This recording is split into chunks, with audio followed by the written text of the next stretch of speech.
I don't know what the hell this music is. Hey everybody. Hold on, I'm gonna pull the chat out here. Let me know if people can see my face. All right, what's up, Petey? How are you doing? Double checking some stuff over here. We had a okay. We went live on the right place. Okay, sweet. All right, let's see here. All right, this music is so bad. Trying to find some like royalty-free music, but that's not happening. All right. Real quick before we start. Oh no. I can see his face. Oh no.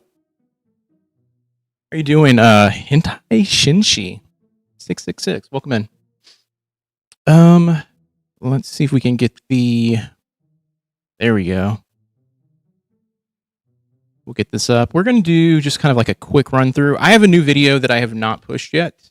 It's 99.9% done. And the only thing I think I wanted to do was double check and make sure that this episode did not have anything crazy in it. From what I've understood, there's nothing insane. So that's going to be nice. But oh, and the other thing too was I heard it ended very abruptly. People are claiming that Bob nuked the internet.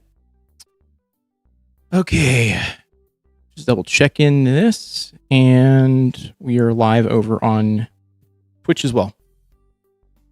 Oh my god.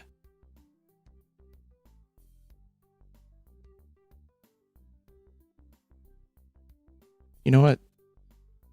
I'm gonna tempt fate with the other playlist because the other playlist actually sounds okay. If I can find it.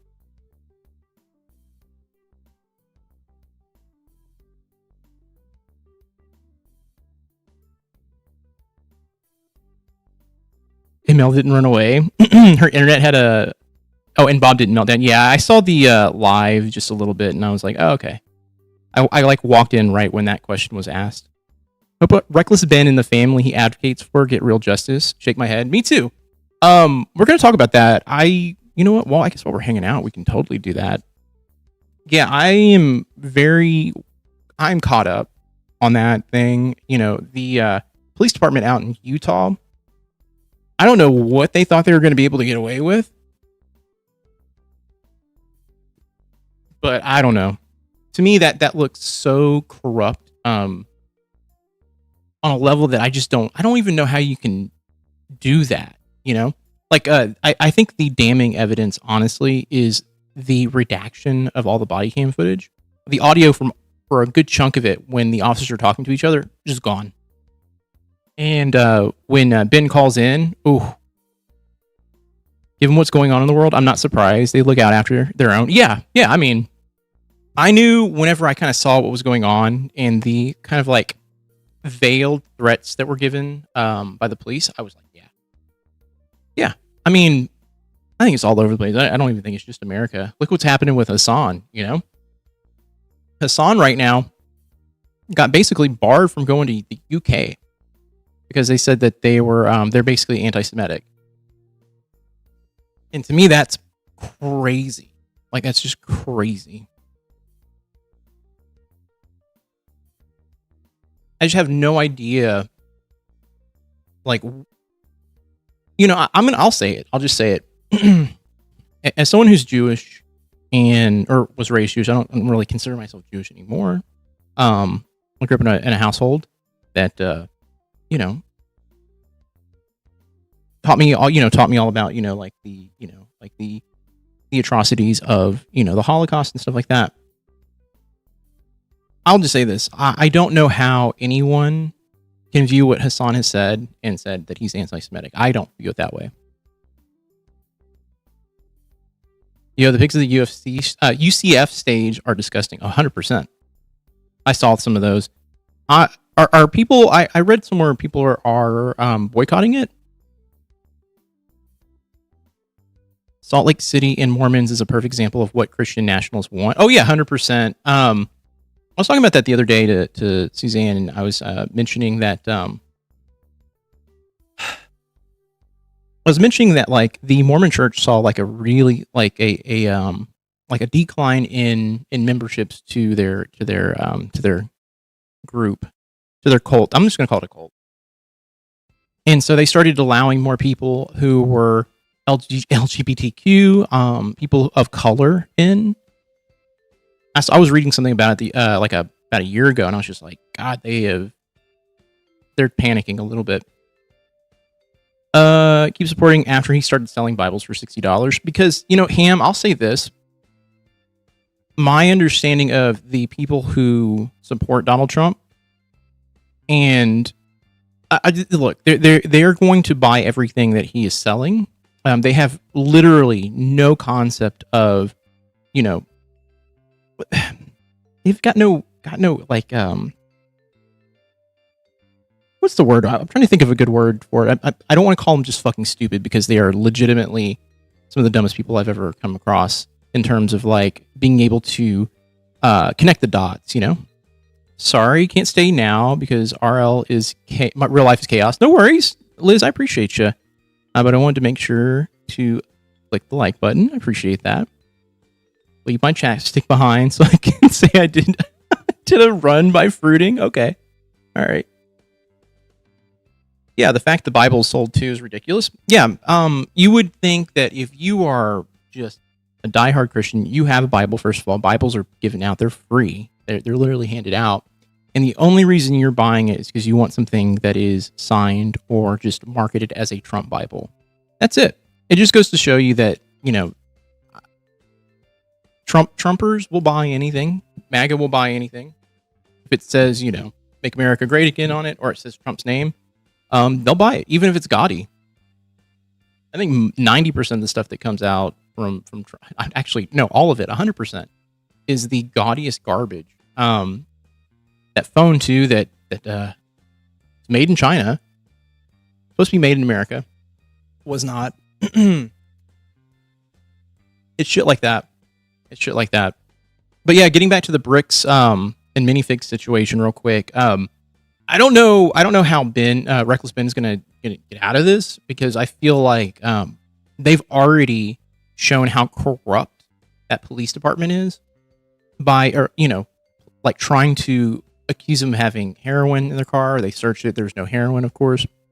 Blaming the call about the stolen Legos where they got swatted at the place they were kind of renting out was done by the actual homeowner, apparently, which I don't necessarily believe that. I don't believe that at all. Just with the way that there were so many like direct, accusations thrown at them and thinly veiled threats.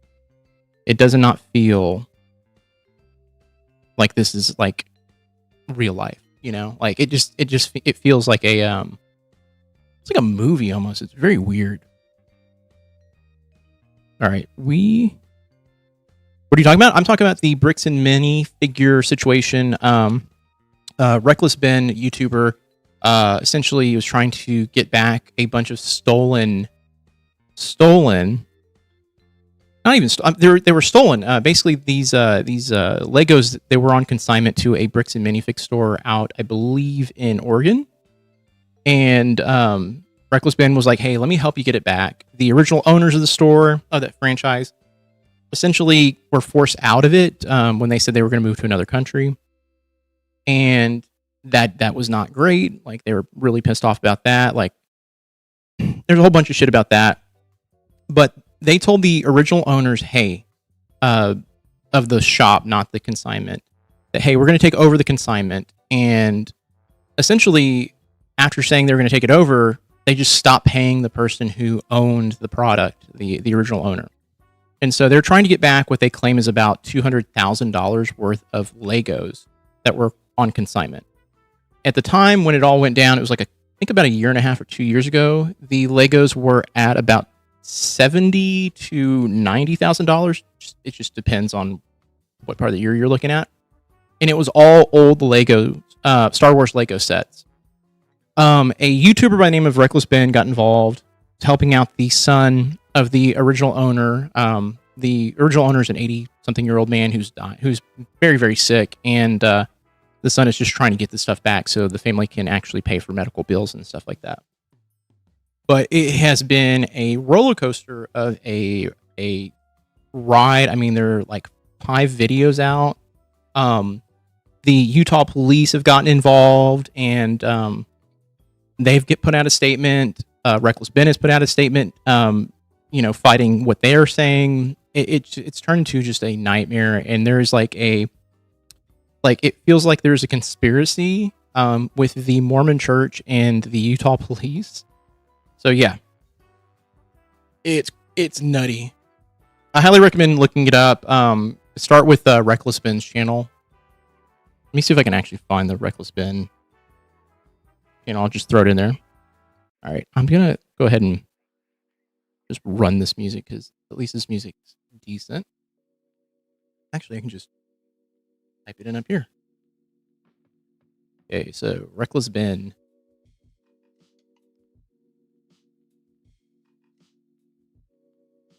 Yeah, he's like an investigative YouTuber. I don't even call him a journalist. He's just a YouTuber who does investigations. I say check him out though. All right. Let's go ahead and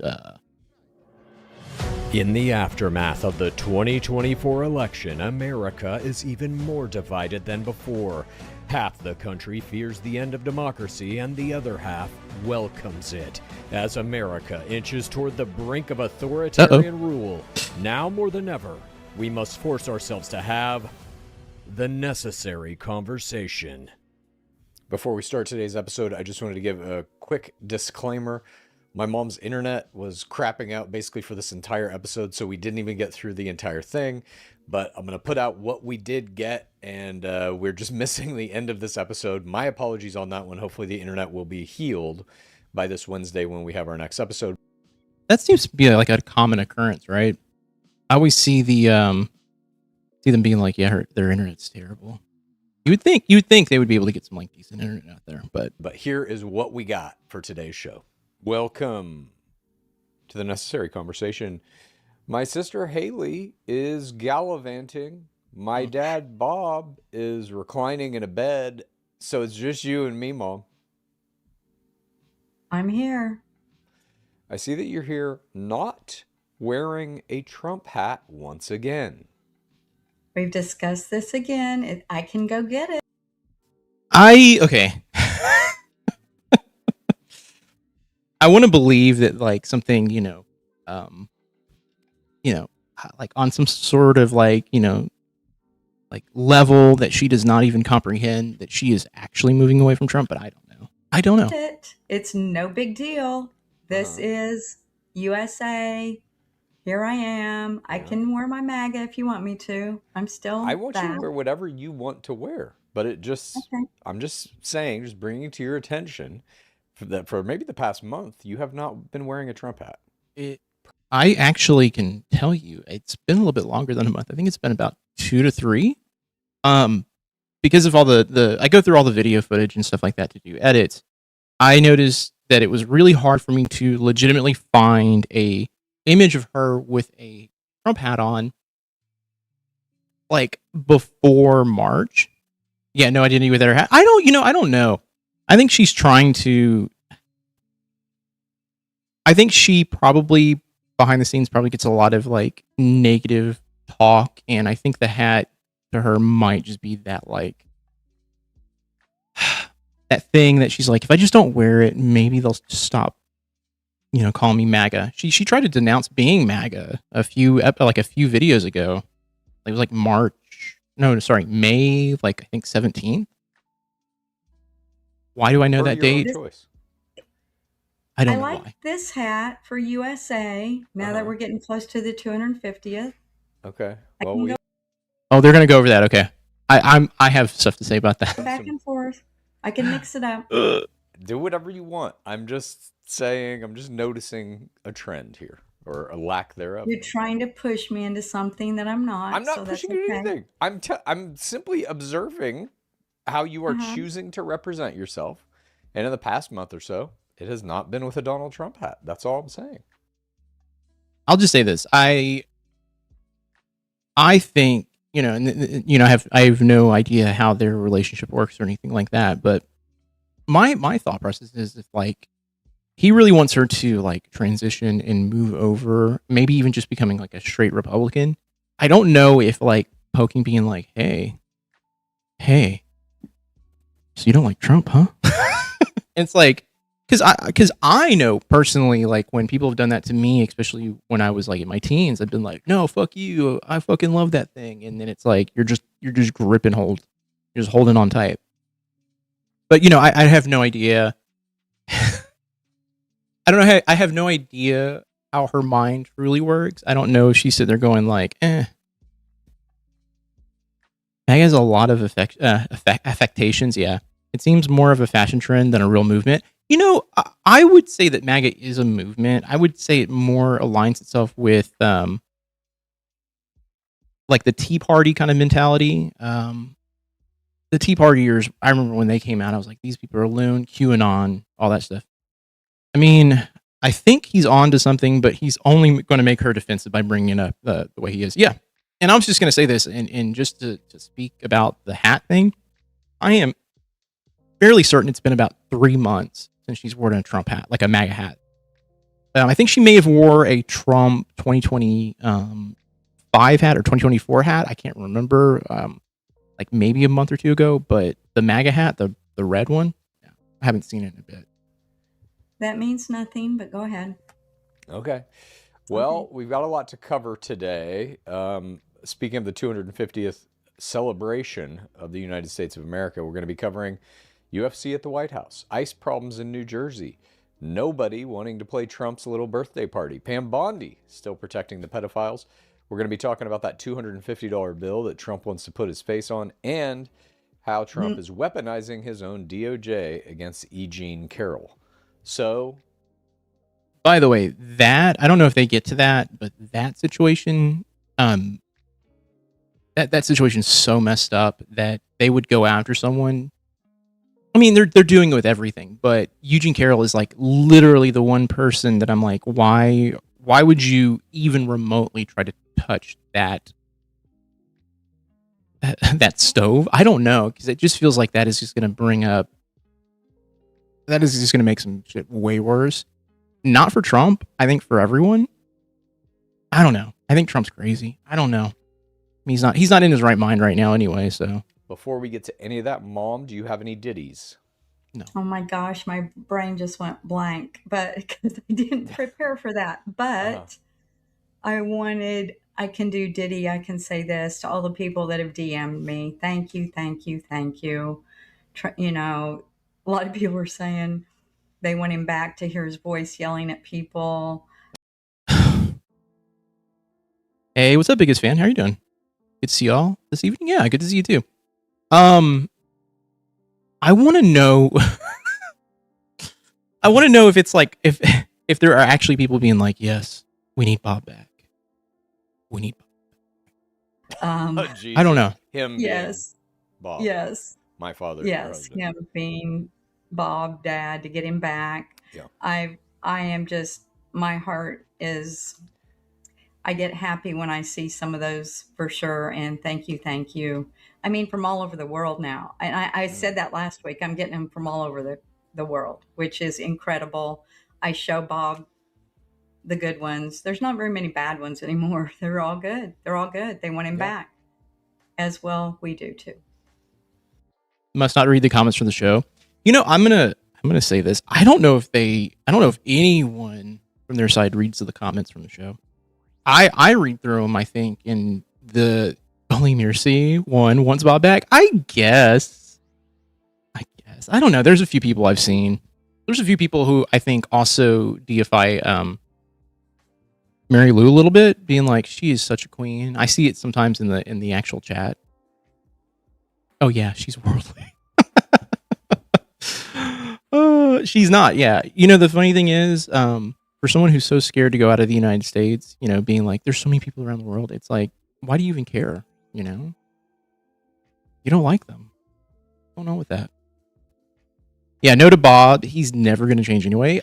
The thing is, fancy Nance. I will say this: I am somewhat of a, I think I said it on the last stream, but my opinion about Bob is this: Bob is a hurt individual, like on a level that, I don't think any of us can really understand unless you were him. And I think a lot of the stuff that comes out of his mouth is purely hateful because it is just the world he grew up in. Now, do I like Bob? No. Would I ever be like, we should all be nice to Bob? No, I'd be like, you can be whatever you want, because Bob doesn't care. Bob doesn't give a shit about anything. And, I would say if this is 30 or 40 years ago, maybe if he went through therapy or any of those things, maybe that would change. But I think, he's in the 70s, mid to late 70s. I don't know. I don't think you can do anything about that. But I mean, isn't that crazy to you that this is a guy who has on this very show time and time again called for the genocide of entire populations, murder of children, et cetera, and people want him to get better. They wish him well. I know. It's called kindness. We all need more of it. Yes, it's kindness. Including him. And it has touched me in ways to get me to the next day. It really has. Thank you. Never thought of Legos as anything other than mid-foot pain that woke my whole house. Yeah. There was a period of time where I was collecting Legos pretty hardcore. Some of those things, man, I'm not even kidding. There are sets that are worth hundreds, thousands of dollars. And then there are older sets or stuff that's original Lego stuff. I think there's a Lego Star Wars brick, or just a Star Wars minifig that's worth $10,000 or $20,000. Bob read some comments into eat shit and die literally. Yeah, I mean, he probably read that and when he probably said, you know what, tell him eat shit and die too. Hope he recovers so I can get mad at him again. See, that's where my brain's at right now. It's I hope he gets bad. I hope he gets better. Because I've been going through old footage. I've been trying to make some new videos. I have a new video that's going to go out tomorrow. It was originally going to go out yesterday, but I held off because I wanted to watch this episode to see if there was something pertaining to the video that I'm doing in this one. But it's going to go out tomorrow. I don't think this is going to be a big what to do video anyway, from what I've understood. And especially since the beginning of the episode, they're yep, we didn't make it all the way through. All right. Pretty good ditty. Yep. Let's move into our viewer question. If you have a question that you would like us to answer, all you have to do is record it in a 1 minute or shorter video format. Send it to the necessary conversation pod@gmail.com. And I would ask one other thing. Put in the subject line question, because most of the emails I now get are people sending me Instagram links and YouTube links and stuff like this, which I appreciate. I go through as many as I can if I have time, but generally speaking, I don't look at those at all. I only look at the ones that have an attachment, so that I can see if it's a question or not. So if you are sending in a question, please put in the subject line of the email question, or question for the show, or whatever. Just the word question in some capacity in that subject line so that I can easily sift through them. Here's our question for today. Are you ready, Mom? Ready. Hey, coaching crew. What's going on? I'm Jay. I'm in Austin. Love the show. My question is for everybody. Can everybody take a minute and give me your definition of woke? That's it. I'll take it easy. Oh, this is loaded. All right. Mom, do you want me to go or do you want to go? You go first. Okay. My definition of woke is So do you think, the question I have is, do you think she knows the definition of woke? I don't know. I just don't know. I think she wants him to answer so she can rebut. She can do a rebuttal. I understand it. Is basically it was a term to describe a mindset that conveyed an understanding of systemic racism in various institutions in America. That you understood, you were woke basically if you understood that racism still exists in government, education, like every system that we have in America. That's my understanding of where that term came from. And originally it was not, a derogatory term. It was not used as an insult. It was used to convey that, like, you understand the bigger thing going on. Yeah, and just to kind of extrapolate on that, it's literally being conscious of the injustices happening in the world and trying to stand up for those. The problem was, and I'll just say this: I think there was a movement of people who took that way too far, and people who had no right to jump into the middle of something jumped in, and that's why you got the blue-haired, woman that Republicans point at as like, look, she's crazy. It's just like whenever we point out like people who are Karens, it's like, yeah, that woman's a Karen. Maybe that woman's having a bad day. Now, some of them I have come out and just been, yes, that's truly a Karen. Anyone who treats a child poorly, who makes a worker's life difficult just because they can, and they do it consistently and all the time. Yeah, they're total Karens for sure. First background noise just happened. What was it? Was it just him going, Jesus woke? Yeah, Jesus was, Jesus probably, because woke has such a negative connotation, I'm going to say Jesus was a very understanding, kind individual. That's my understanding of it. Now, obviously, it's become the right kind of co-opted it and turned it into a slur almost against anybody who is liberal in any way, certainly against things like DEI or any attempts at equality in the various institutions. That systemic racism or discrimination of any kind is obviously a foundational piece of at this point. That's my understanding of it, Mom. Wow, I can't top that answer, but I really do want to know if she legitimately thinks it is just liberals. Like you're equating the term woke to just people who are liberals who are like, I want everyone to have, their own pronoun. Like, because that's not what it is.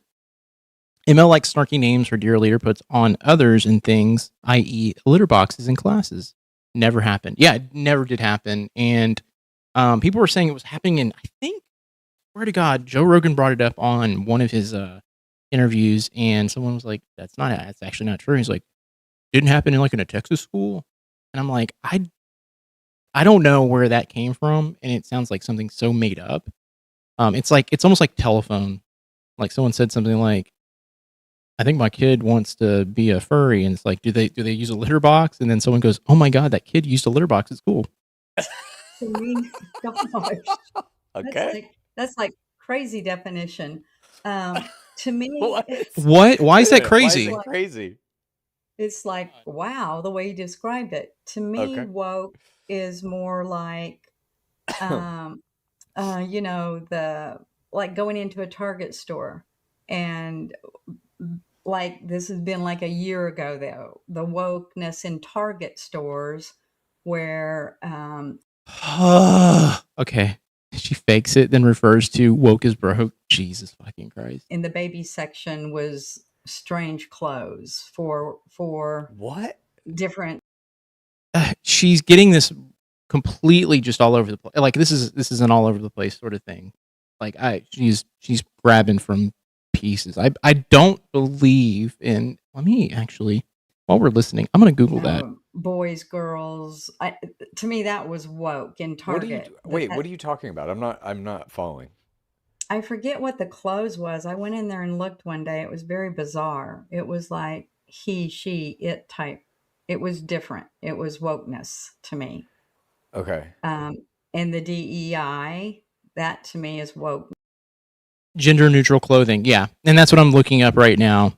And the thing is, like, it's basically just pride clothing, which A kid is not going to be like affected by that anyway.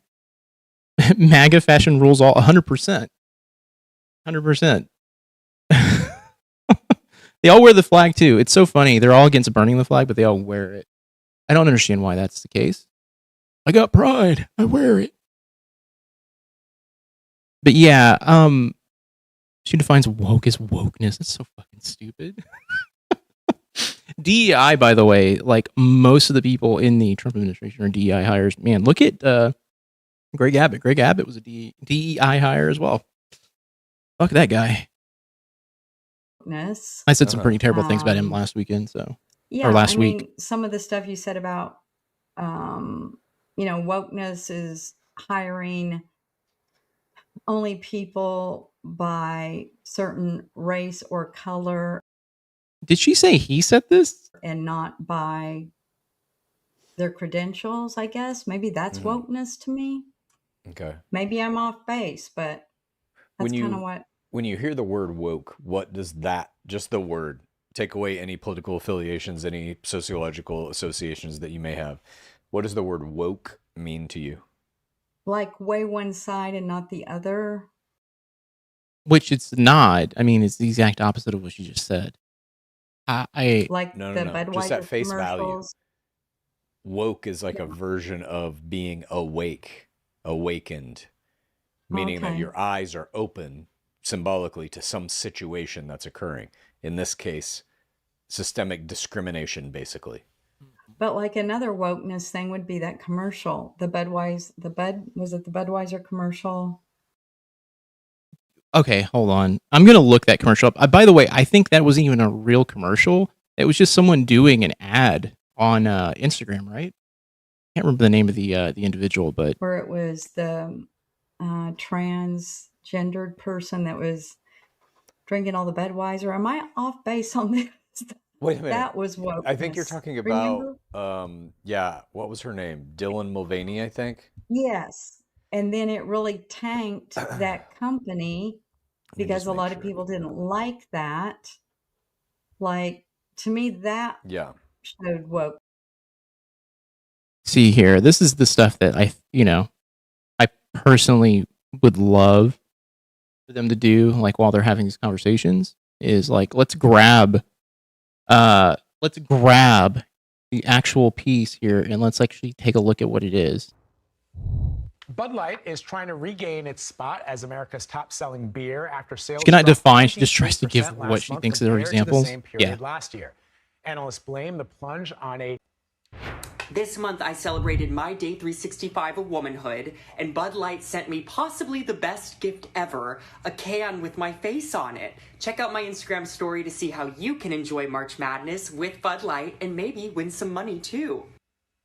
Such a nothing burger fucking ad too. Such a nothing burger fucking ad. They were like, I believe I remember when this was coming out, they were saying like, oh, they printed this woman's, or this, they said man, but they printed Dylan's face on a bunch of cans. And the reality was it was only one can that was sent to her. That was it. So many conservatives boycotted Bud Light after the ad went public. And when the parent company tried to distance itself from it, it caused backlash with the LGBTQ plus community. All right. Right? Yeah.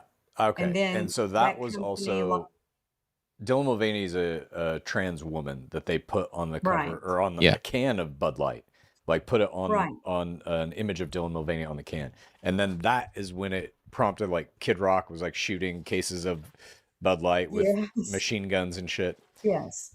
Okay. But that is that. Yep, Budweiser went broke while Old Pebbles, a.k.a. Kid Rock, was buying Budweiser and shooting the cases. Yeah. Kathy, that's like the funniest fucking part about it all was like, literally, it's just a bunch of dudes shooting a bunch of cans in like protests. And it's like, well, you just went out and bought all that fucking beer for to shoot it up as a protest? I'm like, you just put money in Budweiser's pocket. To me, it just felt like it was just so forced. It just feels so forced when these guys get all in the mix on this shit. Only good thing to come out of MAGA is we are way more aware who and where the bigots are. You know, the funny thing is, I think I need to get past, I think, the midterms, and I need to be able, like, I will feel so much better if we get past the midterms and I'm saying the Democrats. I really think most of the Democrats right now are feckless and are not doing what they should be doing. But if we can get past the midterms and it is not a majority in both places, like, the House and the Senate need to have Democrats running it, and we need to be able to just basically stop Trump from doing whatever he's going to do. I'm going to say something. I was going to bring this up after all of this, but I'm actually one of the few people who do not want Trump to pass away in office. I just don't. Hey, welcome in, Driftless. How are you doing?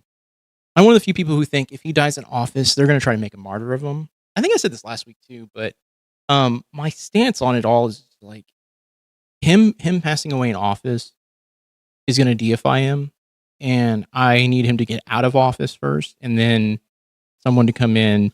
Honestly, if someone comes in that is in the liberal arena as a president next, I'm hoping they undo everything that happened the last 4 years. I mean, that's what I would want. I would think you could just look at Trump as the basis for all of this and go, yeah, we're gonna do what Trump did, and we're gonna make sure that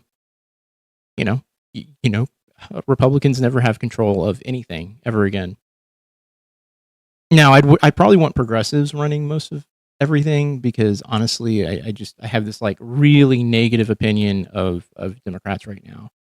It just feels like everything is just it's happening, and well, no one's doing anything to stop it. In my brain was kind of wokeness. Right, that's what I'm saying. That's kind of what the term has been co-opted by the right to be a derogatory term for anything that promotes basically non-straight white America. Okay. That was a good That's question. That's how I see it. Yeah, I was curious what you thought it was too. I mean, again, I don't know if I'm right in any of this. Those are my connotations. That's how I kind of view the word. But it's interesting that. Hey, Hopeless, how you doing? And true, yeah, I hear that. I'm so past the like kumbaya thing. Like, oh yeah, we've got to get together and do everything, and we got to keep Republicans from coming into office.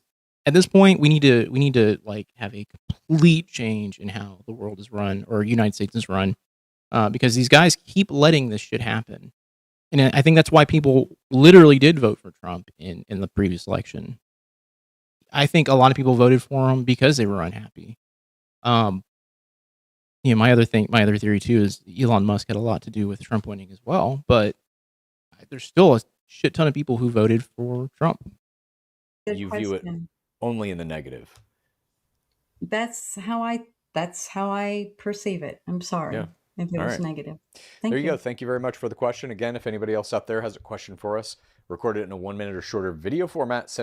Yeah, 100% on people voting for the disruptor. Yeah. One of my parents told one of my siblings the reason they voted for Trump is like, we don't really care about him. We care about what he's going to do to the United States. He's going to basically just come in and wreck shop. And I was like, that's fucked. The entire family is filled with trauma passed down from Bob being abused. Yeah, 100%. Each show it different ways. Haley gets it the worst. Chad is in denial about it all. Haley avoids the subject.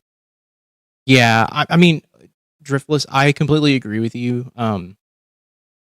As someone who comes from a who has a set of parents that are MAGA, and kind of hearing their kind of like thought process, their theories on things, the way they shut out some of my siblings because when Trump was elected, they were like, oh, you are upset because he's taking away the right for abortion? Like, well, all babies' lives are sacred. And my sister was like, I lost a child. Why would you say something like that, first of all? And then second of all, if something were to happen to me, and if I decide to have a kid again, I could die. And essentially they were like, no, we're not going to deal with this anymore. Bye. Let's see here. Hey, what's up, Danielle? How are you doing? Danielle. Chad openly talks about how detached she is and that it isn't healthy. He's so deep. He's trying to escape the plane of reality. Drew, I have heard him talk about that.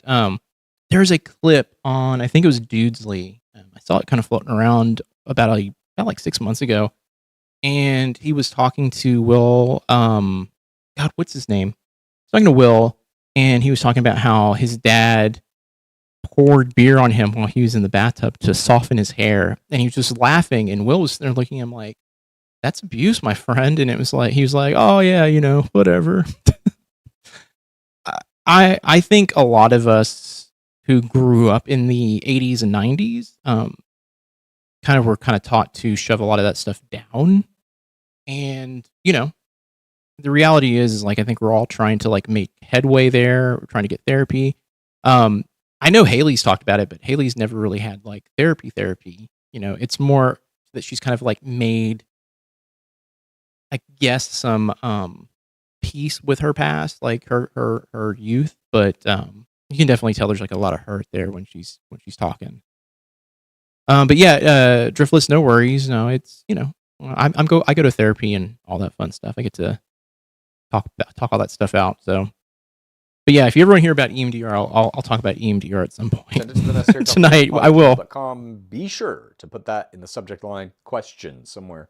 That word. Are you ready to begin our topics, Mom? Yes.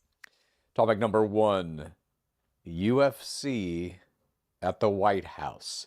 This week, crews began construction on a UFC cage on the south lawn of the White House that will host a UFC fight on June 14th. The event, called UFC Freedom 250, will be a celebration of the 250th anniversary of the United States, but will also serve as a personal birthday party for Donald Trump. The event is projected to cost over $60 million to produce, with TKO president. TKO is the company that owns UFC. Oh, that's right. Yeah, Haley did talk about going to therapy. It was not comfortable with the one she had. Yeah, I think she went to one session and she's like, yeah, this is not for me. Her experiences I relate to: a normal story to a traumatized kid sounds like a PTSD horror story to an adjusted person. Never stop healing. 100%. 100%. I will tell this to anyone who has questions about this stuff. If you feel lost or you need help, go get help. Like, there's people out there who will help you. There are therapists. There are good therapists out there. There are bad therapists. But if you find one you click with, stick with them. Seriously. Good stuff comes from that. With TKO president Mark Shapiro stating it will not turn a profit. On top of that, it's estimated that several millions of dollars of taxpayer money will be spent on security for the event. Critics argue the staging of the cage match on White House grounds defaces a space historically reserved for peaceful, cultural, and diplomatic events, and Democratic lawmakers have raised concerns about taxpayer costs tied to security operations around the event. UFC fighter Brandon Royval compared it to a dystopian Hunger Games spectacle, and even Joe Rogan voiced concerns about the logistics of holding the event. Because that's the truth. Trump invested in the company right before announcing the fight. You're talking about UFC? Yeah, totally makes sense. He has something to gain from it. Why not do it? Why not put on something in the White House? Like on the front lawn. I agree. I love my therapist 100%. Yeah, like if you love your therapist, like that is the thing that I say stick to it and hang on to it, because they're very few and far between. I've had a few therapists that I've been like, not great. At such a sensitive location. Yeah, hopeless. My first question to you, Mom, is how do you feel about Trump turning the White House into a UFC arena? I think it's a little odd. I think it's a little bizarre. But is this for his birthday or for the 250th freedom thing? Both. Are they different? Like, he seems to be merging it all into one thing. If it is for his birthday, there have been other presidents that have done things on the lawn in regard for their birthday. Like, I did look this up. I think Obama had his 50th there with music and different things. Ronald Reagan did stuff. Jimmy Carter did a big. Did they have a $60 million UFC? They did not. UFC has me conflicted. On the one hand, I love Derek Lewis. On the other, it's dangerous for fighters. On the other, it's a national farce. While on the other, I'm Canadian. Wish I was Canadian right now, man. No, they did not. Okay. Richard Nixon did, but the part But that was Nixon. So for the security does have to be paid by taxpayers. So part of that, no matter who you are, whatever president you are that does this big celebration, the taxpayers are going to be paid, have to pay for security. Yeah. I do think it's odd. It's a very odd deal. Why? oh god, now I have to download this video and add it to the video that I'm working on that I was going to release. That was pretty much done. Okay. The fight there? Uh-huh. Joe Rogan even said, "Why outside in the heat? It needs to be somewhere inside where it is under air conditioning." Yeah, to me, that's a little out there. Yeah, a little bizarre. I agree. Have you seen the picture of it? Of the No. cage being erected? Oh Let me see if I god. can No. find this for you real quick. Because it's insane looking. What taxpayers actually will cover and have to for every president is There are other presidents, but ML, no one has spent 60 million, which doesn't include last year's multi-million-dollar spectacle.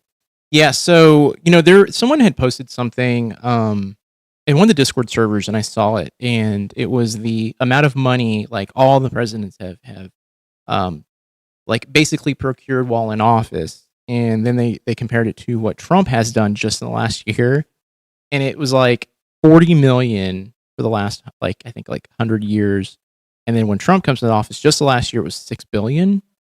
And someone was like, yeah, we need to have Mary Lou look at that. I just don't think that type of even though for me like that is a very okay, that's a very strong image to show someone. But I think someone like Mary Lou who looks at Trump as like this person who can do no wrong except for when he does do wrong, and she's kind of like, I don't like that. That seems weird. I don't think that shit will penetrate. Yeah, it won't matter. Yeah. Half the country thinks therapy is woke, so they walk around knuckling anger 24/7. 100%. 100%. I used to work with guys like that who are like, there's nothing wrong. And then one day they stop coming to work, and then you find out like, oh, they're just really like their life is falling apart. They're living out of their truck. And you're like, what the fuck just happened? Like, these guys were executives. What the fuck? She thinks everyone else did it too, which isn't true. Yeah, I know. That's the other thing too. I really wish they would bring Hunter Biden on. Like, they really do need to schedule an interview with him just so he can essentially just go through the whole fucking thing and just be like, hey, look, here's where you're getting your information from, and here's why it's wrong.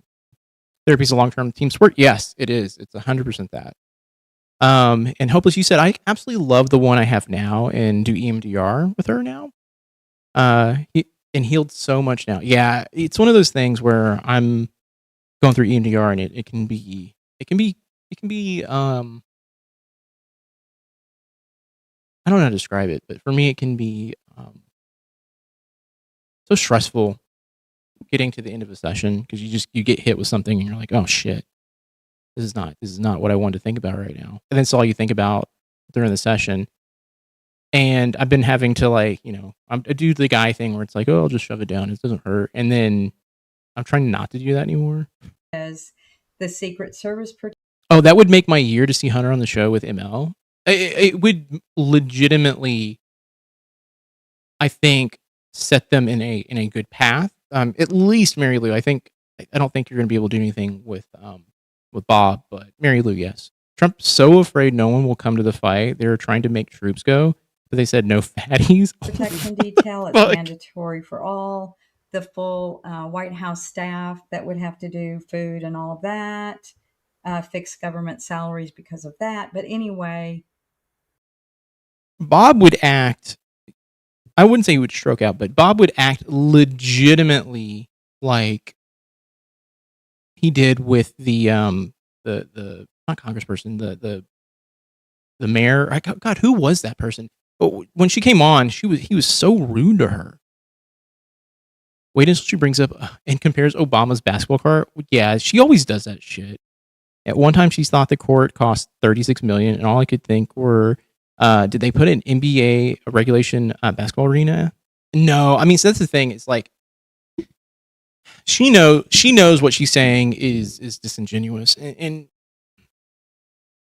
I hear her say it, and you can see it sometimes when she's talking, where she'll like literally like go like, but Obama put in a basketball, court, and you're like, okay, yeah, you say that all the time, but do you know it like didn't cost that much? And I think the space they took up was an actual tennis court, so it was not like they tore up a building to put anything in. Yeah, they just made the tennis court into a basketball court. Yeah.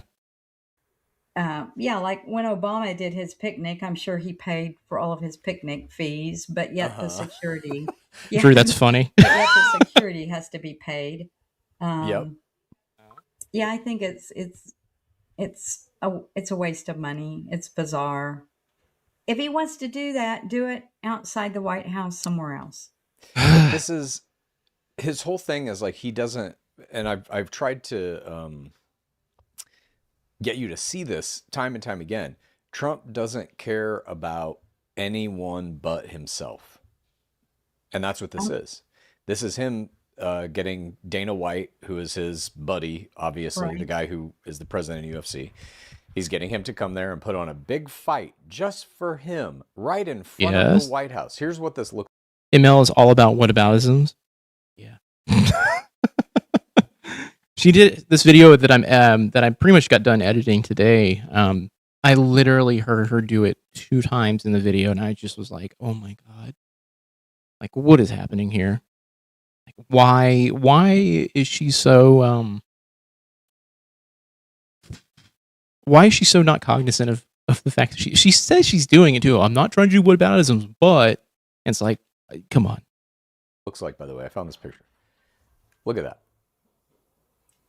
Wow. It's grotesque. Mm-hmm. And they'll leave it up for what, 2 days, fight people, and then take it back down? Yeah. And don't right know. to the, in this picture to the right of that, what would be the east wing of the White House is just rubble. That's where they're building the, You can see it in the back, like literally. Jeez. Okay. Ballroom. his bunker. So Oh, the White the House ballroom. now is just that building right there in the back. It is obscured on one side by a giant pit that they are digging, and it is obscured in the front by. She lacks foundational beliefs. She isn't internally driven. She's externally pushed. Yeah. That's the thing. It's weird, but she, I don't know. It's so funny. She has this way of looking for confirmation bias from things. And so if something doesn't fit her confirmation bias or pushes against it, she will actively go and find a source that pushes against the thing that is the truth, typically. And she will then lean on that and be like, this is the truth. And it's like, well, no, that's actually wrong. See, this is the thing. I think they need like a live fact checker, on their podcast sometimes, because sometimes some of the stuff that Mary Lou says, like, it kind of gets said and no one corrects it, and then she just is like, yeah, see, I was right. It's like, no, that's not true. Like my biggest bugaboo with her is that she actively keeps saying that Trump does not know that he was recorded on the bus when during the Hollywood Access tape. The problem with that is, if you watch the full clip, he walks out knowing full well he was recorded. You can see him. He's mic'd up in the actual bus. And so her saying that is like, hey, no, you can't keep leaning on this. Like, he didn't know. It's like, no, he did know. He just didn't care. That's the reality of Trump, is that he knows and he just doesn't fucking care because he knows he can get away with it. There are a lot of people who are go along, get along, exactly. They mean well and are ultimately trying to avoid conflict, but they become followers and enablers to a healthy degree. I've always, I believe that 100%. I think there are people out there who are like, I am Republican in name only because everyone I know is Republican. I grew up around them. They have no independent thought whatsoever. Hey, what's up? What's up? What's up, Big? How are you doing? But yeah, they have no concept of, like, hey, this is wrong. They just believe it. They live in that world. And I think it's like organized religion also feeds into that. I think it just comes across in so many different places. It's where you live. It's who you know. It's the people around you. It's uh, the groups that you're involved around or involved in. It's the school you go to. As someone who went to oh, dude, this is deep, dude. It's the truth, though. The truth. There's a lot of people out there who lack independent thought, and it's because they don't want to push against the grain. They don't want to offend anyone. I'm guilty of it. I'm guilty of it in a way that I think a lot of people can I guess identify with, which is I stuck at a job that was soul sucking for a long time because I didn't want to disappoint any of my parents. I didn't want to disappoint the people around me. And every day it just pushed me to being more and more sad and depressed. And, you know, it's one of those things where I know how that feels. It's like you don't want to disappoint people, so you just kind of go along with it. Think about this. In ML's day-to-day life, Chad and Haley are the only people who present any dissent to Newsmax and MAGA. I'm a military brat, and prior military, I am an independent conservative. How do you feel about everything that's been going on? If I can ask, by the way, we're live on 2 different places. Big, just so you know. So there might be people commenting over on the YouTube channel, and there might be folks in the actual, Twitch stream. You can call me Barry. Okay, I can do that.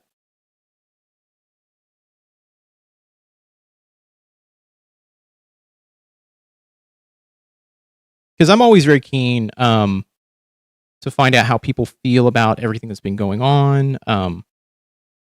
Chad is lazy about the subject info and policy in general. Love the dude, maybe too busy in the Ash world. I mean, that's my name, but I think a lot of people don't want to take control of their life. I agree with that.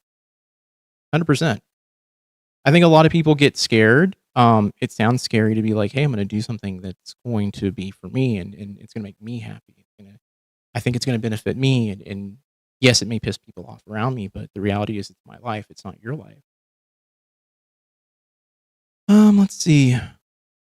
Yeah, Driftless, I'll say this. Chad does focus quite a bit on trying to like move the topic along. And I get it. He's trying to do a 1-hour show. And, it's not like me being on a live stream and being like, yeah, we'll talk for 4 hours, and we'll dive deep into anything. I'll pull up context for stuff if I have to. So I get it. At the same time, it might benefit them especially on this show. Hey, let's maybe stick to like one topic and let's drill into it. Parents are MAGA, and my therapist says they don't want to know the truth. Yeah, they don't. I love this country, and I feel like we're losing our values. In what kind of way are we losing our values? Are we talking about like in terms of,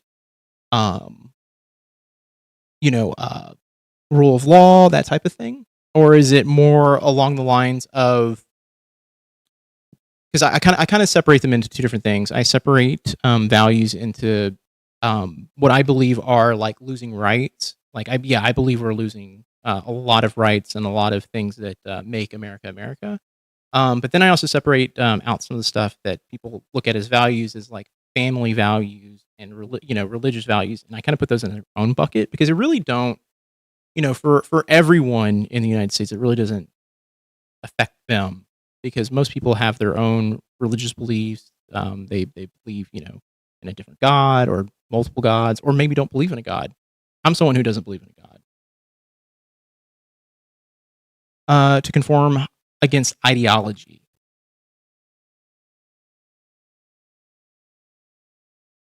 Explain that to me a little bit. Because I'm always down to talk about this stuff because my goal right now is not to like be admonish anyone or be mean to anyone about anything that they believe because if you believe it and you feel it's true, like I have no right to nitpick and poke at it and say something mean or terrible because that's just not like if my daughter said this guy is a girl, she shouldn't have to be shunned for her beliefs. So you're saying, like, if someone says, like, this person's transgender, they're they're transitioning into being a girl or a guy, she shouldn't have to be shunned, that she is okay with that? Or no one should, like, I guess my question is, are you saying it's like we should be kind of against transgender sort of like ideology? I'm live and let live. I don't care. I don't agree with it, but she shouldn't have to be shunned. Yeah, I completely 100% agree with that. I don't think anyone should be shunned for how they want to live their life. But my stance is this: as long as you're not hurting anyone, and especially children, do what you got to do. What happens behind closed doors is none of my fucking business. That is your business, and I don't care if you decide that, hey, my name is Shannon. I've gone through therapy. I've gone through the whole 9 yards. Like, I'm a woman, and you're a born man. I don't care. If you're happy and that makes you happy, fucking do it. And no one should be able to be like, oh, woe is me, this person who I knew as a man is now a woman. That's so sacrilege. It's like bullshit. Like chill out. This person's life and the way they want to live has nothing to do with you. You're not involved with them intimately. You know them probably through associations most of the time. Most of the people don't even know the people they're talking about. Here, I'll go ahead, Kaiser. By the bizarre monstrosity that they are putting up. Now, I did. Is that better? Chad's dad said he was going to open up a screen where he could fact check ML during the show. Oh, Chad did say. Okay, I was like, Chad's dad? What? Like, Bob doesn't want to fact check Mary Lou. Let's see. Thank you. You're welcome. I believe you believe in God. It's just not an organized religious God. So I don't know what's out there. I don't know what's out there. That's my stance. Is I don't know what's out there. I don't know what happens after we die. All I know is that we have the current time. We have the place to make the people around us happy, especially the people we care about and love. Why not do that? When watching streamers and talking about schools, I wish more people remembered that kids are dumb as hell. They can't help it. Brains take a while to grow. Yeah, they do. Oh, you sent it too fast? No, you're okay, Kathy. I think Chad was talking about the live show opening up the browser. Okay. I tell my daughter she can believe in whatever she wants as long as she's a good person. You know what, Barry? I completely agree with you on that. Like, I say this all the time, and I don't hate anyone, but I'm Catholic raised. I was in a Jewish household. My dad's side of the family was Christian, but my mom's side was Jewish. Was named in a synagogue and all that fun stuff. Did all the fun holidays for up until like 13, and then kind of fell off. But yeah, my stance on all of it is like this. It's like, hey, as long as you're living your life and you're happy, do what you want to do. Be happy. I don't want anyone to be hurt. I don't want anyone to hurt anyone else. And if you're doing what you're doing and it's not hurting anyone else, and it's amongst consenting adults, hell yeah, go for it. Let's see.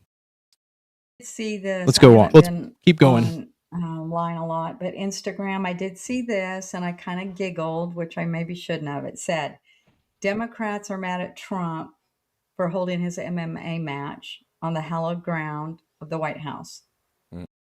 Does she not, like, I mean, I know she recognizes it's tacky, but can she see past the fact that, like, the fact that we're doing something that is, and I think Chad's probably going to say something about it here in a second. This does seem kind of like, I mean, I hate to use history. It seems very much like a Roman gladiator type stuff. It's weird. Where Biden hosted a topless. That's not true. trans party. Do you remember that at the White House where all these Topless. people? Yeah, All right. So here's where I'm gonna let this cook for a second, but I'm I gonna don't pull up. remember. I'm gonna pull yeah, this up. someone that was a trans person flashed at the White House. Yes. So Okay. I mean, I just So because this in is the equivalent to background you? of A this, $60 million taxpayer funded. yeah. So That's here's what the thing that I just pulled up the article here, and basically the White House banned the person who did that. So that was not on Biden. See, this is my issue. It's like when you start putting stuff on people who have no control over a situation. If Biden was like, hell yeah, show those titties again, that would be different. But they banned the person who did it. I think we should protect our borders. I mean, my forefathers signed the guest book. Yeah, that's the thing though. My stance on borders is this: like, borders are imaginary. The reality is this: a lot of the people that everyone's kind of like demonizing are really not bad people, and we should have better ways of allowing people into the United States than the current system. For instance, I have a few friends who have wives that they met out of the United States, and getting them a visa to get in is a multi-year event, and we've made it so hard for people to come to the States in general. So I see why people sneak in. Why did I miss the naked trans party? Dang, I wanted to go to that one. Borders make me laugh. Round world. Last time I checked, yeah. I mean, that's the thing. It's one of those things. I understand if you're trying to protect people from invading and doing harm, but most people are trying to get into the United States to better their life, and that's what the United States was built upon, was bettering lives. At least I would say in the last 150 years. I think if you have the dream, sign the guest book like every country. That's the thing, though. It's really hard now to sign that guest book. It takes a lot. Visas are not what we didn't have the concept of a visa in the current form 100 years ago. A lot of people came over, and this woman on screen talks about how her German mother came over, and all they had to do was sign in and say, hey, we're going to be American citizens, and that was it. Nowadays, it's like, it's bureaucracy. It's a bureaucratic nightmare to get in the United States. Let's see. That type of God to me is everything and everywhere. It's the air we breathe, the trees we hug, and the good in us as well as all others. It's so funny. I laugh because anytime I hear tree hugger, I picture people like Mary Lucy. anything to do with that. But it did show that. I read that on Instagram. I thought that was kind of bizarre too. Do you remember? Yeah, I don't like it. That's ridiculous. Okay. She said the keyword, so I have to include this. I've been in Afghanistan and Iraq, and I hate how people talk about oppression. Those Afghanistan and Iraq are brutal places to be. I've never personally been myself. I was not in the military, but I grew up in the 2000s, and it's wild to see some of the stuff that comes out of that. Two of Trump's wives were immigrants, and Melania lied to get a visa. Dude, I deployed and seen it. I know you did. I know you said you're a veteran, and I think you're around my age too, right? I'm 41, so yeah. They don't know what that means. They don't. And here's the thing. We were talking about this on the last stream. There's this kind of like relativity to like pain that people have. Like just because someone else has it bad or worse, you can't tell yourself, "Hey, I'm hurting." And I'm not saying like what you're saying is incorrect, because it's the truth. Like there's a shit ton of people out there who are hurting, and it's bad. Like, I mean, look at Gaza, for instance.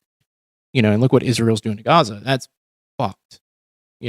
Sure, I get it, dude. Yeah, it's like one of those things where I think there are multiple like tiers to all that stuff. War sucks. War is the worst. And honestly, what's going on in Iran, I don't understand why the fuck we're doing it. It's just insane. I had a near-death experience a couple years ago after I lost my son. I'm sorry, by the way. That's awful to hear. I wasn't religious, but I saw my son skateboarding on a gold ramp. I called him to come get me, and he said, "Not yet, Mama Bear." Oh, that's sweet though. I'm sorry you had to go through that. That's awful. That is terrible. I'm sorry, Angel Mom. You guys should try to come try Canada's immigration system. Come up, hang out, don't be a dick. You can stay. Loving hockey is optional. Respecting it is not. Open doors open. I would love to move out of the States. We've thought of, like if stuff gets kind of weird over here, weirder. I maybe look at somewhere outside of the United States. I don't know. I have a friend who's out in New Zealand. He's like, "Oh, it's so easy to get to get into this country." And I'm like, "Well, maybe." I have a DACA grandson in law that was brought here when he was 8 years old, and to date we've spent over $20,000 trying to get him his citizenship. Not to mention how many years it's taking. Jesus. Would love that. Yeah. We, look, there are so many different places you can go to, which I know it's kind of like it's a buzzword, but it's a bad place, but to a lot of Americans, but China apparently is like hella easy to immigrate into. Ridiculous. He's wasting money. He needs to focus in on other things for our country. So another strike against him in your mind. Big X here. Yes. I mean, shit. The tide is turning, Mom. Speaking of wokeness, you're about to be fucking woke. So the thing is, yeah, Fancy Nance is correct in asking this. Does a person need a sponsorship to move to Canada? Not sure if I could take the cold. So after being a desert rat from Phoenix, yeah, I could get that. I understand that. I'm from Texas, so I get it. What I hate is people hate America, but yet they flood our borders all day, and no country would do that. Yeah, I agree with you on that one. I would love people to come to this country. Me too. Honestly, the biggest misconception about the people who are coming into the United States is that they're freeloaders. And the reality is that that's not the case. They pay more taxes than anyone else does. That's the rub of everything that's going on right now. It's a lot of this, like, I don't like them because they're not American. And it's like, well, okay, well, do they pay taxes? Yeah, they pay taxes. But they're getting free healthcare. I'm like, no, they're not. That I think there's like one place in the United States that's a sanctuary city that is paying for people's healthcare, but it's not over across the United States at all. You can come and stay as long as you maintain check-ins and file your paperwork. You'll be fine. Hell yeah, that's fucking awesome. No. You're about to be awakened. It's starting to. See, this is the stuff that pushes her back the other way. The eyes are opening. I can see it. When you said woke, I remember that other thing. No, I love immigration. It's like water. If it's controlled, it's awesome. Oh, 100%. Yeah, I agree with you on that. I'm not I might fall very, very, very, very far to the left when it comes to immigration talk, because my belief is that, look, boundaries are these things that we make. They're imaginary. If someone wants to come over here, wants to do better, as long as they're actually trying to do better, why not? Just let them in. Let them in. Let's do it. If they're bad people, get them out. Get them out. You can get a job. You can rent a place, get a bank account, and start your life. After enough time, you're granted permanent residence, and then it's basically a rubber stamp process. Federal taxes get nothing back from it. They pay sales tax, help our businesses. Yeah. Well, I thought, unless they're being paid off the books, I thought they were paying a shit ton of taxes anyway. Immigration is like rain. You can do what you can to mitigate it, but it's coming. Outlawing the rain won't make it stop. That's actually a pretty good quote. Saying woke or broke, because Budweiser went broke on woke. No, they're still around. But they lost a ton of money. Do you remember when Obama built a basketball court? Can you? It's called, and you and Dad were outraged by it? Yeah. It's true. Some of that, I swear, was taxpayer money too. Sure, but it wasn't this. And this is what I'm saying. I'll take a basketball court over a MMA fight. Yes. Fuck yeah. So you're siding with Obama over Trump here. Well, this is going to have to be ripped down in 2 days. It's a waste of money. It's ridiculous. I'm glad she's saying that. Because I was gonna be very upset if she was all like, no, it's not a waste of money. I love illegal immigration. Get in here, bitch. I don't understand why it's called illegal immigration. At this point, it should be, hey, it's a visitor. ICE or regular police losing their minds in New Jersey at detention site? Yeah. Pro tip, everyone hates everything to the east of them. To start on the West Coast. You know,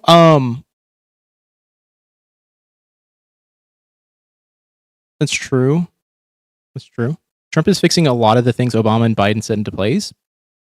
I mean, I could argue a little bit against that. I mean, honestly, the stuff that happened in Iran, taking off sanctions off Iran, was a terrible idea. I mean, that's my belief is like, let's start with that. That was a bad idea. And now they're trying to put those back into place, but worse than the Obama ones. So yeah, I mean, they're trying. I don't know. My belief is that, like, look, the way that Trump has done and played this sort of like this game. What I understand is why Trump is Trump racist because he's securing borders?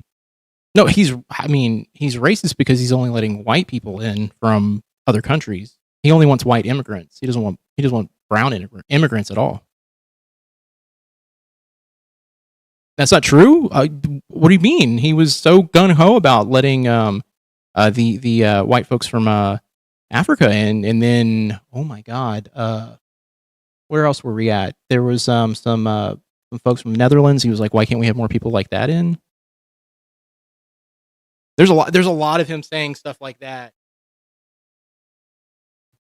And then the way he talks about Somalians is absolutely distasteful. Like he is just it's so bad. Trump is getting his figure of ass beat by Iranians. Lycos, yeah, technically that's true. They also just use tape. I heard not paint. Oh yeah. On the basketball court for Obama, yeah.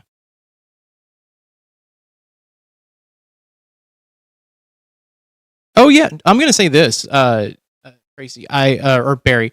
I'll be honest with you. I didn't think the way Obama or Biden handled immigration was correct. I'm a very, very, yeah.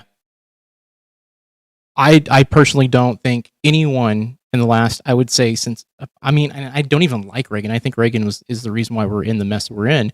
But Reagan was way more gung-ho about letting immigrants in than anyone in the last, I would say, like 30, 40 years.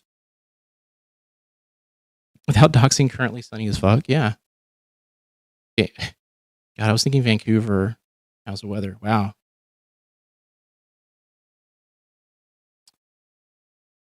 But yeah, no, the way I look at it is like immigration. The reason we're at the place that we're at is like it's literally been a slow build up. And I'm someone who does not like the Democrats at all. Melting pot, if you believe the dream, then fight for it. But when did we start handing out handouts? I mean, we're handing out handouts right now currently to billionaires. We're not handing them out to anyone other than billionaires at the moment. I don't know. I mean, they've been doing that for, 40 plus years. I mean, since Reagan was in office, trickling down economics literally is the law of the land right now. We're in late stage capitalism. You know, people are having to have two jobs. People are having to have two jobs to like get through, get through life right now, and that's not good. The only people who are okay are the extremely upper middle class, It's really hard. It's really hard nowadays to make anything of yourself unless you've got money. No shit. What kind of message do you think this sends to the rest of the world that Trump is turning the White House into a UFC arena? I think people are not like Yeah, the biggest government handouts in history Right. were TARP But bailouts this is to like the what I'm banks. getting Yeah. at with that question is Trump I mean, really since he became president the first time, but certainly the second time is much worse. The idea of what Yeah, I was a card-carrying Democrat until after the 2024 election, switched to independent, and can't get off the Democratic mailing list for the life of me. Yeah, I mean, that's the thing, though. Once you're on their mailing list, it is impossible to get off of. As I said at the beginning of the stream, I personally do not like any of the Democrats. I think maybe like 99. I've said it in a response to someone on YouTube, but 99% of the Democratic Party right now is in the pocket of Israel. Fuck them. Obama also spent more time at the White House than Trump. He didn't use Air Force One to fly across America to fly home every weekend and make America pay for Secret Service pay to put them up. Yeah. So the thing is, I know for the longest time they were talking about Joe Biden and like how often he flew to his home and how often he used Air Force One. The reality is this: it's like Trump is doing it tenfold at this point. Like, I mean, shit, the dude is constantly just golfing on the weekends at this point, right? Hell, I think since everyone's been talking about how he's like not doing well, maybe he's not leaving the White House. I don't know, but I don't pay attention to it anymore. I used to pay attention to like, oh look, Trump's at his Mar-a-Lago. Your voice against Israel is particularly valuable, given that you can't be reasonably accused of anti-Semitism. Yeah. That's why I say it too. It's like, yeah, you want to come after me? Like, fuck you. Like I don't give a shit. As someone who's raised Jewish, don't necessarily identify as Jewish, but who's raised Jewish, been around Jewish people my entire life. I'll be honest with you. Yeah. The way Israel's handling the war in Gaza, fuck them. Like in the way they have control over the United States, and the way that the United States is basically in the back pocket. Like, I mean, AIPAC being a lot, like being in the lobbyist pool and funding so many of our representatives right now is a problem. It's a massive problem. My belief is if someone's going to come in and has been persecuted since the beginning of time. Israel wasn't a thing until after World War II, when they decided to give Palestine over to Israelis.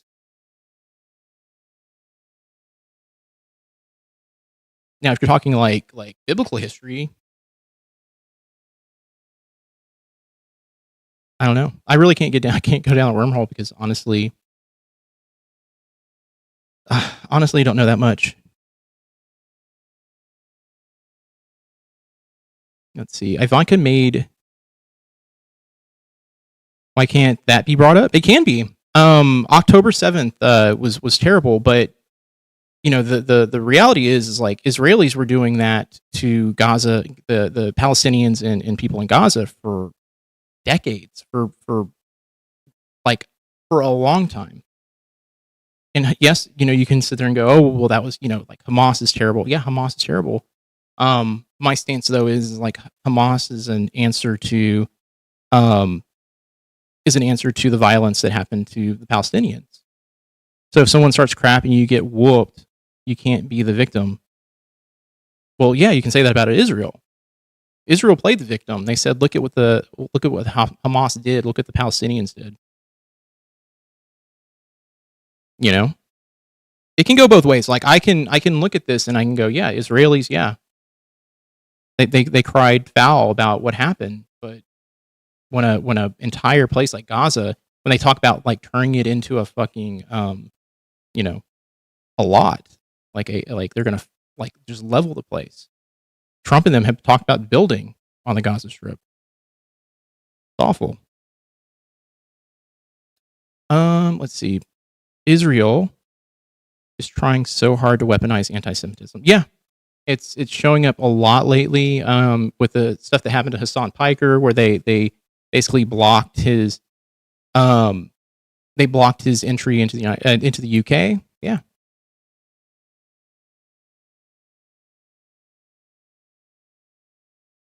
He released an AI video calling it Trump Gaza. Yeah, I remember that. Dude, the Egyptians, the Germans, the Iranians, the Palestinians, everyone has tried them, and they're the bad guy because they fight and win. You're talking about Israel, or are you talking about?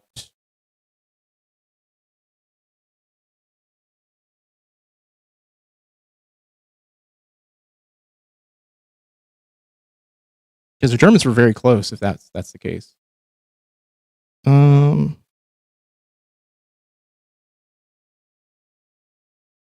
See, hold on.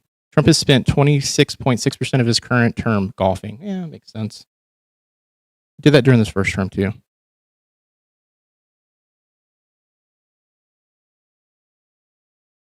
I'll say this. I think the Jewish people have survived a ton of hardships, more than anyone could ever imagine.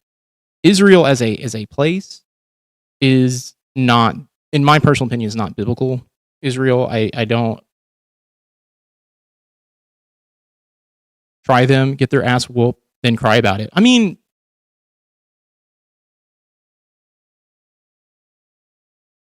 I don't know. I mean, look, the way I look at is Israel right now is that they've got a lot of fingers on a lot of people's a lot of pockets right now, and the way that they use their wield their power, I don't like it. I think it's awful. I think it's awful.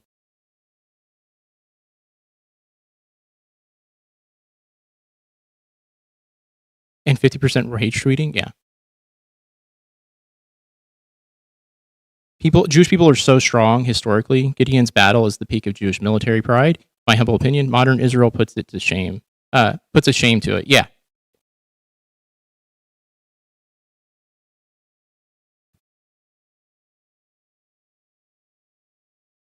They have to be. What do you mean? They have to be strong. Oh, because everyone wants them gone. Be honest with you. Look, I don't know. I don't necessarily believe that everyone wants them gone, because they've got so many allies at the moment. I mean, look at the way United States and Europe is backing them. America is to the rest of the world is a fucking joke, and this is just more heat. It's anti-Zionism, yeah. That now we're a UFC match. That's what the Capitol building, like our the heart of our governmental system, is now turned into a pay-per-view UFC match. Yeah, I would like to know where's this coming from? Yeah. It's money. That's all it is. What does this have to do with 250 years of the United States, or even his birthday? Is he doing it for his birthday? I don't understand where the divide comes here. He's doing it because he views himself as a Roman emperor, and this is a Roman Colosseum gladiator style sport. Kill for my pleasure. Yeah. That's the symbolic reference that all fighting basically is. Even I would say football. Any kind of violent sport is basically a throwback to that. Roman gladiators killing each other at the pleasure of the emperor. Trump views himself like that. And so he's literally now doing it. He's setting up, in his mind, a Roman Colosseum right there on the front yard of the White House. So I'll jump in real quick and say that I don't know if equating him to... Hey, what's up, Jamie? How are you doing? I think you're a gentle genius. I appreciate that. I have a video that I'm going to be putting out tomorrow. We're watching this. I'm probably going to have to edit this video down. I suppose Rogan and Dana are his friends. Yeah. Well, yeah. America has always been a fighting country. I don't know why people are shocked about this. I mean, people I think are shocked about it because we call ourselves we call ourselves a first world nation. We don't come out of the woodworks to be like, hey, let's. I mean, honestly, we've been doing it for a very long time. I mean, look at everything that's been happening after World War II. We've been very war hawkish. We fought each other. Yeah, we did. We had a civil war. The thing is, I think a lot of people look at the stuff that's going on nowadays, and we're hoping that we are going to be the base of hey, Like, we don't need a war. We don't need to do these things. Nukes are already a thing. Why do we need to fight? We can talk out our problems at this point. And now it's just like, now let's just go ahead and bomb Iran. Like, it's nuts. It's crazy. I think live and let live. I agree with you 100%. I don't understand why we do the things that we do. You know, I don't know. I don't get it. I mean, the only thing I think of is that someone thought maybe they could just come in and take over the, take over Iran and basically have control of the strait at this point. We need to be in a generation that found Starfleet. I will not give up on that dream. I would fucking be at the very front of that one. Okay, yes, and he's doing it for his birthday. He forever wants it to be his birthday and the 250th to be tied together. Yeah, he wants everything to be tied to him. The whole JFK Center thing should prove that, and also putting himself on the $250 bill, like, that's crazy. That, in my opinion, that's vain, and I don't know. It doesn't feel very becoming of a president, in my opinion. Thanks for letting me speak. I appreciate everyone and love everybody. Hey, Barry, I'm going to tell you this, man. Like, anytime people want to come in and talk, as long as everyone's being respectful, I am by far going to let people talk. I'll even admit when I'm wrong. I have no qualms with saying, like, hey, I don't know that. You know? And I always like to hear other people's opinions. I like to know where people are coming from. I like to know what people think and feel. You know, because the reality is, like, we can't, if we're all just yelling at each other and telling each other, like, go fuck yourself and whatever, we're not making any headway. We're just not. And the reality is like, hey, look, we're all human beings. We all have our own ideas, our own thoughts, our own whatever. And if we can't find some common ground, then we're just going to keep fighting with each other. And it's not good. It's just not good. I had to Google why didn't we invade Iran because it's so goofy. I couldn't believe it and had to check. The reality is like, you break everything down with the way it was going. It seemed like they were trying to set it up so that Iran was actually building out, like nuclear weapons. But the reality is like, last year Tulsi Gabbard said, no, we wiped out their nuclear weapons program. So to me, it just seemed like a bee got into Trump's bonnet about something, and he's like, "Well, fuck them. We're gonna just fuck their lives up right now." He's had it out for him since since his first term too.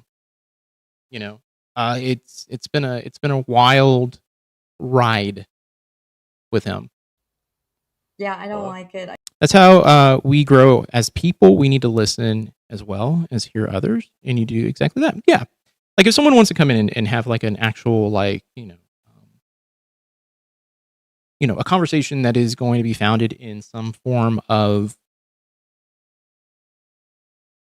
I would say like, there's no gotchas, there's no debate. I've said this on the last stream, but I don't particularly care for debate. I think debating is why we've gotten into some of the stuff that we've gotten into lately. People want to be right, and the reality is like, I don't want to start a conversation where people are like, hey, I'm right, you're wrong. Zionists love to call us Jews anti-Semitic as well. You're a self-hating Jew. I know. The funny thing is, Sasha, it's always that thing. I always used to call myself self-hating Jew well before this was a thing. And now I just say, you know what? No, I'm just a Jew who does not like what's going on in Israel. In the quote unquote eyes of our God, I'm Jewish. And no one can take that away from me. Even though I don't necessarily believe in the Jewish faith, by Jewish law, they can't take that away from me. So if they want to be like, you're self-hating Jew, be like, well, you know what? You're a fucking asshole. You're describing good faith, which should be the norm. Yeah, 100%. I like I said, I think these 20-on-1 debates, it's all smoke and mirrors for the reality of what this is.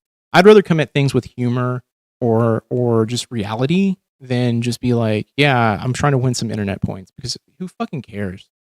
Like, when you die, are they going to put that on your fucking tombstone? How many fucking debates you won? No, it's silly. No one's going to fucking care. Like when this all disappears, because it will disappear, no one's gonna care. I told you that. Yeah. What do you got? Don't like You it. got to take that call. What's going on? No, I'm done. I'll turn my phone It's off. Bob. It Thank was you. important about your dad, but now that's very good news. I just got some good news, and there, my Okay, phone great. is off. All right. Well, you got some good news. Let's go to some bad news. Topic number 2. We got ICE problems in New Jersey. Yep. Protests erupted this week in New Jersey at Delaney Hall, a private ICE detention center in Newark operated by the GEO Group, one of the largest private for-profit prison corporations in the United States that made $2.6 billion in revenue last year by incarcerating human beings. Tensions escalated over Memorial Day weekend as hundreds of detainees went on a hunger and labor strike to protest spoiled food and unsafe Was he gonna say Lego? living conditions in the facility.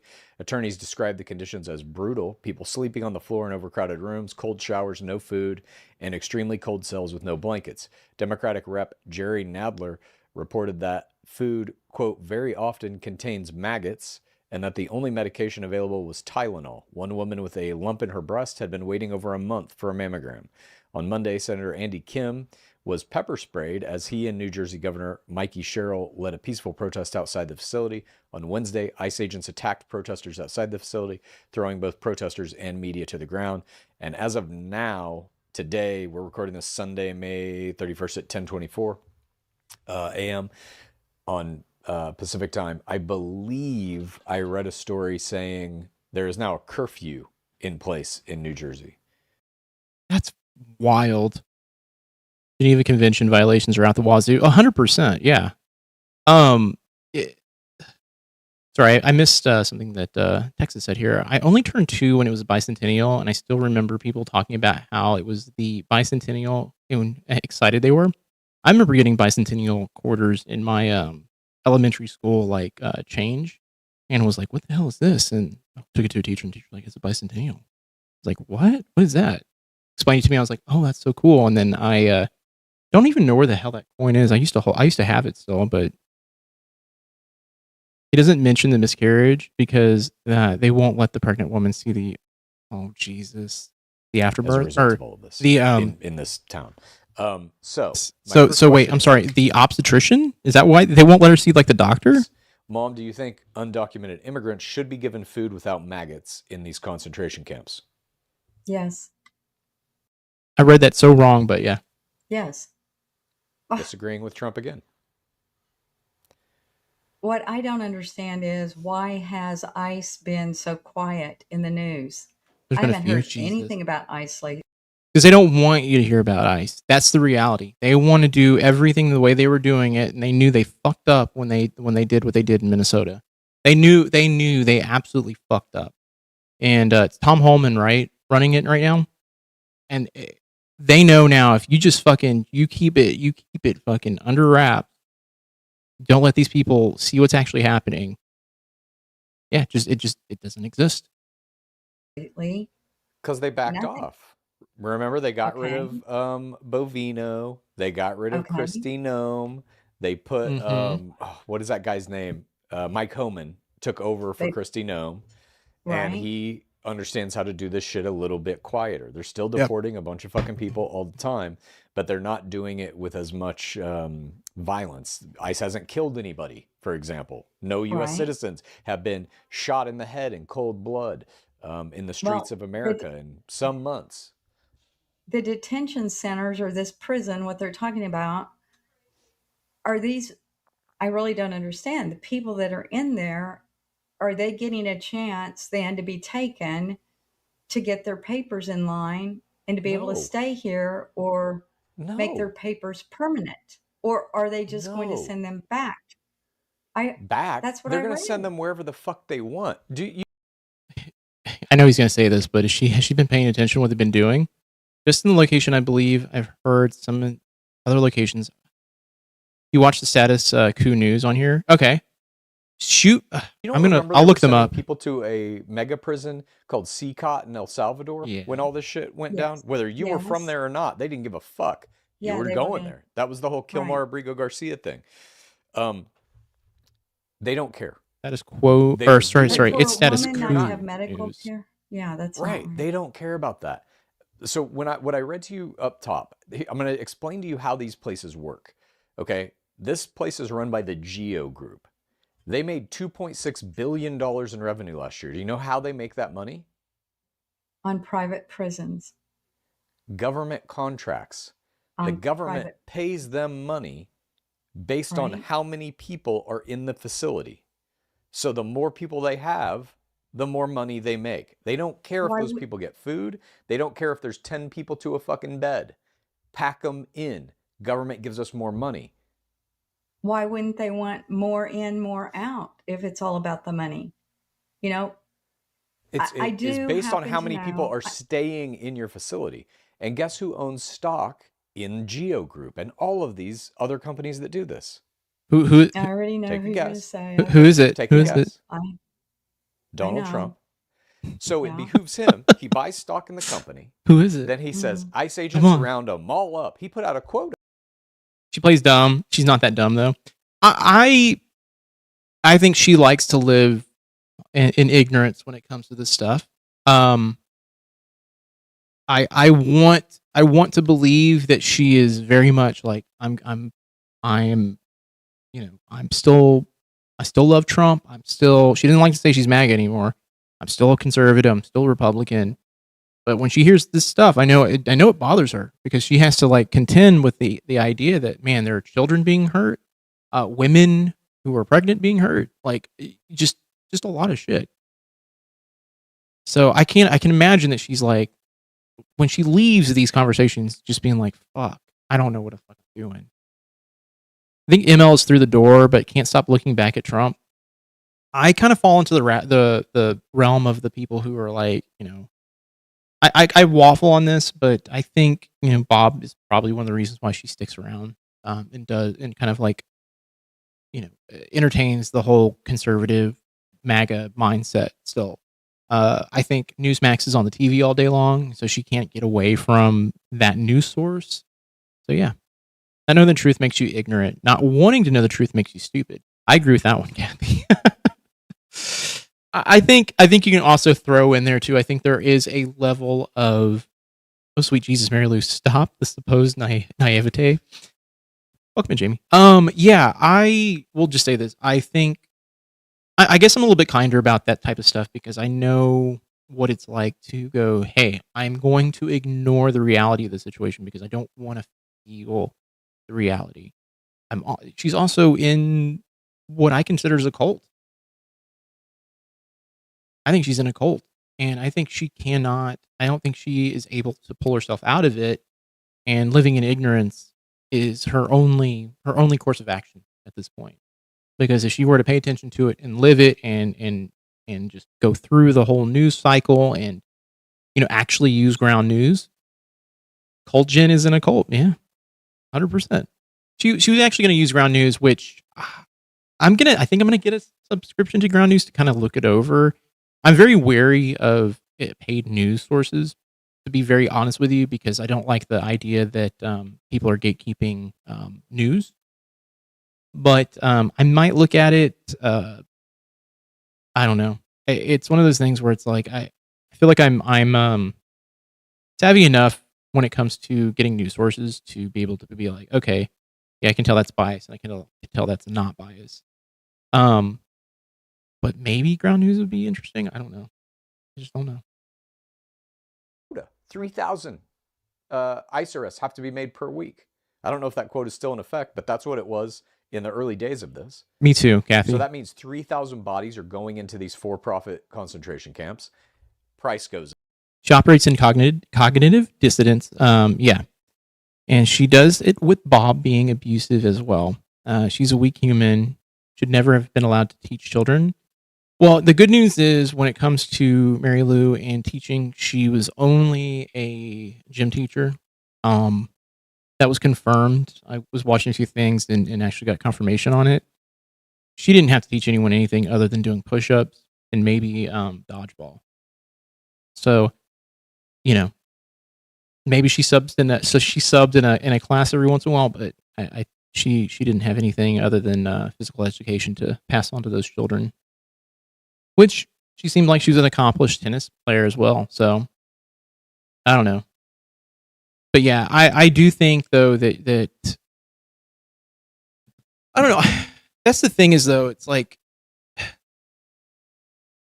I know Chad and them have mentioned like,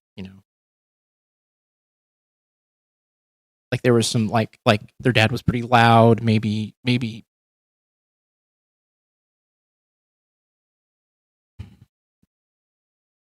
like I don't want to say he was abusive. I don't know if he's abusive or not, but I know he was mentally abusive to Chad and them. I mean, just some of the stuff I've heard, I'm like, Jesus fucking Christ. That's awful. Ground News lists ownerships and drives users towards paid sites with their links. They contribute nothing. They're just a link aggregate. Drew, thank you, by the way, for pointing that out. Because there was a time where I was like, oh, I should apply for like a sponsorship with them, and then I was just like, let me hold off on anything like that until I dig through it myself. But I don't like aggregates typically. I don't. I think they can be abused. She taught elementary PE and sometimes coached middle school tennis. Can't identify media bias on your own. Ground News isn't going to help you solve that problem. You're right. I was hoping that though ML would be able to kind of look at it and go, oh hey, this is really right leaning. Let me find something center. I don't know. Goes up. Taxpayer money gets sent to Geo Group. The stock of Geo Group goes up. Trump makes money. That's the whole game here. I do know this. I know this because I know these people personally. You know Geo Group? No, I was going to say, I was like, what? A different situation here. She's talking about the family that she's been helping that are illegal immigrants.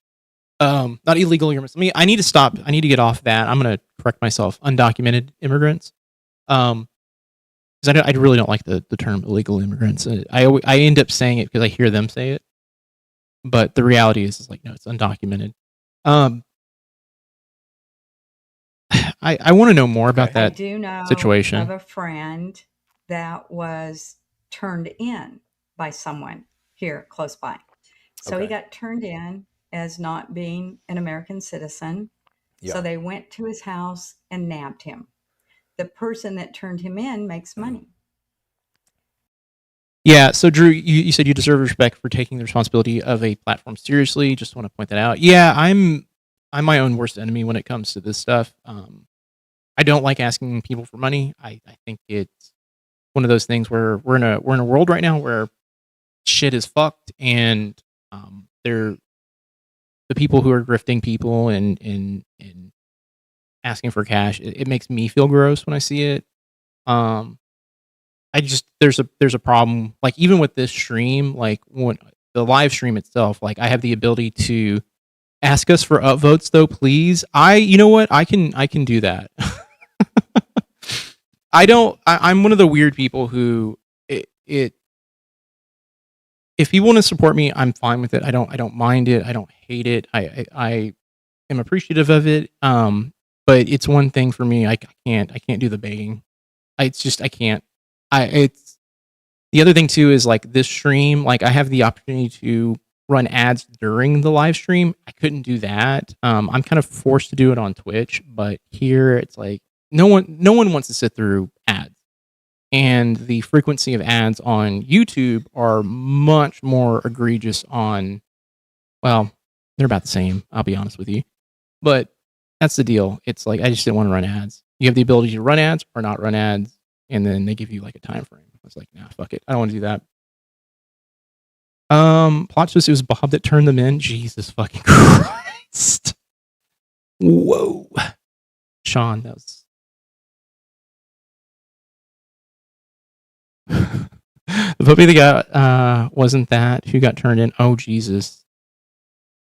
Doing it organically means you earned it. No shame in standing on self-respect. Honestly, I only did it organically because people saw the first video I did, and because the original, I'm going to go into history real quick of this channel.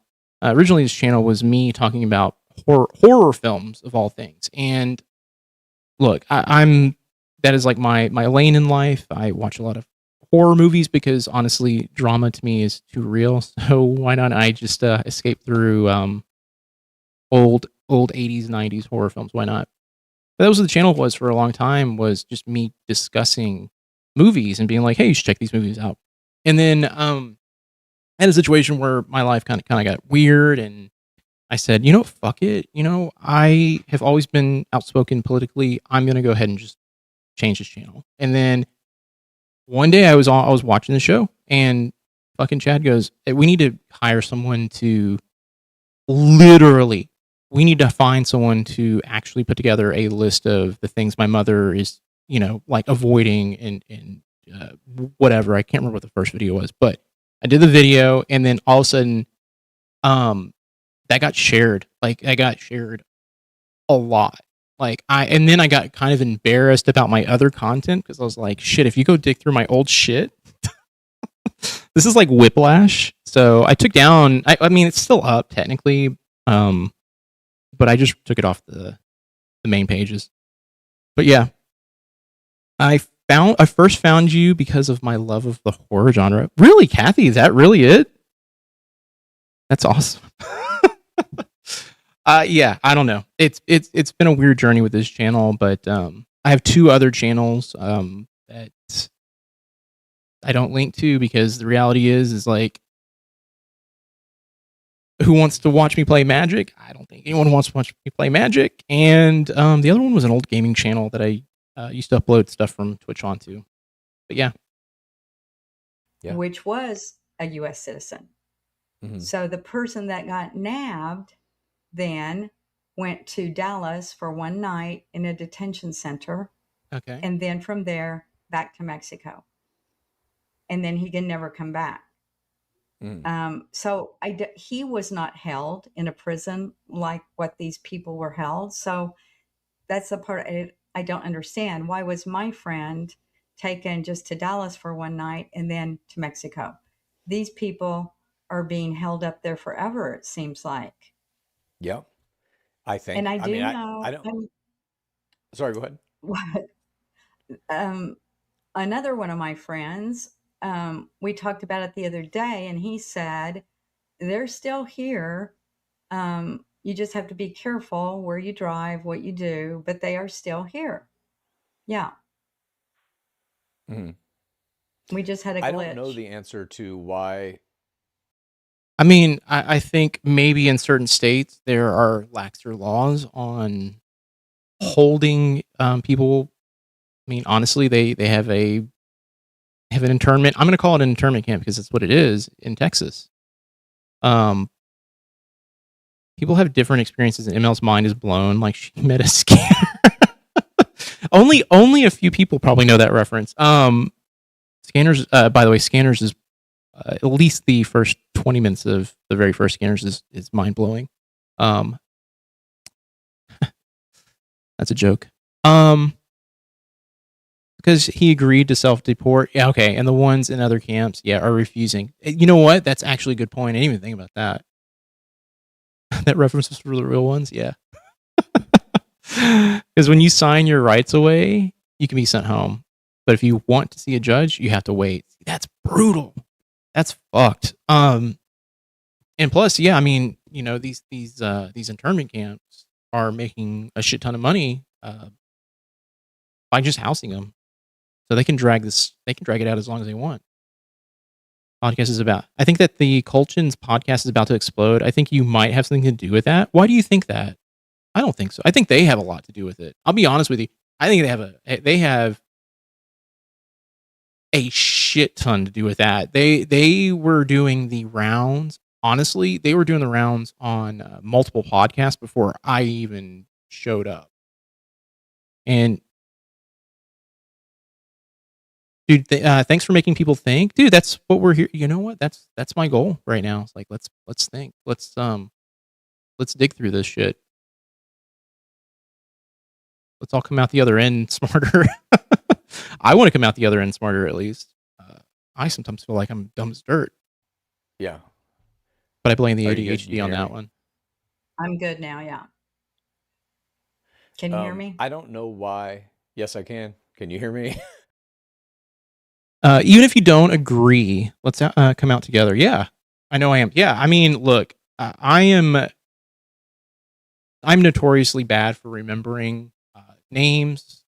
That is just that is my I hate to say it, that is my lot in life. If like Barry, for instance, I know yours because I've said it a couple times. But the thing is, like, I have such bad ADHD that like my brain connects dots that don't necessarily connect. I feel so bad for some people having to watch me because sometimes I'm like talking about something and then I hear myself and I'm like talking about something completely different. I get so annoyed at the tech stuff. It's kind of endearing. Dude, you're awesome. No, you're awesome, man. I appreciate you. Yes, I can hear you. Okay. Yeah, we can I agree don't to know disagree why 100%. some places send And yes, Amanda, I'm going to just say this. I get, okay, as someone who used to work in IT, watching them fumble with the IT related stuff, I've got, I have this part in my brain where I'm like, they need someone to help them. Joel, did Mary Lou just confess to aiding and abetting an illegal? Add this to ML's list of crimes. ML's an illegal. Jen, I'm gonna say this. I think she is being coy when she talks about this stuff. I think the people she interacts with, because she has a connection to them, she feels sympathy for them. And yeah, maybe she helped them. And you know what? We should just lump her in with being one of these dirty lips. I don't know. I don't know how I feel about this arc with Mary Lou, where she's like, like she has some insight into this, but then she's still just absolutely on a fundamental level like racist, and it's just like, what the fuck is happening? them to places like this specific facility, and some Right. places just send them to one place in Dallas for a day or whatever. I don't know. My guess To give them is clothes and stuff, yeah. because of the money. My guess is that the places that have really bad conditions, where they're just packing them in and keeping them as long as they can, are the places that are like making the most money for Trump and all of his allies. That's the only thing that makes sense to me. You do think so, Kaiser? I think I've talked about this a little bit. I have a person in my life who reminds me of Mary Lou, but much younger, and they put on airs. They act very cordial and nice to your face, but the moment you walk out of a room, they say the most mean, terrible shit about you. They've never said a single. They'll say everything nice to your face, but then the moment you walk out of a room, they'll tear you to pieces, and they have the same mannerisms as this woman right here.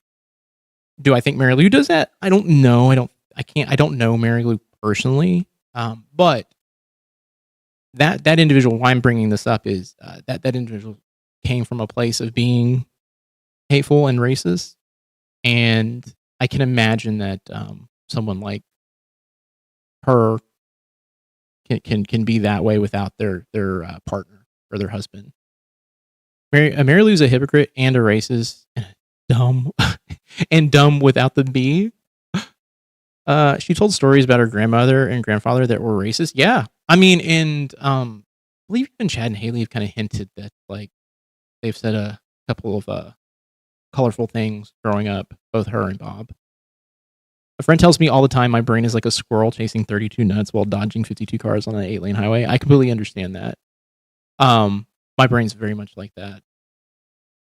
I haven't told the story yet, but I think I took double the Adderall today on accident because I couldn't remember if I took it, and I said, fuck it. And now today I'm just like, I can see past the screen at the moment. Told stories. Oh, okay, we already read that. Boop. Let me ask you this. Why do you think a private prison that made $2.6 billion last year can't afford to feed the prisoners that they have imprisoned? Yeah, it's ridiculous. They should be able to feed them, you would think. Yeah. Okay. I mean, that's basic. very I mean, that's sad. basic human I- rights, even if they're immigrants. We got to You know? investigate this and do better. It's been investigated. We all know what's happening. It's right there. It's out in the open. This is my issue sometimes when I listen to Mary Lou, is this like, they just need to do better. It's like, well, okay, what are we doing to make that better? What's happening here, you know? Like, why are we not focusing on that piece? I grew up with a severely racist dad that no one believed was racist until they lived with him. ML reminds me of him. Kathy? Yeah, exactly. Racism is baked into the crevice of crevice of American life. We all have the actively deconstruct this continually. Yeah, 100%. I grew up. I'm in Texas, so and I grew up in the 80s, 90s, early 2000s.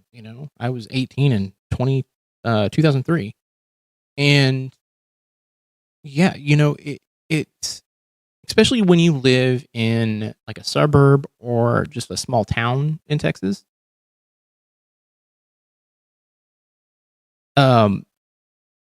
Look, everyone says something terrible. I'm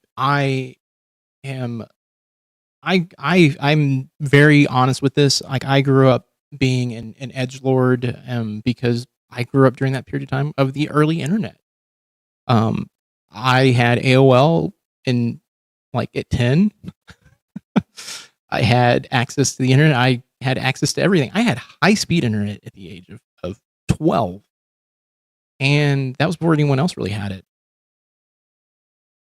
And yeah, I grew up with the most like just insane shit that you could ever see. Like, I can't imagine anyone seeing and being exposed to half the shit I was exposed to. And what I'm saying is, like, yeah, I have been around people who've been racist. I have seen it firsthand. I have been put in situations that would scare most people. And it scared me at the time. To be fair, I grew up in Tyler, East Texas. Oh, East Texas is rough. East Texas is rough. I used to service machines out in East Texas in the late 2000s. And that place is rough.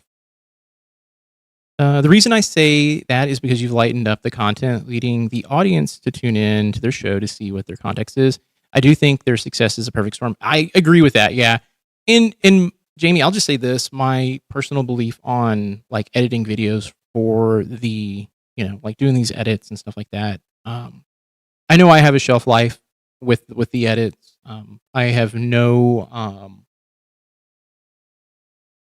like I don't have any sort of ego going into any of this shit. I don't look at it and go, oh yeah, I'm doing something amazing. I just look at it and I'm like, someone found some of my shit funny. Okay, cool.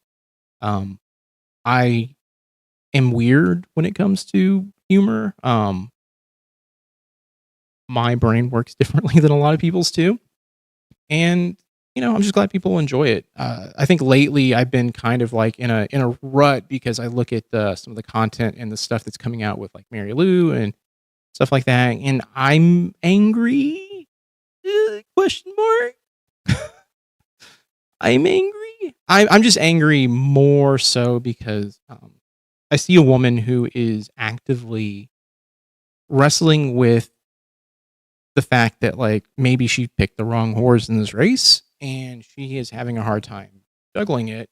But then I'm angry because I see her pulling back so fucking hard, and there's a part of my brain that goes like, she's never coming. She's not gonna say this is wrong. My husband can be hateful and racist, but then meet someone personally and love them and talk how great they are. I think it's just how we were brought up. Yeah, 100%. I'll tell a story later, but it's about something that was said to me about a person, and the individual was very racist, but they were talking about Obama of all things. Honestly, think I must have had my head in the sand because I do not remember the racist stuff growing up in Texas, in my Texas area. I did grow up in the country. I grew up in Harris County, so I kind of was exposed to a couple of different different ways like of life. I was around people who, I don't really talk about it, but my grandparents were Syrian, or my grandmother was a Syrian Jew, and so that came with its own kind of bag of worms, and their last name is a phrase that well, it sounds like the N word. So they had to change their name coming over to the United States because of that. Um, and so what I'm trying to get at is like I was around people who around that type of thing where it was all like, hey, this is a bad thing, this is a bad word, don't say this. But then I was also around people who said it with abandon, like just literally trailer. I grew up in a trailer, and the people around me who were in those trailers had nothing nice to say, and said certain things with abandon.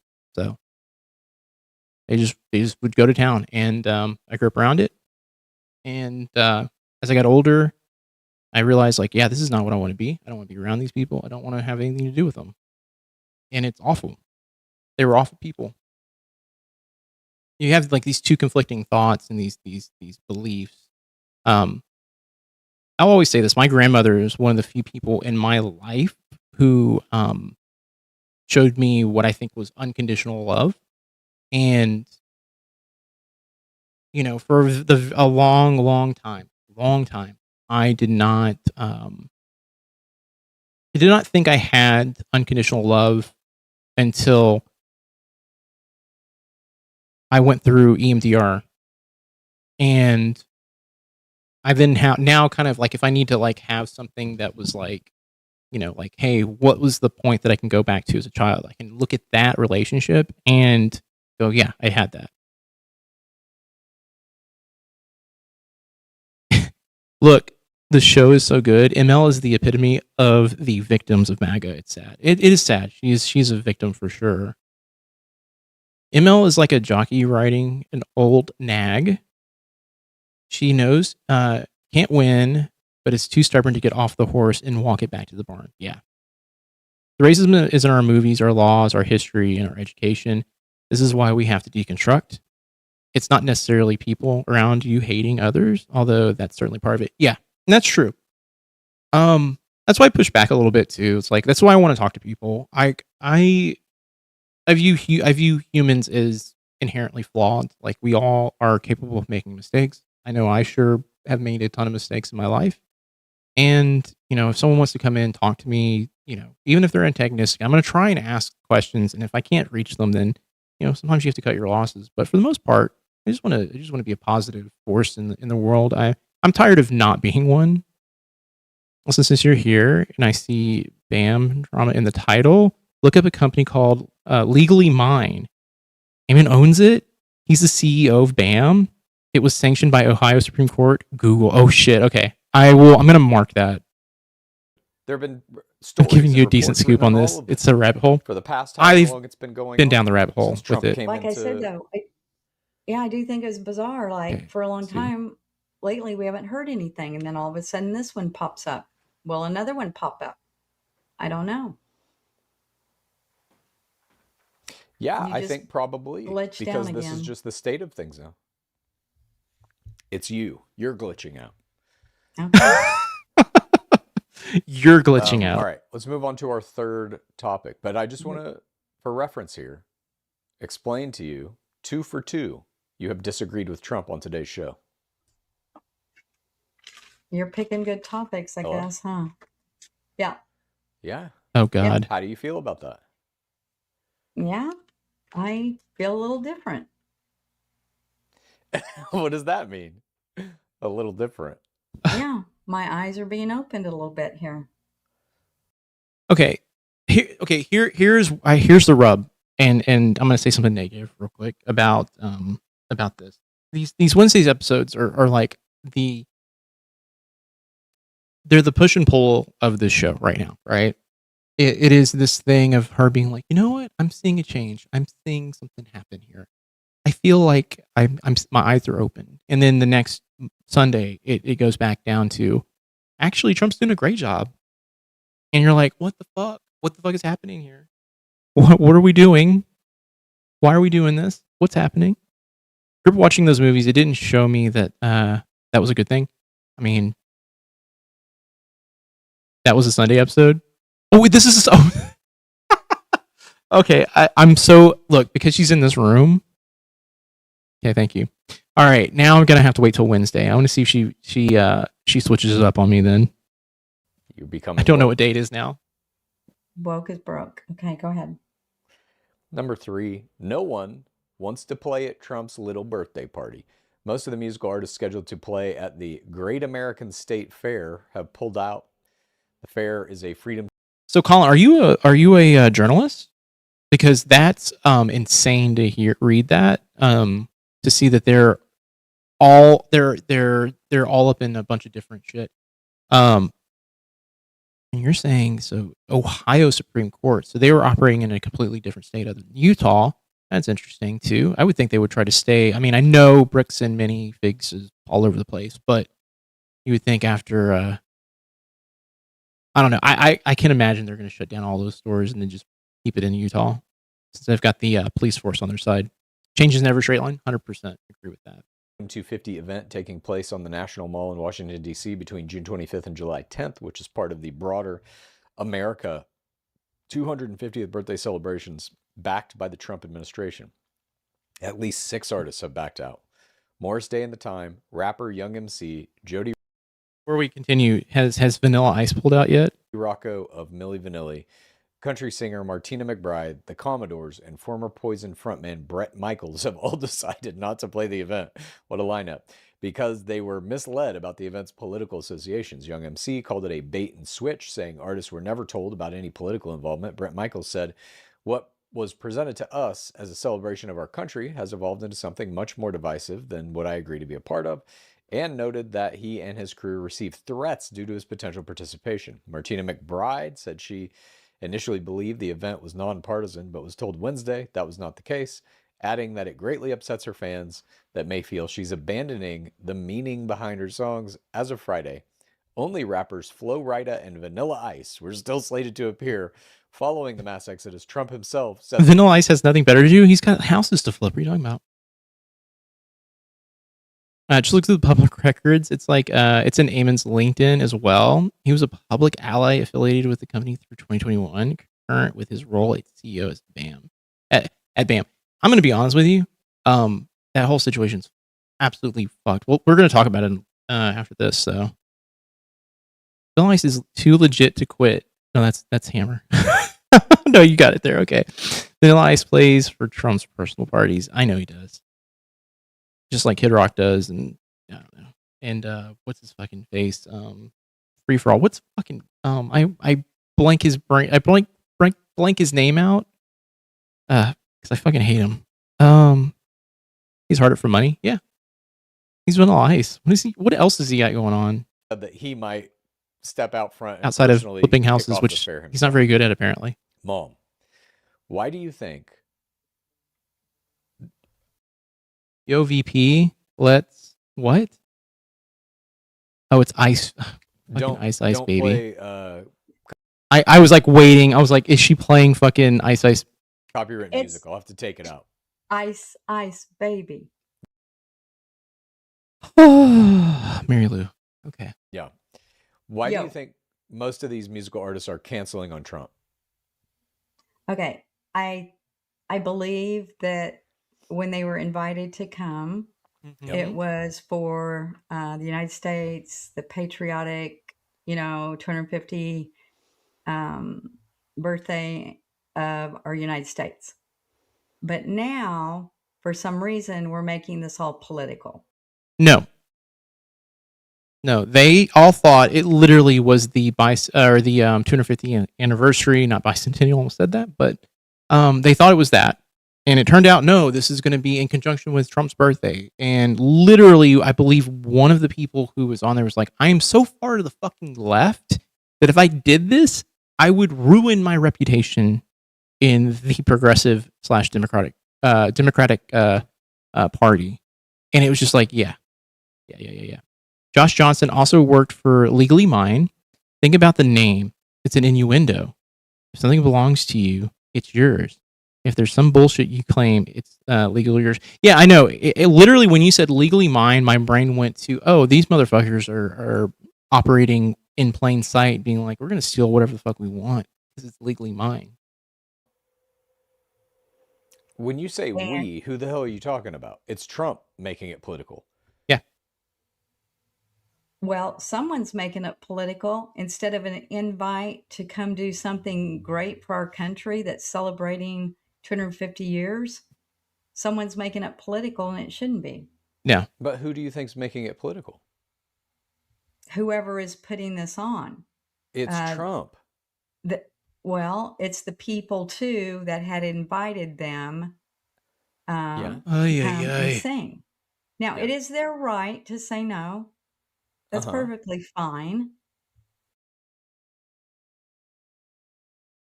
Fuck Joel, I just realized where I was. I'm too drunk. No, why are you fucking apologizing? You're into the fucking BAM story. I'm down with it.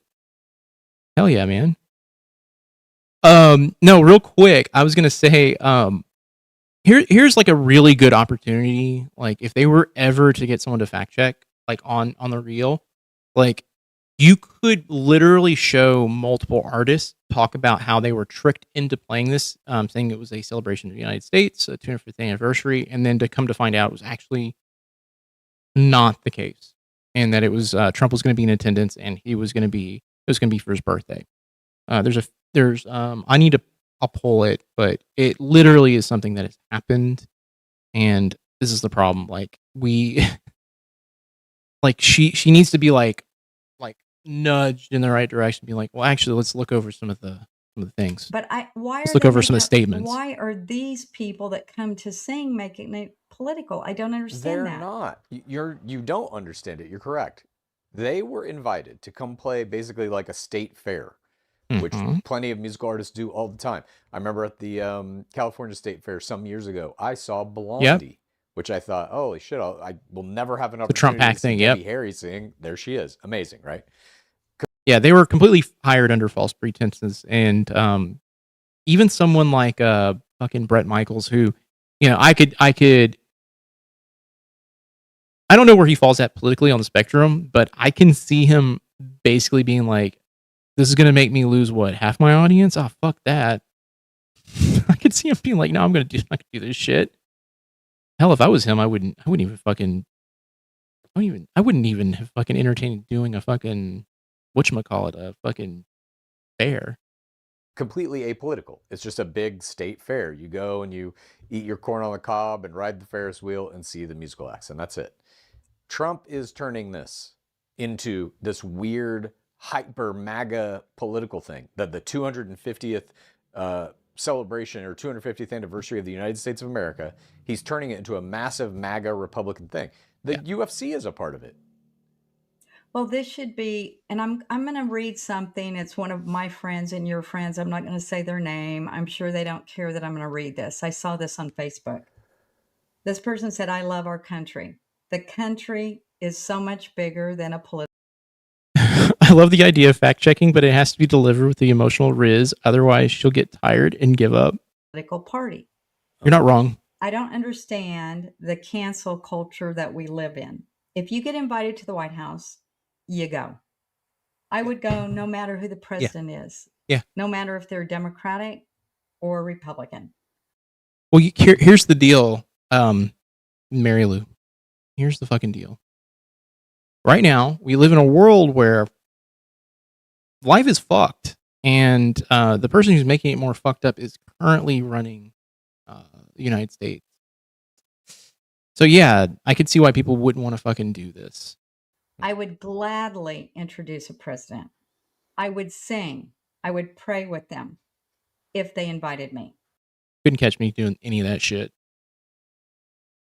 I'd be making fun of his fucking filled fucking diaper to his face. I respect the office, no matter who it is, country over party. Patriotism should cross over party lines for all of us. So this. I agree with you on that one, Hopeless. I don't think so we were talking about this on the last one. I think people like Peppermint and Hassan, the reason why those episodes went so well was because they are not Haley and Chad. And so when they tell them something and, someone has no like skin in the game, like I'll be honest. If I was, having a similar show with my parents, I would feel just as angry or like wanting to be like, no, you're fucking wrong, because there's just so much pent up frustration there. So, but someone like Hassan doesn't know Mary Lou and Bob at all, and they can sit down and go, hey, let me just give it to you straight. Like, you can sit there and say like, hey, you know, you're just a lib. Well, the reality is this. I actually, you know, you can call me that, but my belief is X, Y, and Z. You know, it's not this box you put me into. And they have to go, oh, I got you wrong. That's why we all relate to the show so much. Exactly. I was telling Suzanne, I was just like, yeah, like when I first started watching the show, I had so much anger and so much frustration. And when I watched it, I was just like, what the fuck is this? This is insane. At first, you know, I was one of the few people who were probably in the audience going like, this has got to be staged, right? This has got to be staged. And then after a while I watched it, I was like, no, it's not. This is these people really feel this way. Like, and they're angry, they're not caricatures of MAGA people. It's just they are MAGA people. It's like getting to knock our heads against the wall, arguing with our parents without the guilt of it after. Yeah. I mean, with me at doing edits and stuff like that, I've actually kind of gotten a lot better when it comes to feeling angry. Typically, I'm like trying to find an angle with like an episode where it's like, okay, what's happening here? What's funny about this? What can I poke at a little bit, and what can I make a point of? Last week's episode, though, I was irate. I was very irate when we watched it. The emotions get in the way of the truth. Yeah, 100%. 100%. Cancel culture is absolutely a new thing. The Dixie Chicks are now the chicks for unrelated reasons. I'm not being incredibly sarcastic. I was gonna say, I was like, wait, that happened in 2003, right? They were protesting the Afghanistan war and the Iraq war. Oh, they weren't. I don't think anyone was protesting the Afghanistan war up until like later on, when we were there just way too fucking long. But people were totally protesting the Iraq war because fuck. Gaslighter, denier, do anything to get your ass farther. Hey Eric, how are you doing? I don't know. Like, I be honest with you, this show can be frustrating when, for me at least, when I feel like I get whiplash. They talked against Bush. I find that I get more and more angry with ML because it feels like she's playing the it's not so bad just because she doesn't have the energy to argue. Not that she believes it. Yeah, 100%. I agree with you on that one. Bob is, and I'll always say this, Bob is Bob. Like, Bob makes sense to me because I know where Bob is mentally. Bob is never wavering. He is Bob. And can I get mad at him? Yeah, I can get mad at him, but the reality is like, he's just an old man screaming at the fucking clouds at this point. He if you want to ever get mad at Bob, watch the older fucking episodes back in 2023, 2024. That motherfucker was on fucking point. Like, blah, blah, blah, blah. Like, dropping shit. Like, you know, like, hold on. Not this. Not whoopee panoo. It was shit that was like, this makes my fucking brain hurt. You are racist and you are fucking mean, bro. Dying Bob is still willing to throw down on his beliefs, man. Oh yeah, 100%. But I will say this, if you ever want to get mad at Bob, watch older Bob stuff, because Bob was talking about how there's going to be a race war, and that was fucked. Like, that shit, like, I almost made an edit of that before he got sick, and I just told myself, like, I can't do it. That I can't do it. He's sick now. I can't put that shit out in the fucking world. This is fucking awful. I think this show is a window into the life of rural boomers. Yeah, that too. Drew, watch out. All right. I'm ashamed the president is from Texas, is what they said. Yeah, I remember that. That was so wild. That was fucking bananas. Yeah, a lot less quirky than Whoopi Panu. Yeah. Bob is old school John Birch Society. This individual is saying, which That's funny. what I believe Jesus, too. man. This is for our America. It shouldn't be political. But here's what she misses. It is political because a person who should not be involved in the celebration is involved in the celebration, and that person appears to be President Trump. That makes it political. And yet it is, because it's Trump. Like, I get the sentiment of that Kathy, statement, you're right. of course, but we are living in a time where it's not party lines anymore. Right. The Republican Party is no longer just another political party. It's no longer just the conservative political 100%. party. It's all of them are either engaging in blind, open corruption, stealing billions of dollars from American taxpayers, or they are helping facilitate those that are doing that. They are covering up the Epstein files, a giant criminal ring of child sexual assault.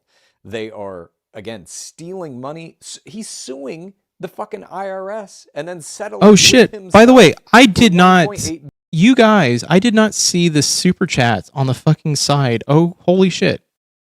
Okay. I need to I need the screen out here. Hold on. Thank you guys, by the way. Whoopi Panu, thank you, Fancy.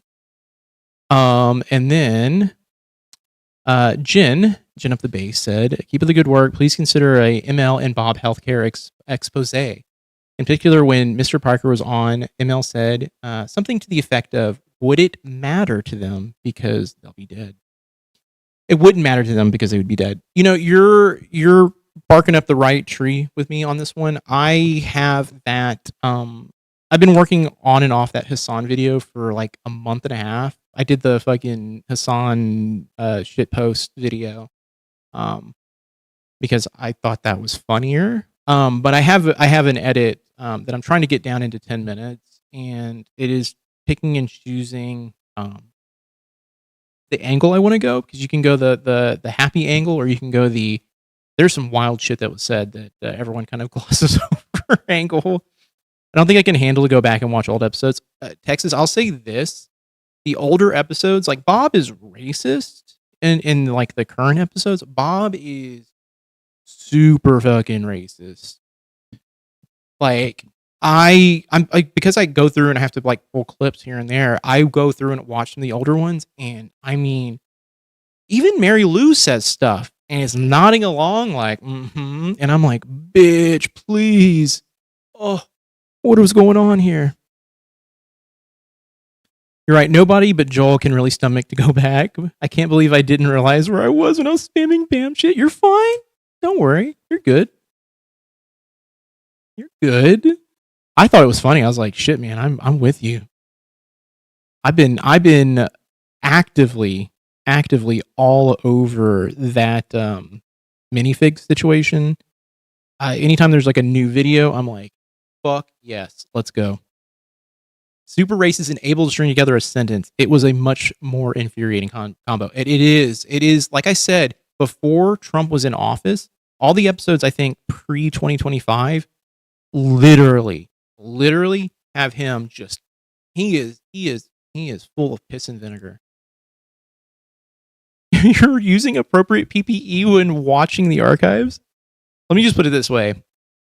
I dig through old videos.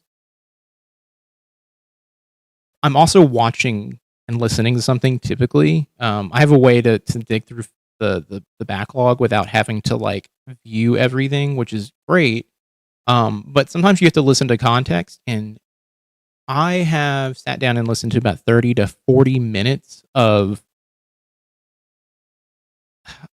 many of the older episodes, like just for shit that I have to pull for, like Mary Lou claiming she never said anything terrible or wished harm upon, like Biden and Kamala. I was like, yeah, okay, let me dig through this shit. Yeah, no, she said shit. She said some crazy shit. It's wild. You have to listen to it, and when you listen to it in context, you're just like, this is awful, and this is mean, and this is bad. Whew. Okay. You think the CIA got to Bob with MK Ultra like they did with Manson? I think if that was the case, he would just be like, what's his face, the Unabomber, Ted Kaczynski, right? Wait, that's yeah. I think he would be like him, or oh my god, imagine Bob. It wouldn't work. It wouldn't work. It wouldn't work at all. This old lady needs to take the squirrel brain to bed. 3 a.m. is not far off. Love the listening, and we'll finish tomorrow. Of course, yeah, Kathy, go take care of yourself. Go get some sleep. We're gonna be back on Wednesday, by the way. So if people are having fun here, seriously, by the way, if you're watching this later on, like this. If you're enjoying it, come hang out with us. Whatever. It's we're just having fun. That's all. We're just goofing around. $billion. We talked about this last week. He's insider trading Fancy. left and right. Go and prepare for that trades. In the last 3 months, hundreds left and right. 3,600 trades. In the last 3 months, hundreds of millions of dollars. He is robbing the country blind. He is making it less safe to live here. He's killing all the animals. Amanda, I don't disagree with you. I think Bob does make the show as well. I think that's part of the reason why I've been having some trouble editing. Because my honest opinion is without Bob being there, these episodes can feel very I don't want to say milquetoast, but they can be very much a lot of Mary Lou agreeing and then saying something infuriating and then being smug and then it's over. It's very formulaic. But Bob, it's yeah, if you had asked me a month and a half ago, 2 months ago when Bob was still on the show, I'd been like, I need Bob to fucking take a break because Bob is cutting in. He's interrupting. He's being crazy. He's being wild. I can't deal with this. And then now it's there's not much conflict. Yeah, you're right. It's flat. Will you be live on Wednesday? Yes, I will be live on Wednesday. We're gonna be watching. We'll be watching the new episode together. I'm going to try and hold off on watching them beforehand because kind of enjoy watching these and then discussing them. Let's see here. I think Bob and Manson just come from a similar ideology. It's fundamentally JBS and an old American first. Yeah, from the 1940s. Honestly, Manson's weird. Honestly, Manson and I would say Bob are cut from the same cloth. I think there's a lot of parental neglect involved in the making of Manson and I think Bob as well. And I just think Bob got the bug in him where he's like, I'm gonna be a goddamn sports star and I'm gonna go into the Air Force. And Manson's like, I want ass and I want to do acid and smoke weed all day long. It's where my brain goes. I'm also one of the people who think Manson was a giant pussy, but I'll talk about that at some other point. The show has been a lot less entertaining. Bob was the wild card. Bob is exactly 100% the wild card for sure. Completely agree with that. Bob is kind of like the Nope monkey. Yep. He's the engagement hook, but he's also low-key dangerous. 100%. By the way, if you've not seen Nope, I highly recommend checking it out. I know people are like, Get Out is the only good whatchamacallit film by Jordan Peele. By Jordan Peele. And I'm like, no. Nope is amazing. Nope, I think is my favorite, and then Get Out, and then I like Us. I like Us as well. I have them all, so. But Kathy, you said I'll be here Wednesday for sure. Stayed up for the whole stream last time. 2 hours sleep. Oh, don't do that. Please don't. Go if you can sleep. Go to sleep. Nope is a superior film. Nope, in my opinion, gets everything just right in terms of the build up, the anticipation. I think Nope. The first time I saw Nope, I saw it in the theater. I was like, fucking, my mind was blown. I was like, people can make movies again. And, outside of Tarantino, which I think we're all now on a Tarantino's crazy thing. I was like, Tarantino's always been fucking crazy. Yeah. Manson wanted to be a musician. He did. Yes, Manson wanted to be a musician. And I think, what's his face from the Beach Boys really fucked his life up. If they just gave him the time and the effort, we probably wouldn't have had the Manson murders. Yes, Hitler wanted to be in art. Bob wanted to suck billionaire schlong. Only one succeeded. I'm appreciating a Bob break. I work in nursing homes in rural PA, so I'm surrounded by characters like Bob all day long. Yeah, I can imagine that. And Jen, I'm so happy it's Geneliza. I am glad you're getting that because I used to deal with someone who is a curmudgeon like Bob. I don't have to deal with them. I haven't had to deal with him for close to 5 years now. Didn't Bob tell Haley that he'd be okay if Trump? Yes. Well, he kind of hinted. He's like, I wouldn't believe her. It was kind of one of those things, I think. Allegedly. I don't want to say he did say that. But I think it was one of those things like, I don't know. Huge chunks of I still vote for him. So all of these big data firms can set up their data farms and poison the water. All of that is happening. So to say that no matter who the president is, I'll show up and like gladly shake their hand or whatever, introduce them. Well, this ain't like that. No. This isn't even like on a fucking George Bush Jr. level. Trump is the worst president we've ever had, bar none. The most corrupt president we've ever had, bar none. And he has put people in place in the Republican Party that are just like him, or they help him do what he wants to do. Nobody else exists now. So yeah, Colin, you're right. I think it was yours. Like it was the I don't know if this happened type. Yeah, he was like, well, I didn't do anything about it kind of thing. And it was like, okay, we're victim blaming now. And he's right. Chad's right. Here's the thing. I know Chad feels very impassioned saying this to Mary Lou in the way that he's saying it. The reality is that Mary Lou's listening to this and being like, he's got to like think about it in the child parent sort of like thought process of like, okay, I'm being chastised. No one likes to be talked down to like a child. And I'm not saying he's doing that. I don't personally think he is, but I think to Mary Lou, this comes off like that. Like, you're telling me I'm wrong. And I think it hits her in some sort of like weird spot in her brain where she's like, please stop saying this. No, I love him. Stop it. And reality should be like, yeah, look, Mary Lou, the reality is this. Trump's extraordinarily divisive. He has done so many things to make so many people upset. And that's the problem. Yeah, okay, you managed to hook her this time by mentioning animals. That's the emotional trigger. Her face says she does feel chastised. Anytime I see, so because I do all the editing and I've been doing all these edits and stuff like that, I watch these and she's got glasses on today, which is hard to see some of these things, but her eye, when she doesn't want to like take in something, she actively blinks. She does this thing where she's like, and it's, and I've talked about this. I didn't talk about it. I've never talked about it on stream, but I've mentioned it in comments and shit like that. I used to do something like that as a kid to get out of like,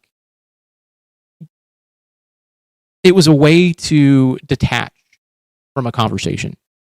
It's this thing of like, okay, let me do something, and you find a way to just be like, how can I minimize this? How can I make it smaller? And I used to do that. I used to do something very similar to what Mary Lou did here, or not here, but has done in the past. She can't allow herself to feel embarrassed by her own lack of discernment. I agree with you. That's rational thinking. Sometimes there's not a rational thought like when it comes to this situation here. When I watch this show, I literally zoom in on ML's camera. I highly recommend watching the show like that. You see all of her coping mechanisms in real time. Yeah, it's why I do some of the edits the way I do. Because like sometimes you're hearing it, and I personally start zoning out, and I'm just staring at her, and she's just like, she's doing this. She's just like, yeah, I'm listening. Yeah, I'm watching. And she's staring at her phone. Or she's doing that thing of being like, and you're like, oh shit. She's not listening. Not just like, it's happening. Uh-oh, I just backed out. Shit. Well, this ain't like that. This isn't even like on a fucking George Bush Jr. level. Trump is the worst president we've ever had, bar none. The most corrupt president we've ever had, Yeah. bar none. And he has put people in place in the Republican Party that are. Yeah, it's so funny. And I'm glad you mentioned that because it's like people are like, I don't see that. I just think that's just something she does, and it's like, well, look, the reason I can pinpoint that or point that out is like something that I'm like I notice is because I have actively done stuff like that in the past. It is a childish way of mitigating a blow. It is, and like I feel bad for her. That's the stuff that like deep down inside, like I feel awful for her, but I also think that some of the stuff that comes out of her mouth is also so awful. So it kind of like balances out sometimes, like where I'm like, but yeah, I grew up in a household that was kind of rough personally, and yeah, you find ways of coping, and man, there's stuff that if I were to say it out loud, you'd be like, that's insane. That's what you used to do. They're just like him, or they help him do what he wants to do. Nobody else exists now. So it's not just like, regardless of party, we're looking at the Nazi party basically running America right now. I just heard Bob. Hold on, let's go back. We're looking at the Nazi party basically running America right now. He actively screamed, turn off that podcast. Geneliza, okay. I block as a defense mechanism to block out facing something you don't want to hear. She flares her nose a lot too. Mm-hmm. She does that, yeah. She uses her notepad as a way to be like, I'm taking notes. And it's like, okay, well, I need you to focus on this. Yeah. And I'll be very honest with you. I had someone, I can't remember where, someone was telling me, was like, well, that's pseudoscience. Like that, there's no basis for this.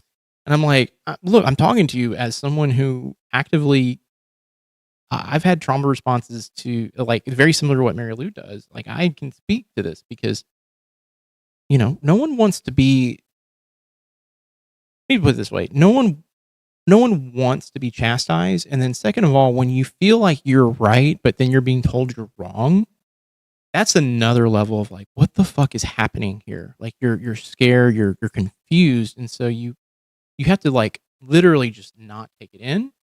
And so you start developing these things. Like I'll share one. I had developed two things growing up outside of the eye thing. Bob has dementia. Yes. I mean, I don't know if he's got dementia. I think, yeah, I mean, maybe it is dementia. I don't know. I know they think it's dementia. But he was supposed to get the all of the work done and the testing done, but then he had the situation happen. That's why he loves Trump. It could be. But no, I was gonna say I developed a thing where anytime I was feeling anxiety or if I was feeling like I couldn't explain myself because I had issues with that, still do to this day, I actually bit the outside of my thumb to the point where I had my pointer finger, my right hand, until I had a callus on it. I had a callus on it for months. Not months, I'm sorry, years. And then before that, I got teased quite a bit. And at home, my only way of comforting myself was I would hold my hand up to my chest like this. And this was like 4th, 5th grade type stuff. I think it's likely Bob had a stroke, yeah. And so in my own home, I was called Mr. Burns because like I had my hands up. And that gave me a fucking complex for a very long time. And it's stuff like that where you like look back on your childhood and you're just like, man, I would never wish this on anyone. Like even my worst enemy, I just would not wish 90% of the shit that happened to me on anyone. Fuck, 20%. She isn't way over her head, but she's trying. The problem is that without a life raft from Newsmax, she has to engage with her own values. So, Cribbins, I actually think she is back on the Newsmax train. With Bob being home, you have to think it is running 24 fucking 7. Do you think Chad needs to ask questions and appear curious during those moments? Yes, 100%. I think there has to be a. You believe the heart attack story? I do too. I think it was more of a heart attack than it was anything else. If he had a stroke, I mean, I can imagine they would probably don't want him to be on camera. I wouldn't want my parents to be on camera either if that was the case. But I mean, it depends on what kind of stroke. But he seems very vocal, at least in the background here. That's your opinion. They said taking Okay. for test in June. Yeah. Yelling? I heard him in the background screaming something. Yelled at me something. I'm not addressing that. Oh my God. Okay. What I read was some of those artists said that they were not told about CHF political complications, yeah. commitments when they first That's what they said it was. initially had said, yes, I'll come. Of course. When they So yeah, agreed not to necessarily a heart attack, participate. but And then after that, they didn't want to be endorsed politically anyway. So that's why they're bowing out. And that is okay. That's okay. I mean, if I was them, I get what you're saying about like, oh, it should be an honor Yeah, to Colin, introduce the president or pretty bad. participate in whatever he wants you to participate in. There is I respect them pulling out for sure. There is a second thing they could do though, which is show up and make their entire set basically fuck Trump. That would be interesting as well. But you know what? Like that would be that would be something that would go through my brain. But I'm pretty sure a lot of people would be like, I don't want that smoke. I really fucking don't. That would be mean. I personally would be like down the rabbit hole, being like, how can I make this as fucked up as possible? How can I make this really fucked up? Also, her response on January 6th Fund last week was pretty telling. She was newsmaxing hard. 100%. I actually almost made a video around that. I put that one on pause because I was like, there's actually a much more interesting video that I should probably I've been focusing on, and I'm gonna probably take some stuff from this tonight and throw it in there for tomorrow. I've got I got one spot in here I need to actually pull something from, and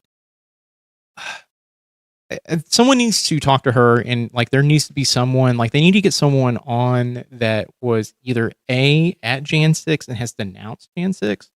Find someone involved in like the police force that was in the Capitol time. Like someone, so they can actually be like, here is someone who is knowledgeable about this, who was a part of it, who knows all about it, who's denouncing it, who says it was a bad thing, and that, you know, this is what's going on. They need to do that because the problem is like Chad and them, like they're that's you know, it's their kid. She's not gonna listen to them. They need to get someone. The ex-MAGA pages, I completely agree. Maybe they've the I've Had It gals. I would love for them to do that. They're awesome. What's her face is so good. This is a bit of an aside, but the 250 lineup was all the acts you would hear in 1980s New York gay bar. I know, trust me, I saw that and I was just like, who cares about this? Like, obviously, Trump was like, I want these guys. You know, he wanted those because that's the times he went clubbing. Gin and Pumps. Yeah, Gin is my goat. I mean, the Hunter Biden shout out. I bet they could either get the one of the officers that sued when the fund was announced. I honestly think that is the best course, or like I said, an ex-MAGA, let's see, like Sean said, like an ex-MAGA would be fan-fucking-tastic because they're going to be able to speak to her on her terms and explain it to her in a way that she understands. I think they're going to look at a police officer and be like, who are you? But I don't know. I think Hunter Biden would be the big guest and Jen would be another big guest. Like if they could do either one, Hunter or Jen, fucking A, that would make a fucking... That would be amazing. Do you remember when Carrie Underwood sang at some big event for him? Anyone know a 60 plus that was at Jan 6? I might know actually someone, but I don't think they would be siding with her though. I got to pause for a bit. You're good. People got down on her. ML hates of course she does. God, what was that? I forget where she was at. It was a big deal. Okay, Colin, if he's trying to run for something, I think that is a terrible. I'm going to be honest with you. I think that's a terrible idea. I think that is not. Look, I'm going to be honest with you. I think Hunter Biden, the whole situation with him was so fucking overblown. I don't think you can come out of the situation that he was in and do anything. Also, when I watch some of the footage, they're gonna really have to work on his I guess delivery a little bit. I did like the one he did with Andrew Callahan was pretty good too. But yeah, I don't know. If he's going to run for anything, yeah, they're going to have to really work with him. He's going to have people working on him. Need the January 6th granny. Yeah, you know what? They need to get someone that is former MAGA to come in and talk. And it was at the White House, and her music didn't go quite right, but she continued, and then people got on her terrible for that. Of course, but like I'm saying, like you have, even you, I would assume, must acknowledge Trump and what he's done to American politics is not like usual. It's not regular. No. For example, you and Dad have all the hats and the colognes and the sneakers and all. Only the right-wingers think Hunter has any aspirations. He's been pretty clear that being the son of a president sucked enough. Honestly, I would think that would actually push me away too. And the way he was crucified, though, he was right to point out, he's like, they got my laptop, and what did they get to see? They got to fucking see me in my worst moments. Like, great, fantastic. And then they released it to everyone. That's fucked. I feel really bad. Like, I know people out there are like, Hunter Biden's a terrible guy. I'm like, he's a dude. He's a dude who came from money. His dad was a fucking senator for his entire life. He was, I think, living in the shadow of his brother too at some point. Yeah, fuck. I feel bad for him. But is the baggage worse than Don Jr. and Eric? Well, I mean, look at them though. I feel kind of sad for them too. He can string together a sentence about crack eloquently. I'm not saying he'll win, but he's responding to people on Twitter saying, run. I mean, I don't know. There is this, the right deified him, or, I mean, not necessarily, they deified him in more of a, like an evil sort of deification way, I guess. And I just don't know. Like, I think you're going to just see dick pics of Hunter Biden on the timeline, and that's it. He said, thank you. Really? Jesus fucking Christ. Please don't. I really want to know more about ML and her evolving parasocial relationship with Candace Owens and Tucker Carlson. Some of her favorites have jumped off Trump train. Yeah, I think Tucker Carlson is actually going to run for president. I think he knows that MAGA is a sinking ship. It's a compliment. We already did, brother. What else can they do? I don't know. It's one of those things. It feels like a controversy. I don't know if you could really make lemonade from. But I mean, look, if he runs and he's got a good platform, I wouldn't look at him any other way. I have no qualms with anything that happened to him. I feel bad for him. And they're inside ML sphere. Yeah, I'll be honest with you. I think Candace Owens is about to just drop being a Republican in general and call herself an independent. I think they're doing more to turn her than Chad and Haley. You really think so? I think Mary Lou has hung on to Candace Owens' discussion about the Charlie Kirk stuff, and I think she's been kind of buying into the legit not legit. I'm going to call it legit. I kind of believe it too. I think Israel had a lot to do with Charlie Kirk's assassination. Why not, right? I mean, he was talking legitimately, about how bad Israel is, and was trying to talk about how, what Israel's doing to Gaza was terrible. And then all of a sudden, he's not here. For sure, he can go for his version of America, right? Which is more pro-white and libertarian. Are you talking about Hunter? Speaking of crack smoking, Bob Lindell tried to run for Minnesota governor but lost primary. Fuck yeah, fuck that guy. ML is weird about Charlie. Despite not being into Charlie before he died, she's attaching onto Candace. Yeah. I mean, I didn't realize she was not into Charlie Kirk. Honestly, I'll be very, very frank with you. I always looked at oh, you mean Tucker. Okay, yeah. Yeah, I think Tucker is gonna feed into that QAnon / old school MAGA Tea Party shit.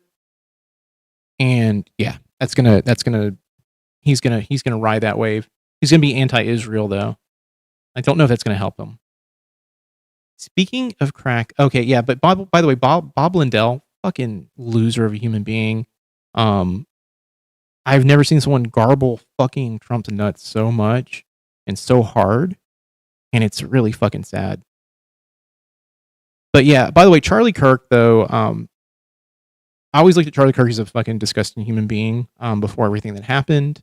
There's a part of me that does kind of feel awful about the situation that surrounds him. Because to me, everything that has happened with Charlie Kirk does not make sense in any sort of like there's no reality to it that makes sense. And, the way they've kind of like tucked the guy who apparently killed him away, like we've not seen anything about the dude since it happened. It's almost like they just were like, it's all good. Don't look in this direction. All right. Jen Eliza. Okay. Do you think ML would respond well to Heather Cox Richardson? She leads with facts and is so even-tempered that ML would be hard-pressed to disagree. Hold on. I gotta put a face to a name because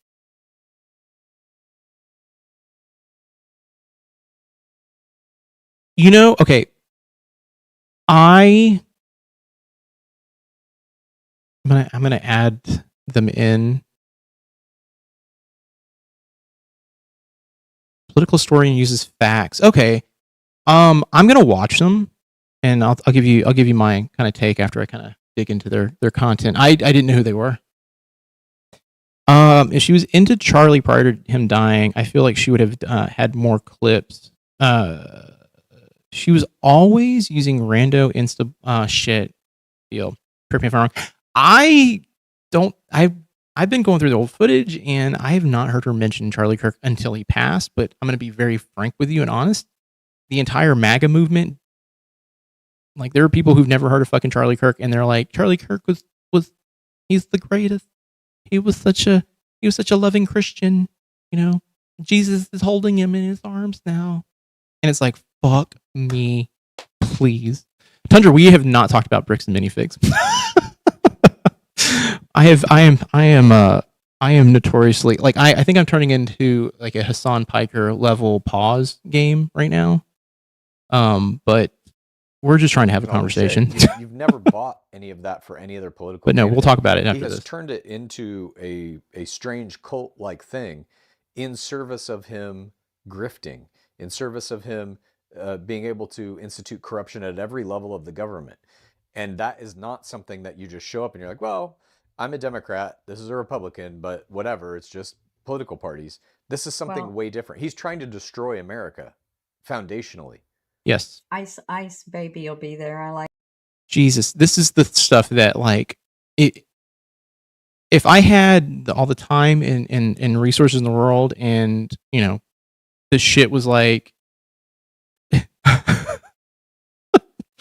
this shit was like, oh yeah, people are watching this fucking, like 1,000 times over, I would be making edits where she's not listening when she's being told something salient, And she's all like, well, you know what?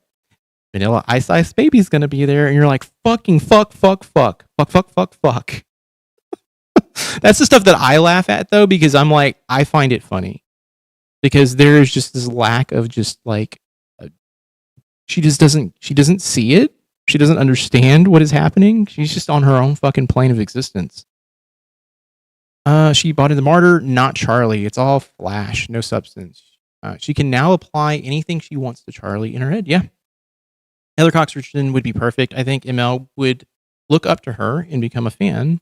She needs a new place to get her news/history, and HCR is a great match. I'm going to check them out.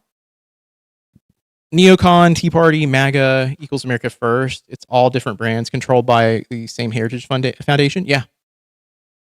They changed the packaging a little bit. Yeah, I mean, but you're right. You're completely right. I personally don't subscribe to the fact that they're anything different. I do think there's a difference between conservatives and MAGA, but I think MAGA, Tea Party, QAnon, literally fucking and neoconservatives all live in that fucking like bubble of like they're God, how do I say this? They're susceptible to propaganda, and that's the reality. It's a group of people who are like, I want to believe in the most ridiculous bullshit. Yeah, me too. You know, like fucking Jewish space lasers. Like that's fucking bullshit. It's fucking crazy. I mean, right now there's actually Elon space lasers, but whatever. They should be looking at Elon now. Let's see here. Oh, I know. I had a family put up on their Facebook how would you could remove them if you talk bad about Charlie Kirk, and people push back in the comments, and they were like, "Oh, I didn't know he said that." So the thing is, though, that was a thing for a bit, and then people were like, "No, actually, they misquoted him." And then when you really watch it, it's like, "No, he said something fucking awful." Like, here's the thing: the dude got his start basically writing a story about how he didn't get into college and I believe a black woman got in and he didn't, and how that was bullshit. And he was the guy who started the poking and prodding of DEI. At least that's what my understanding is. And this dude has just been a grifter since then. He's been funded by like huge conservatives, and yeah, he's just a mouthpiece for the Conservative Party, or he was. No longer anymore. His wife tried to be, and then she did the fucking I don't know. I don't understand why she kept doing the stare at the fucking camera thing, because that made her so much more intense and so much weirder. Pretty much short of it, yeah. Trump's FBI off Charlie. Tundra, I agree with you on that one. The way that it was just kind of like shoved under the rug and be like, don't look at it. Yeah. Actually didn't mean the civil rights movement was a mistake. Hard cut to him on camera saying, yeah, I know. And the Dr. King wouldn't have wanted it to go this far. Bullshit. That's the funny thing is, like, when I hear people say shit like that, I'm like, you have no fucking clue. Do you know what the fucking, speech he gave, the I Have a Dream speech is about? Like, have you listened to it? Have you thought about it? Liked him. I've always liked him. Yeah. Okay. Don't go and watch these lives, especially. My final question on this is: do you think it seems pathetic at all that Trump can't get a musical artist to perform? Wait, so there are people on the Necessary Conversation lives being like, yeah, wait, hold on. I'm agreeing with you guys now. I feel like Erica thinks because that stare works on her kids, it will work on us. Freaking crazy. She's a fucking loon. That's crazy if that's the case. Like, not saying like I don't disagree with that. I think there's a lot of people out there right now who are upset and unhappy with policies that are going into place and people losing their jobs. I can go down a rabbit hole talking about AI and how the the building of these facilities for AI on top of like people losing their jobs. Yeah, everyone's at a point where they're at a breaking point. That's why, like, whenever someone tells me like, we're trying to make the world better, I'm like, bitch, we're not even doing that. The people who are making money are no one outside of the billionaires and the uber rich. So, when you tell me that a lot of people are having to work 2 to 3 jobs to pay rent, we're fucked. I mean, the admin is literally telling everyone not to believe their lying eyes. It's the bridge too far for like 70% of us. Yeah, 100%. You're right. Birthday party. It's not pathetic. It's their decision. No, They'll it's have fucking somebody gross. there. It's Somebody fucking will gross. be there. Kid Rock. Yeah.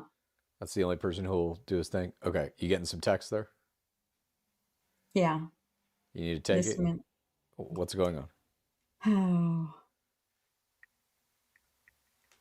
What's going on here?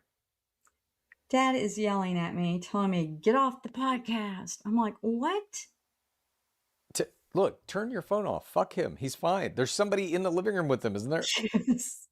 He's fine. See, okay, that was the thing that I had a question about because someone had told me like, oh no, there is someone in the room with Bob. In one of the like, someone was telling me on one of the Discord servers, like, oh no, like in the episode, like Bob has someone taking care of him. I'm like, what? Colin, you said I got laid off from a food bank because of the big beautiful bill. That's why I know so much about about Bam's fake law firm from Legally Mine. From Legally Mine. By the way, I'm sorry that happened to you. That's fucked. Did Bob have the nurse unplug the router? It seems like it. 200th anniversary is such a missed opportunity to celebrate real performers. Instead, we get a guy whose biggest hit is literal scat. Yeah. That I think that's the part that Mary Lou is constantly fucking missing. It is this idea that he's just doing it because he wants to have fun. He wants to be noticed. And it's like, bitch, he's the president of the United States. He does not need to be fucking noticed. All right, he is noticed. We know he's there. In my area, they're really turning on AI in the tech bros. My area too, city council meeting they fucking basically lit the place up and was like, if you put in a fucking AI data center here, we're gonna it's not gonna go in. Just telling you. It's not a celebration of America without Bruce Springsteen. Trump thinks he is a fucking enemy of the state. Good. We need to be here in Texas. Yeah. Yeah. Yeah. I don't know. It boils my blood just a little bit that we are living in a world where literally Bruce Springsteen can't be at one of these events because he is essentially protesting fucking Trump. Take that overlay off. He's my ADHD against Bam. They literally removed Ammon's dad from the from Legally Mine website after I messaged Ammon on LinkedIn for a comment. So are you doing journalist like news reporting like as a side gig? Or are you trying to break into it, I guess? Which I'm all for. I think everyone should be doing that. Please don't, if you can, please don't let the phone interrupt this. That's all I'm asking.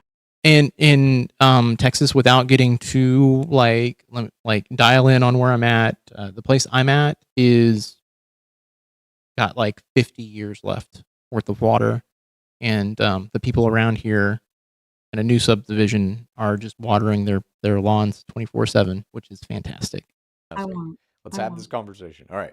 Okay. Speaking of nobody else has caught it. Colin, if you need any help, let me know. It's not really a simmer down. It's just kind of an aside.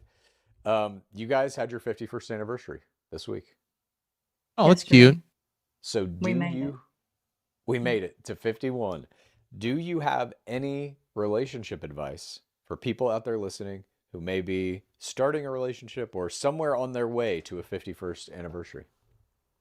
I jotted down a few things because I did see it was a simmer down. Yeah.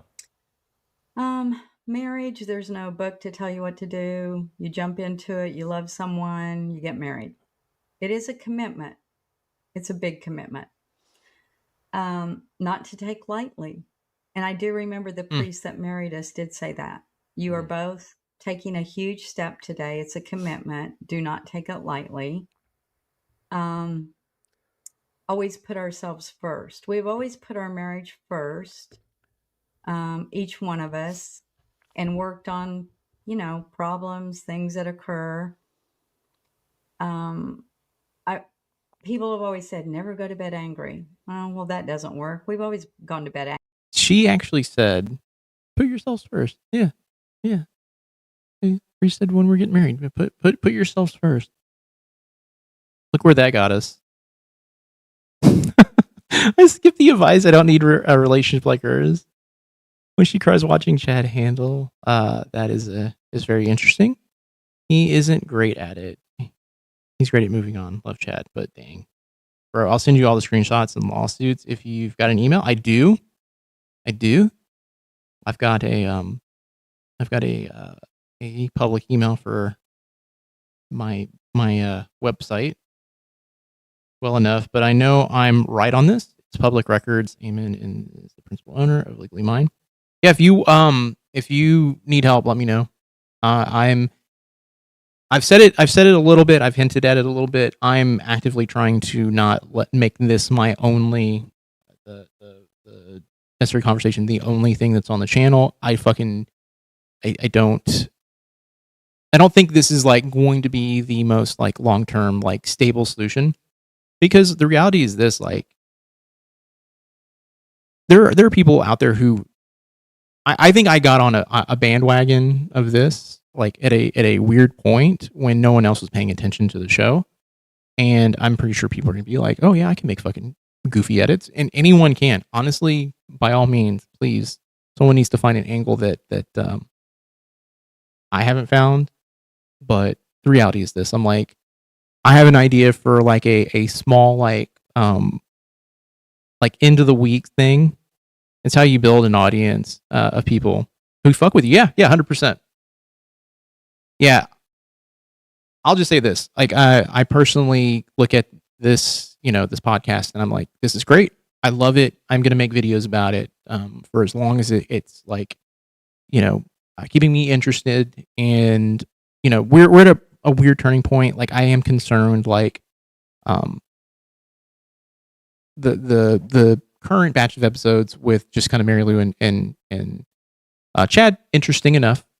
But I think it's a lot of the same stuff. And Mary Lou does a lot of back and forth in them. It's very stale. Okay, don't want to say it's stale. I like them. I watch them. I like watching with people, to be honest with you, because I can actually dissect them and we can talk about the topics that are coming up. But yeah, there's a little bit of a cooling off right now. Data centers are just mass surveillance state centers. Yeah, 100%. They entice us with AI BS, which, if you talk to me, I'm look, in a previous life, I was an artist. And I think AI, when it comes to art, is absolutely tragic and wrong. I was very staunch on the no AI anything. I'm at a point where I'm like, you can't avoid it. It's in everything. It's in Google searches now. It's in fucking like shit. You go into YouTube, you go to anything. It's like it's all AI driven. Like, fuck, I found out some of the music that Google provides me for background music. Some of it's AI generated. I'm like, fuck, cool. The cat's out of the bag. Tell your local crack, opiate, and meth heads about plundering flock cameras and data centers. The thing is, they all know about it, but they're so downtrodden they can't do anything about it. Angry at stuff, but What? yeah, You're like, I do the opposite. I go to bed angry every night. We do sometimes. We have before. Yeah. And then you work on it that's the life. next day when the time is the day before. At least that's how. Neil Cross Tyson did a great video on AI. Where does he fall on that one? I feel like he might fall down in the middle. I used to be, like I said, a staunch anti-AI. I've had to cool off because, like, unfortunately, the arena that I am making videos in, it's all It's all touched by AI. It's fucked. If I could do this without having to deal with it, I would. I would love it. I would love an equal playing field. If other people would be like, yeah, I'm not going to use it. It's fucked. Free gold, silver, copper, and aluminum away. You know what? I'm pretty sure people are already. I used to work in Austin, and copper theft was a fucking racket in Austin. It was crazy. We have dealt with it. We made this choice and commitment very early in our lives. I was 15, he was 17 when we first met. Then when we got married, we were 21, 19, 20, something like that. So our commitment to each other was very, very early in our lives. I don't think there was a time when I ever wanted to walk out and say I'm Google AI is tolerable, helps with fact checking. Much more can be a little too much depending on how you use it. Yeah.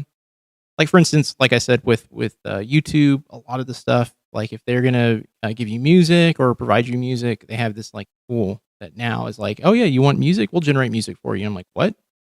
And yeah, it's all AI generated music. To me, that's like, okay, fuck. You know, someone who plays an instrument, like I've got musical equipment all around me. It makes me sad. Like, that's like one of the final pieces of this next video is I have to record like a little bit of music for the opening, and I'm gonna be doing that myself. I'm not gonna use any sort of like pre-built anything. And the other thing too is like most of the like thumbnails and all that stuff, all the thumbnails are now going through AI. Like everyone's filtering it through fucking Claude, through ChatGPT. And so like, yeah. Not going to bed angry is the most stupid advice I've ever heard. You'll be up all night fighting over something stupid if you don't. Yeah, you know what? I am really like, I don't know. It's a problem with me, but I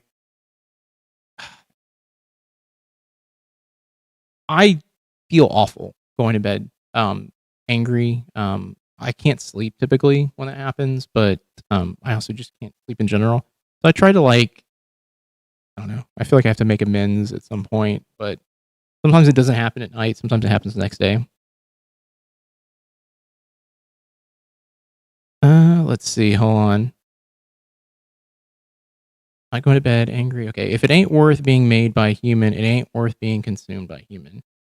She can't remember how old she was when she got married, but doesn't believe Eugene Carroll because she doesn't remember the exact date. She's that whole thing is.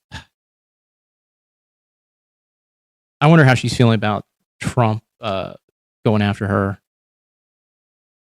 AI kisses users asked to entice them to buy more crap. It's a matter of time until the Terminators arrive. It's already happening. It's going to be ushered in by Elon too, unfortunately.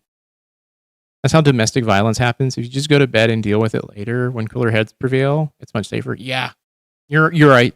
You're completely right on that. Creation is the point anyway. Drawing is fun. Making noise on instruments is fun. Scribble on the walls and bang on the drum. Yeah, you know, I used to, like I said, I used to be very like staunch, like anti-AI. Now I'm like, hey, look, here's the thing. If you're putting in some input, you're putting in like actual like art, or you're doing all that stuff. Like I know Chad uses it for thumbnails, which I've used for thumbnails in the past because I'll be honest with you. Typically I just filter in like my art, and then I have it do all the text, and that's it. But that's the extent that I'll go. I won't really touch it outside of that. But I know he also uses it for music, and that to me is like, oh my god. Hey, what's up, Spokane? Yeah,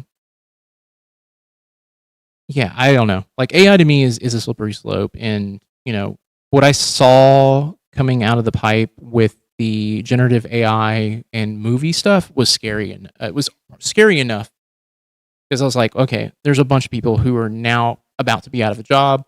We're no longer going to have like legitimate actors at a certain point. This is beyond the pale of like art.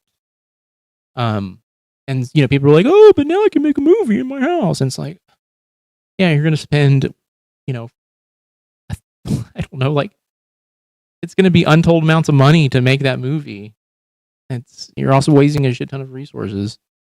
I know the water number has been blown out of proportion a little bit, but I still think the amount of like land taken that's been taken up and the amount of resources being used is awful and should not be happening. Fighting with sleep deprived is also not a good idea. 100%. Over and Tundra, no worries, you're good. I believe in commitment. Our family is loyal. We've always been loyal. When you make a commitment, you stick to it.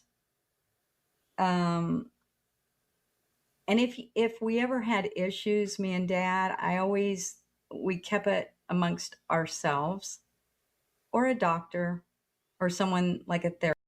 Oh, wait, what? Had the father of virtual reality in his video, and he was saying that behind every AI is a group of people, and that humans are still the backbone of AI. It's still about humans. We should watch. Yeah, that's actually a good kind of like takeaway. My only issue with AI is when people use a style of art that AI is replicating. Typically, it's always from stolen assets, and it's not something that is generated from AI itself. It is using these models, and that's my issue.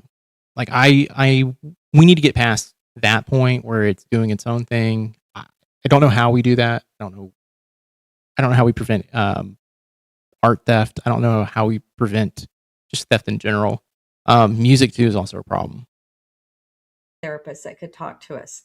I never, all of our problems, any of our problems that we had. You guys went to a therapist? That's the thing that was bothering me just now. Well, I have a friend that's a therapist. That's not the same thing. Okay, so then no, you've never been to an actual therapist. I thought you meant you and Dad went to like a relationship therapist or something. No. Okay. But like I'm trying to say, don't go out way outside the circle of just you two. Keep it between you two. Right. Regulations for yeah. And I think if I would have had to do it again, I would have had more fun early on with him.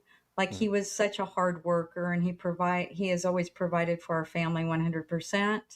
I wished I would have made him take the trips, go on the fun things with us, do the fun things early on when you can. Yeah. That's why when Haley pour water on it, I'm happy she does.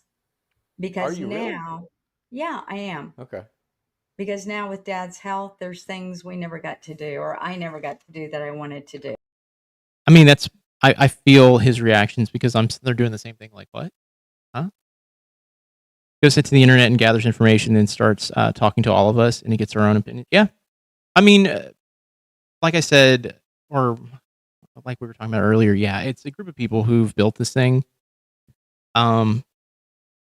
Have we gotten to the point where Terminators are gonna like just actually happen? Not yet. We can't even get robots to properly walk. Yeah. Hey, Colin, thank you so much, man. I'll check it out. There's ups, there's downs, there's goods, there's bads. You take them all. You try to navigate that journey.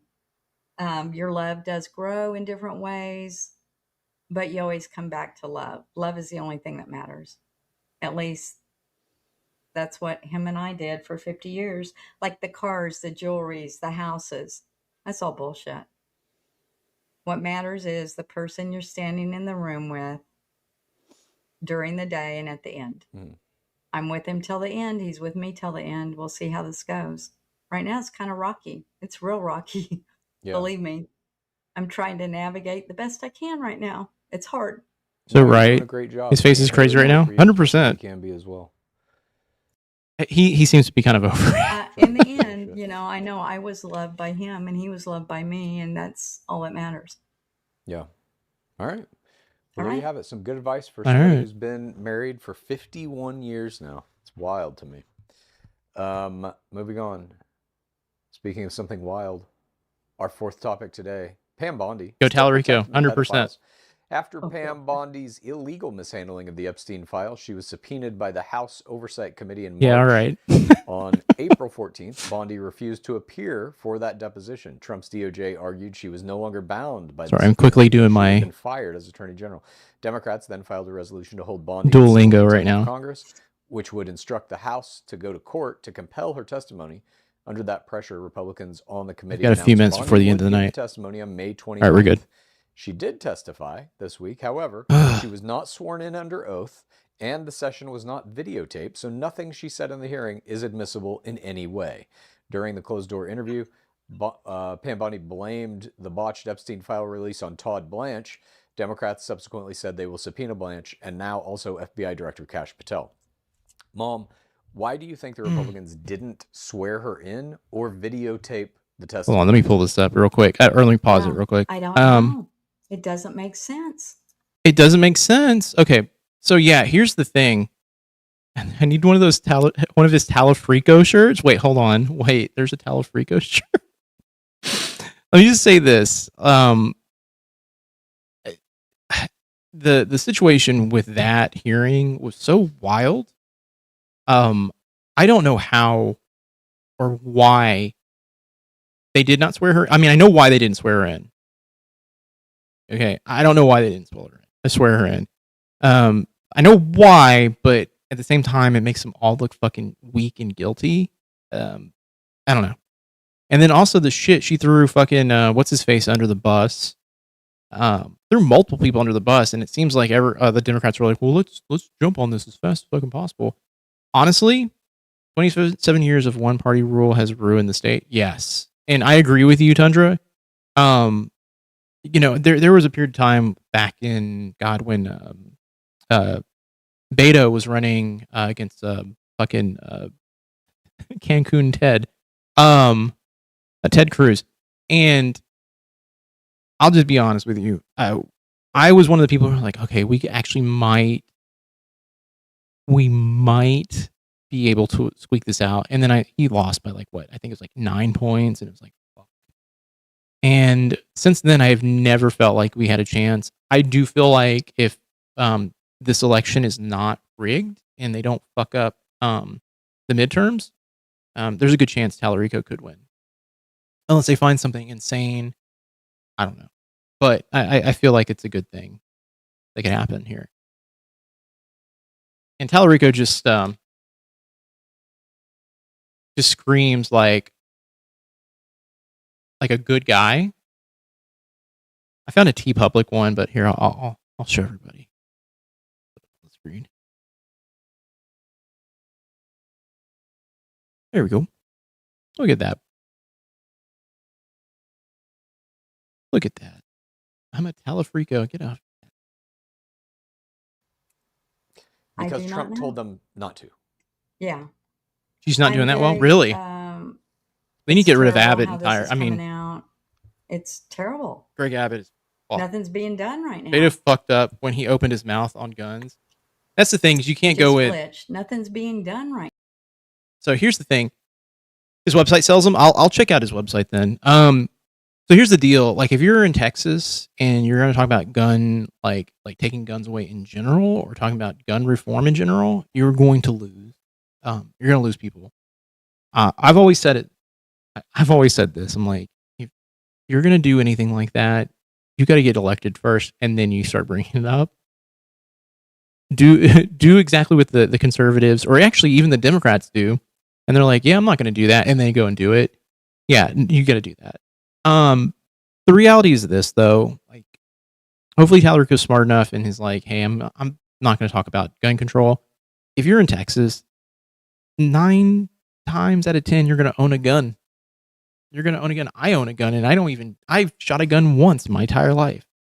Why do I own one? I'm in Texas, I'm in Texas. Gina Hinojosa. I'm gonna I'll check her out. When it comes to that type of race, I don't ever see a Democrat winning. I can see a Democrat winning a Senate seat, though. At least now. You'd ask me before. Never gonna happen. But I'm hoping people are angry enough and pissed off enough at this administration, because the reality is this: this administration is fucking garbage. It's awful, and as Chad has said many times, it's the most corrupt administration I think we've ever had. I mean, I'd argue that like Bush shouldn't have probably been elected, and Reagan did some real fucked up stuff. He's all for guns, even assault weapons, just doesn't want them in the wrong hands. Agree with that. I'm a little bit more hardcore in my personal stance. Like assault weapons feel like such a fucking reach. I know we had someone in being like, but like on the last stream, we're like, well, I mean, if the Gestapo is going to come in, like we're going to need the assault rifles. I'm like, okay, I get what you're saying. I understand it. And I understand why it's there, like why people want them.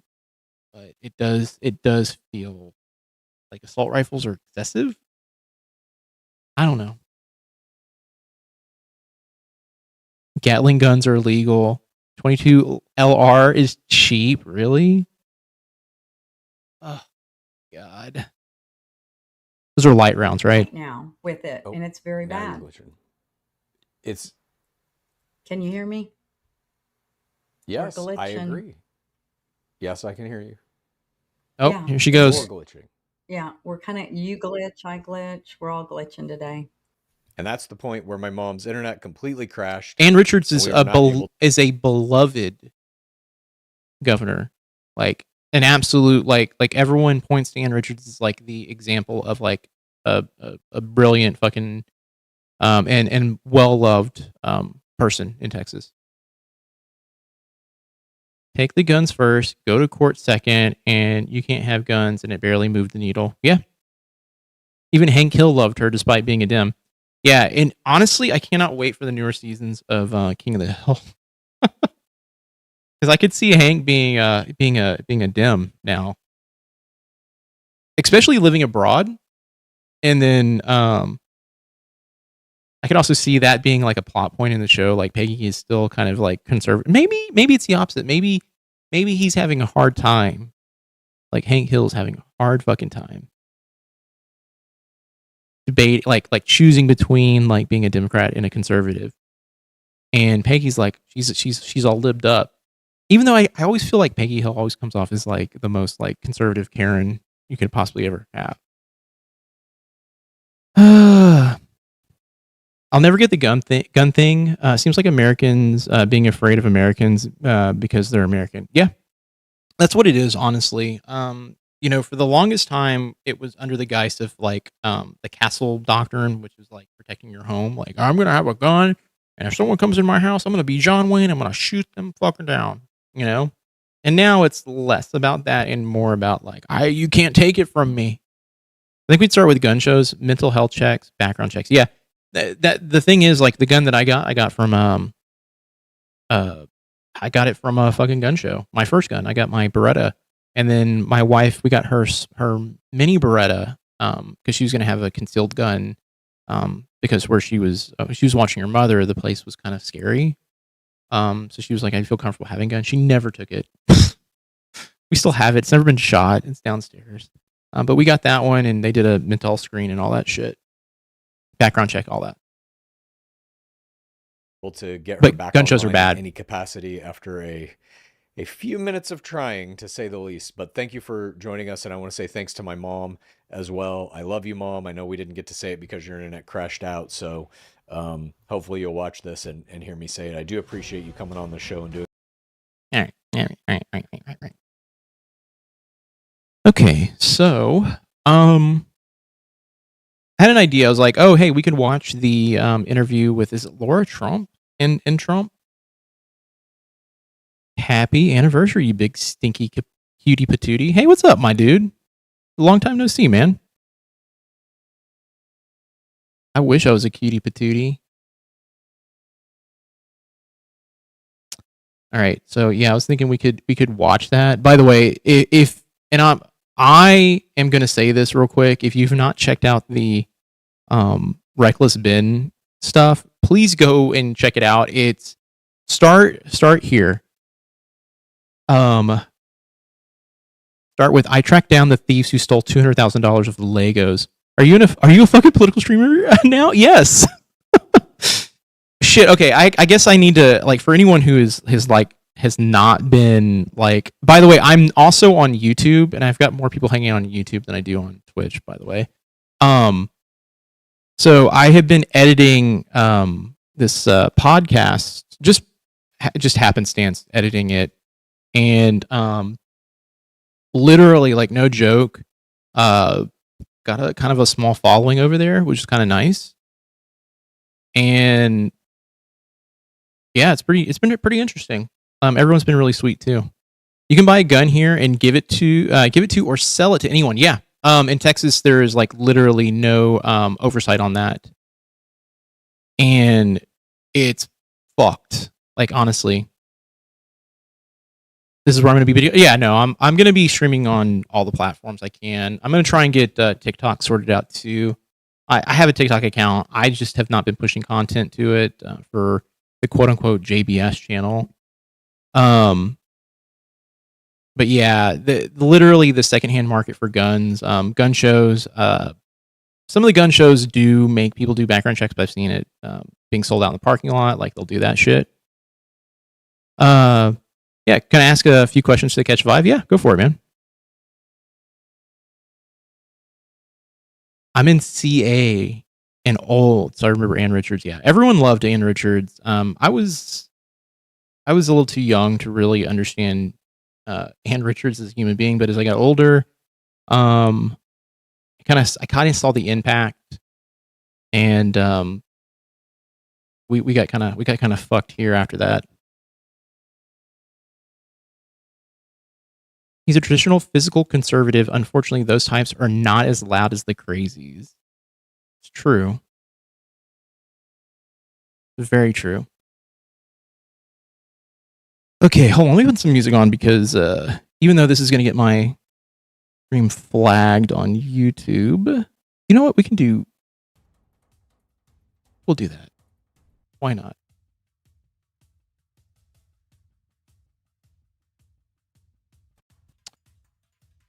But yeah, we can talk about the Lego stuff real quick. I'll pull that back up.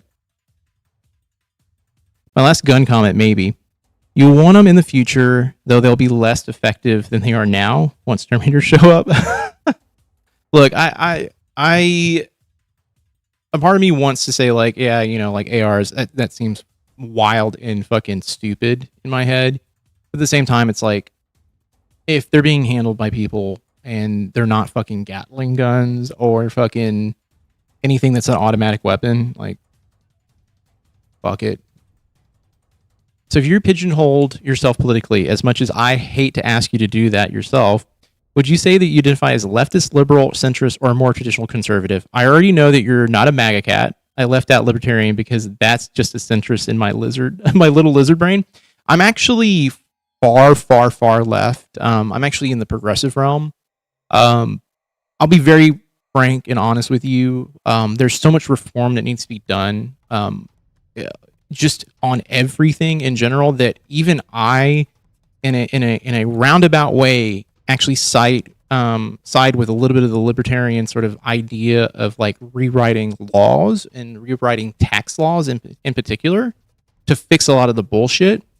And then my other big thing is, like, I think we actually need to actively get rid of lobbyists, 100% get rid of lobbyists, because the shit that's been going on in the world lately is all being funded and being pushed by lobbyists. Wealth being only in the hands of a few too is a problem for me. How does this XP work? What do you mean?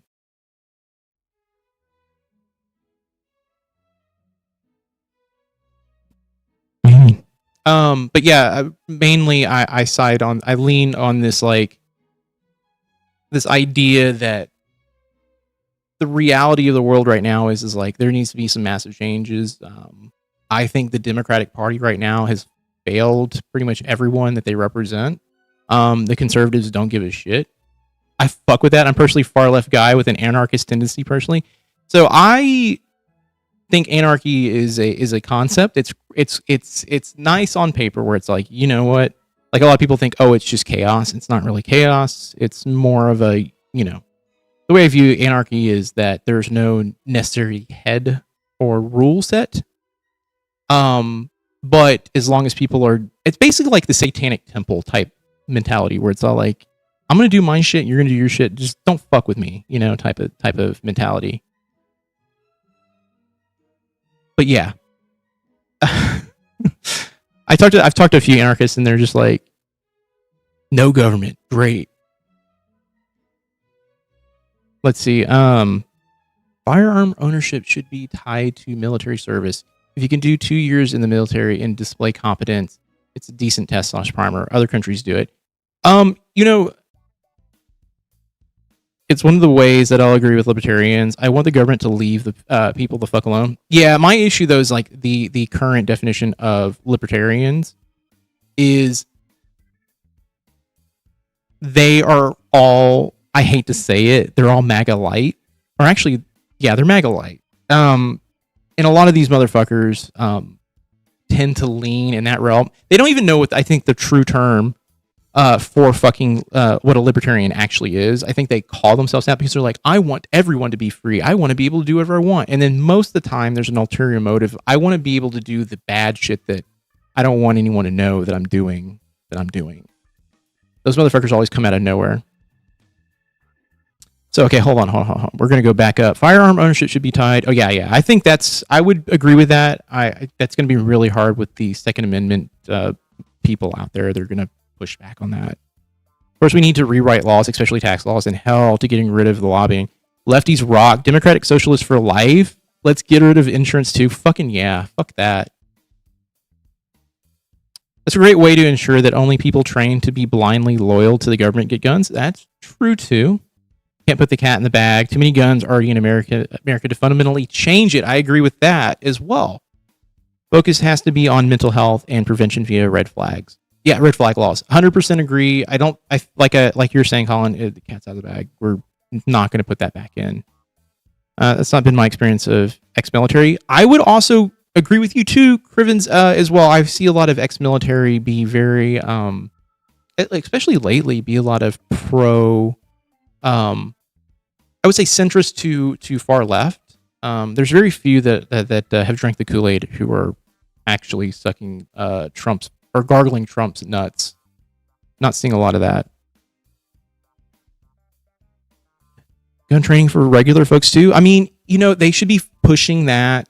They should be pushing concealed carry and personally pushing that and then teaching people through concealed carry. I think that actually should be a really good path towards like training people, is saying like, if you want to buy a gun, you have to take a concealed carry course, something like that.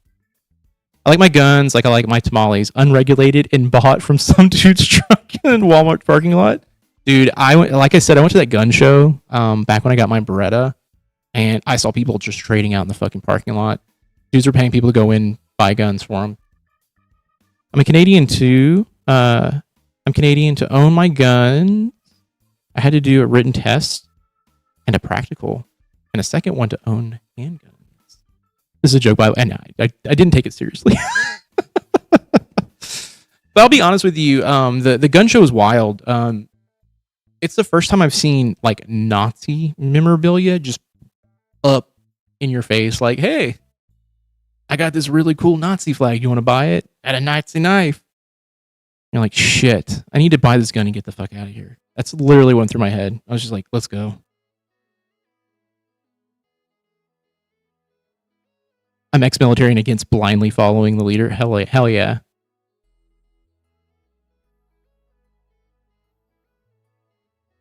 Hell yeah. Self-defense training could be a cool idea. Using a gun should always be the last resort. I agree with that too. 100%. I don't know. I like I said, I own 2 guns. The second gun we bought, we got through fucking what is the fucking I won't say Cabal, but it's not Cabal. It's the big sporting goods store here. And they made us do a background check and then come and pick it up later. Dude, as far as regulations go, I will say California is extreme, like way too far in the wrong direction. California is,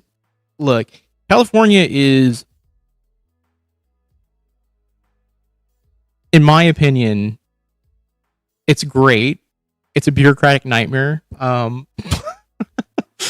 I hear about or I've read and seen all of the Cabela's. Thank you, fucking Cabela's, Thank you. Cabal, like literally, my brain went to cabal because I'm like, these people are fucking in some sort of cabal themselves. Here's the thing. California is that state that I'm like, someone got a hold of it and said, hey, we want to make sure everyone's safe. And I mean everyone. We want you to all know what has cancer in it. Oh, everything does. Thanks. So yeah, I get it. I personally think California is like, look, California's California. Many so-called libertarians I've met have never heard of the NAP. What is the NAP? On. I'm terrible with acronyms, so you're going to say it, and I'm going to be like, I've heard of that. National, hold on, NAP.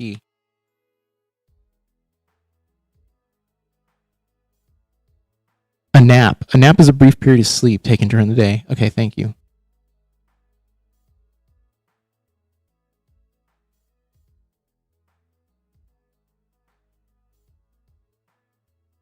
I'm looking it up.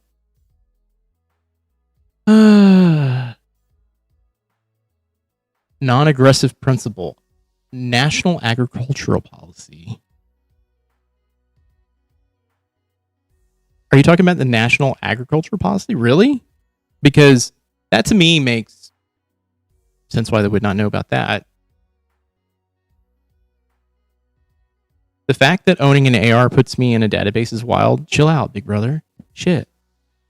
Like that only pushes people to purchase people's firearms through improper channels. I agree with you on that one. I don't know. Like, to me, like it makes sense why they have a database because they want to know who owns one, and if let's say they find a part with like a serial number or something on it, like yeah, we can go to the owner and be like, hey, we found this. Now that does go into the down the rabbit hole of like, why am I being tracked through parts of a firearm? And it's like, well, yeah, people like to change out parts in firearms, and we put a serial number on everything just so we know where it's coming from and where it's going. But at the same time, I'm also just so, like we were saying earlier, the cat's out of the bag.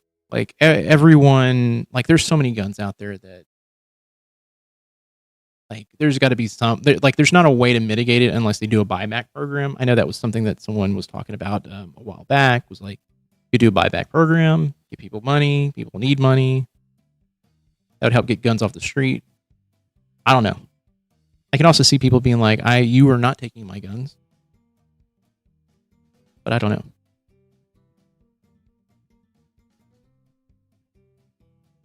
Now I gotta find this Talafrico shirt now.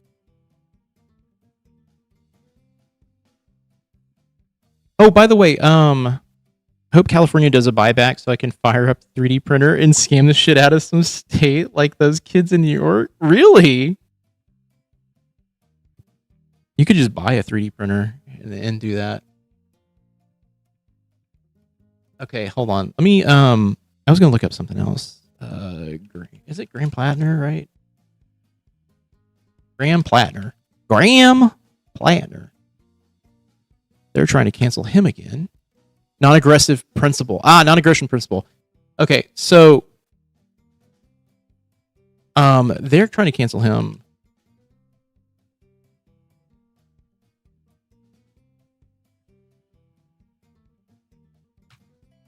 And let's see.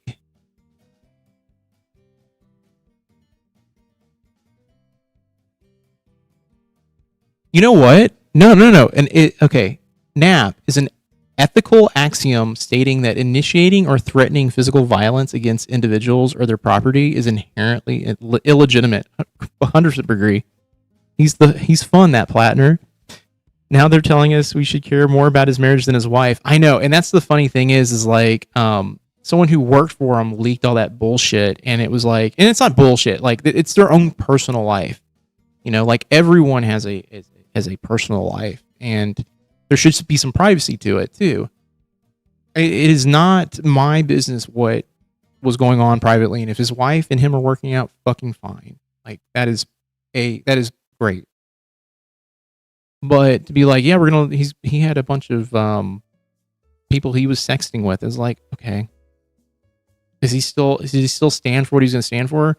Is he going to be a fucking John Fetterman? Because if that's the case, yeah, fuck him. I don't want him. But if he's going to do what he's saying he's going to do, fucking bring him in. She was fired from the job. She left Plattner campaign, and after then leaked it. So I watched Philip DeFranco earlier, and he brought it up. Maybe I'll pull it up. Philip DeFranco said that initially she didn't leak it, but then she confirmed it. I thought that's what he said, at least. But I could be very wrong. I can be so wrong, and I'm not opposed to being wrong. Let me pull up Billy D. By the way, Philip DeFranco is like one of the few people that I don't hate. The only thing I dislike about him was also earlier in their marriage. They went to marriage counseling. Yeah. The $200,000 Lego scandal. Okay. Hold, let me grab this and bring it over. So yeah, the deal was with Philip DeFranco. The only thing I can just give the guy shit about is the ads in the middle of the thing. Sometimes they come in after like such a hardcore topic that I'm like, what the fuck? Like, you know, I don't need seats to a fucking concert or fucking sports event. Get the fuck out of here with this. You just fucking dropped the bomb on me that Trump is building a fucking UFC fucking stadium in the front of the fucking White House. Like, cool. But at the same time, it's like, look, I get it. You got to make money. I'm just one of those weird fucking people who are like, I don't want to fucking sell out my fucking morals. Yeah, exactly. And Sean, you're right. At least he puts them in there. Okay, she left Plattner campaign. She confirmed the story for Wall Street Journal, then gave an unprompted to New York Times because gave an unprompted to New York Times interview because she said she was threatened by Plattner staffer. Okay, but it was by, like, what the fuck is that? Oh God, how bad they must be. They needed marriage counseling? Jesus fucking Christ. All these puritanical shit libs clutching pearls over stuff like sexting is funny, so funny to me. It's 2026. Let people be horny. Exactly. I guess. I mean, I don't know. Like, that's between him and his wife. At this point, it's like, whatever. I don't care. Crazy how Trump can be a sexual monster and our boy Graham is getting shade. See, the thing is, Amanda, this is coming from fucking Democrats. This is not coming from anyone other than Dems. The conservatives will fucking bend over fucking backwards when it becomes when it's their candidate and their person that's running, and they all rally behind him. Now they may be piling on, being like, "Oh, look at this Graham Plattner guy, fuck him," you know. But the reality is this: they all know they're hypocrites. They all know they contradict themselves. It's coming from PAC money Dems, yeah, 100%. Yeah, AIPAC is all up in this shit. This is why I'm saying lobbyists need to be fucking routinely fucking like, not even routinely. They need to be removed from being able to influence anything or anyone. Money coming from lobbyists should not be in any sort of politics whatsoever. That is the bullshit that needs to go. That's my like the one thing, if they could make some changes. Literally just get rid of the fucking lobbyists. Like, the world would be a fucking better place. Israel wouldn't have all the fucking money they have. Vote for candidates that talk about getting rid of Citizens United if we want to fix our system. 100%. It's got to be about policy. Yeah. Wait, hold on. Dude, AIPAC just got busted funding a bunch of candidates in my little bumfuck rural district here in Cali. It's insane. Yeah. And the thing is, though, like, we were talking about it, I was like, if like I said I was going to run and AIPAC came a calling, I'd take the money and then fucking not do anything they said. I just fucking donate it. And then I would fucking point out, I was like, yeah, AIPAC just fucking tried to give me a bunch of money. I took it and I just fucking donated it. Eat my fucking ass is what I would say. Let the AIPAC money actually go to fucking something useful. Is set up to vote. Why? Set up vote wise so that the presidential candidate won't be grassroots candidate. Yeah, 100%. How they don't have to be registered for FARA is insane. Yeah. Yes, it's hopeless. We saw that with Bernie. I was talking about that last time on the last stream. Fucking the shit that happened with Bernie boils my blood, and it happened twice in a row. Bernie was going to win the nomination twice. And this is why I'm so over the fucking Democrats, like so fucking over them. Because the reality of the situation is that these motherfuckers are just as bad just as bad as the conservatives. They're feckless. They don't do shit. For enough to remember, they pulled out super delegates on Bernie twice. Yeah, 100%. I was there. I remember people being like, "You got to vote for Hillary in the primaries." I'm like, "Fuck no, I'm voting for Bernie. Get the fuck out of here." What the fuck? Get the fuck out of here. And then it happened with Biden, and I was just like, "Yeah, this thing is fucking rigged." One of those APAC clowns volunteers called me the other day, and I played dumb and strung them along for 20 minutes. Finally, I got bored and was like, "Do you think your girl is going to buy you lunch with some of her APAC bucks since you're working so hard?" And homie raged and told me to go fuck myself. There is no left. Yeah, I tell this to anyone who are like, you're Dem, right? You vote Dem." I'm like, no, I'm so far to the left that Democrat does not even describe me, because if in all honesty, the Dems are center. Like I'm sorry, they're more conservative. They're conservative. They're the conservatives of like the fucking like 80s at this point. Like it's just gotten worse, and it's fucked. I'm trying to think of like the last like truly like the last time I felt like we had like a Democratic president was maybe Obama, but then even then I'm like, fuck. You think about it, it's like, this is fucked. Dude, all of the progressive Dems are mask off at this point. Bernie, Crockett, AOC. Crockett, isn't Crockett also getting APAC money too? Isn't that the case? AOC's trying to run for president, which I don't know. I look, I've always thought that like AOC would be great. Crockett was a bad candidate, guys. Stop it. Look, I hate to say it. When she fucking tried to like stand up for sending weapons to Israel, I was just like, what the fuck? What the fuck is happening right now? Like, are we being for fucking real? That's why like people are like, oh, we got to vote for Crockett going against Tallarico. I was like, fuck no. I was like, fuck no. I liked Crockett, and then I saw that clip of her talking about sending weapons, and I was just like, I'm over it. I'm fucking over it. Here's the problem, Colin.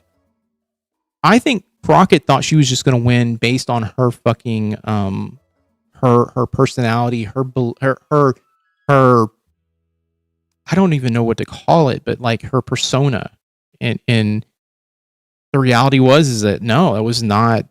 Like when you found out that she had no sort of like campaign policies or anything like that, you're like, what the fuck is this? What is going on here? Trump has the interior decor aesthetic of a pre-French Revolution aristocrat. Yes, he does. It's foul and fucking gross and gaudy. Crockett is fine in the House, but we don't need her in the Senate. Yeah. Or in any national stage. She's too smug. I think that was my issue, is like she came off extraordinarily smug. And look, I love people who are like going to take people to fucking task. But man, when I saw her trying to run against Tallarico, I was like, fuck. And then when you dug into it, it was like there was just no substance there whatsoever. Yeah, same shit I hate about MAGA, just dress in blue. Yeah. People like to forget that Bernie lived in occupied Palestine.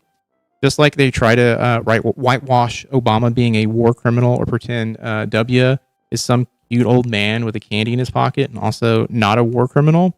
Cognitive dissonance is unreal with libs. 100%. I completely agree with you.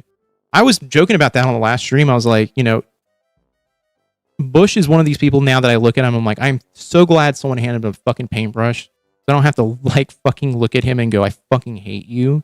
I hate everything you stand for. I can now go, this guy's just going to go home and paint a little bunch of little bitty fucking dogs.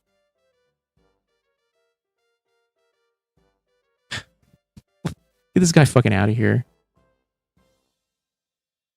I fucking I hated Bush so much. It was one of the biggest things through the course of like the 2000s. I was just like, man, I look at that guy and I just like, this motherfucker is on par with like the worst fucking human being ever. We were talking about Obama earlier, and I'm like, yeah, like fucking what Obama did was fucking awful. You know, the way he treated undocumented immigrants, not ignorance, immigrants was awful. Like Tallarico is a generally normal dude. Yeah.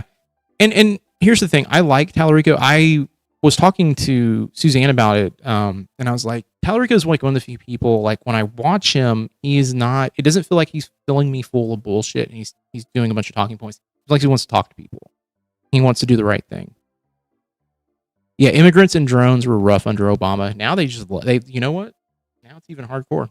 You know what president is bad when motherfuckers are throwing shoes at them? Dude, that was one of the most amazing clips because first of all, that dude had the balls to throw a shoe at Junior there, and that motherfucker ducked each and every single one. Now the dildo copter was also pretty funny too. Have you guys seen the clip of Graham Plattner yelling at George Bush? Yes, I saw it. It's pretty good.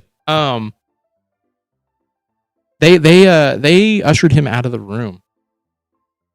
They got a bunch of people. Well, they got the security involved in that. Let's see.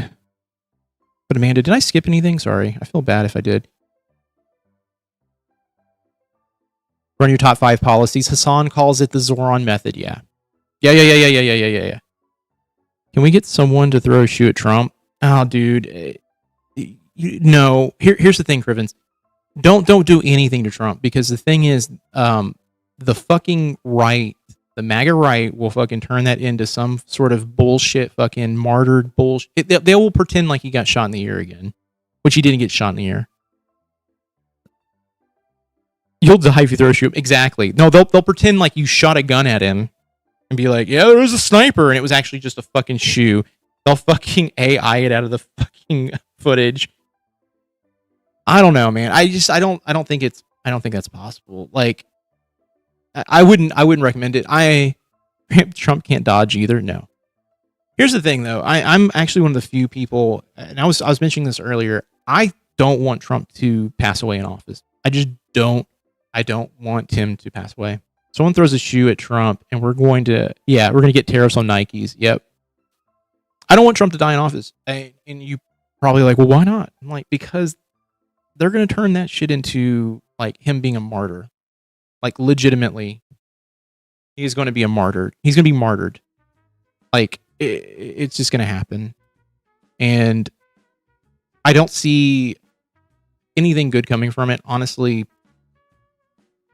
I don't also want fucking JD Vance. By the way, I do want to bring up, there were some topics I did want to talk about. Please don't martyr Trump. MAGA will unite. Tallarico 32.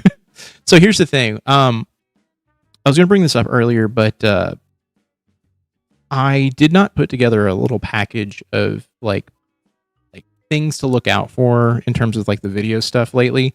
So I don't care about Trump dying at any point. He's the symptom, not disease, 100%. I just need him to get out alive, and I need someone to undo everything that happened the last like 8 years. Oh, sorry, 12 years.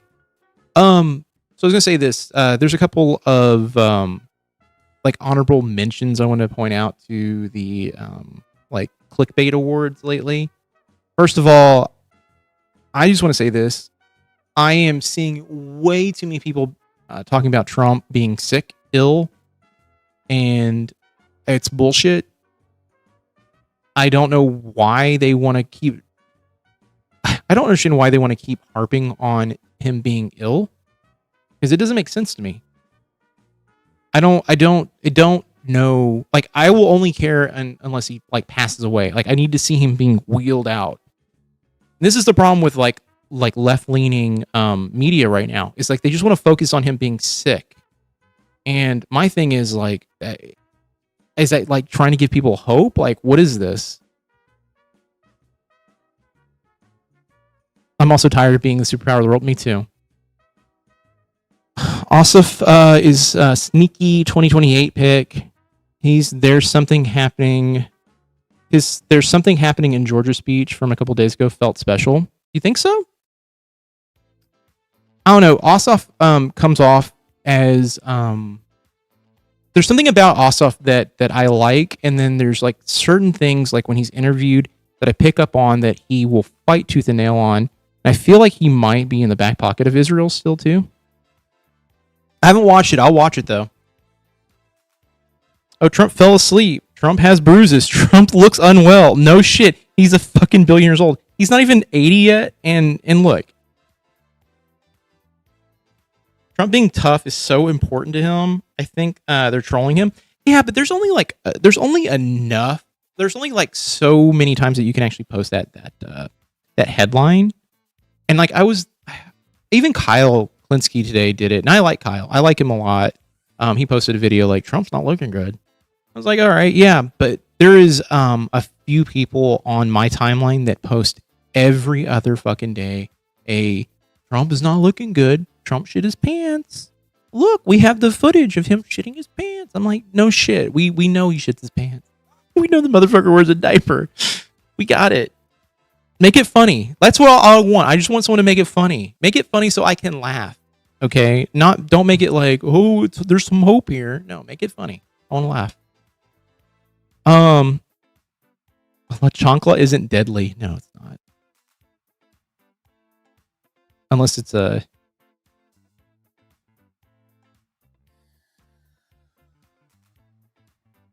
I don't even know what I was thinking there.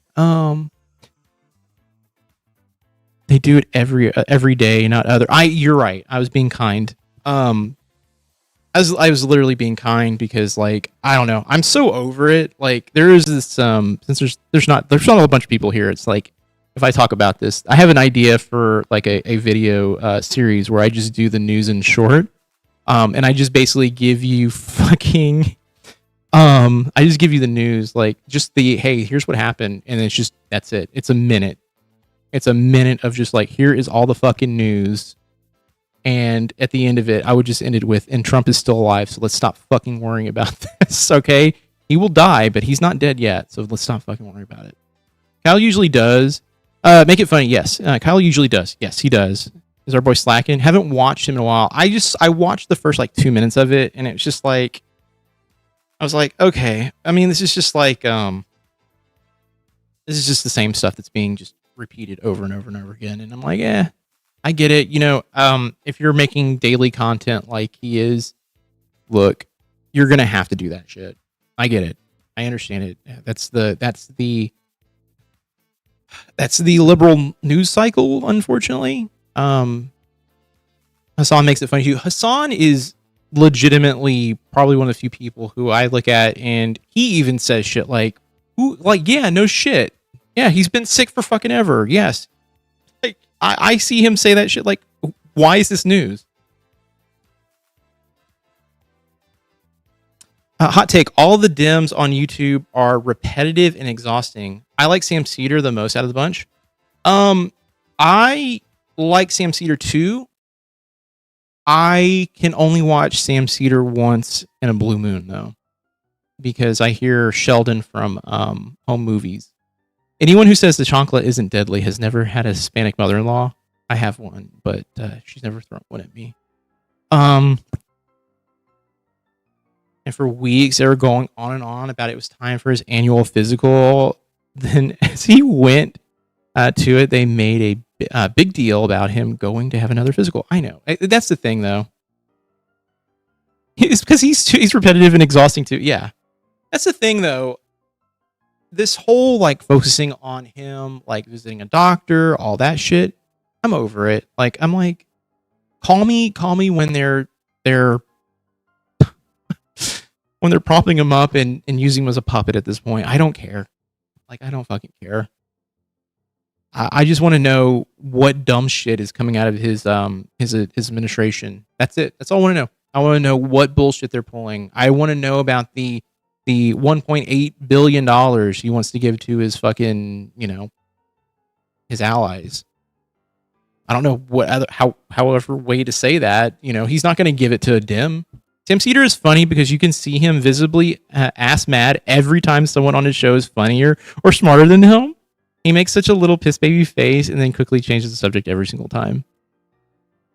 That died a few hours ago. I don't know. I'll just say this. Like, I watched Sam Cedar, like I said, once in a blue moon, and it'll come on randomly. I am following the Majority Report.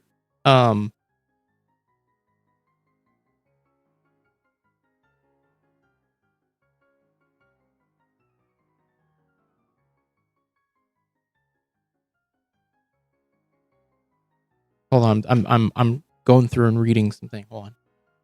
Ugh, my neck is like tweaked. I'm gonna have to get the neck massager out. Ugh. Such fun is dead. Oh yeah. Okay. That's what you're saying. Yeah, I want to know more about, like. I know all the Republican senators were like, we're gonna fucking destroy it. Too many senators wanted it completely gone for it to go into the reconciliation bill. Yeah, I know that is done. But it's what I'm trying to say is, like, I want to know that information more so than anything else.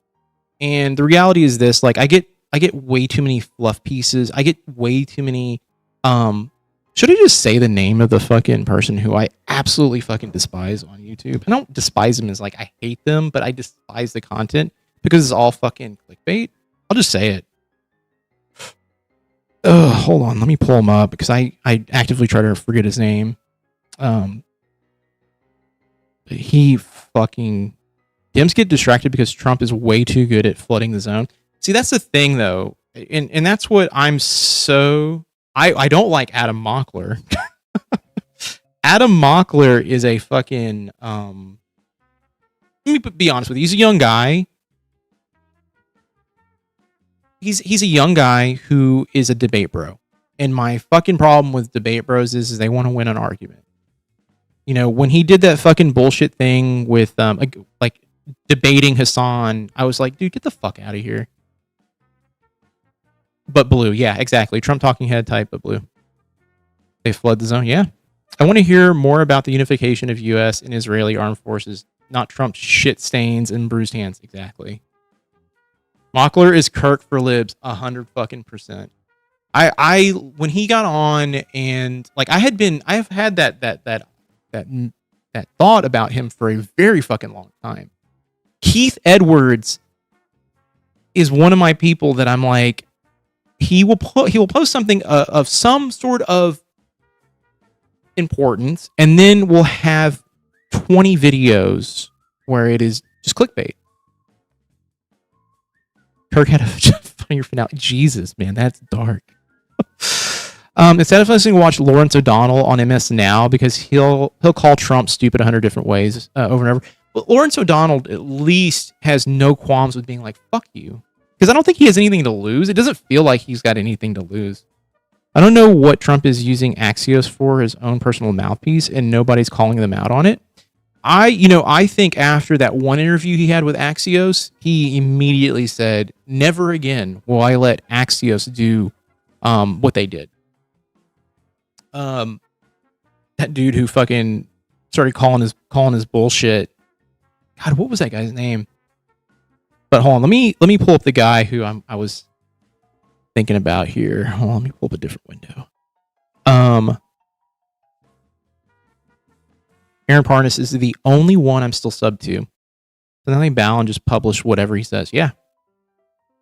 I mean, that's what's going on in general with fucking the media in general. I mean, it's being consolidated at this point. And now we're going to have to start looking for media and information outside of normal avenues. Okay, so hold on. Let me look up.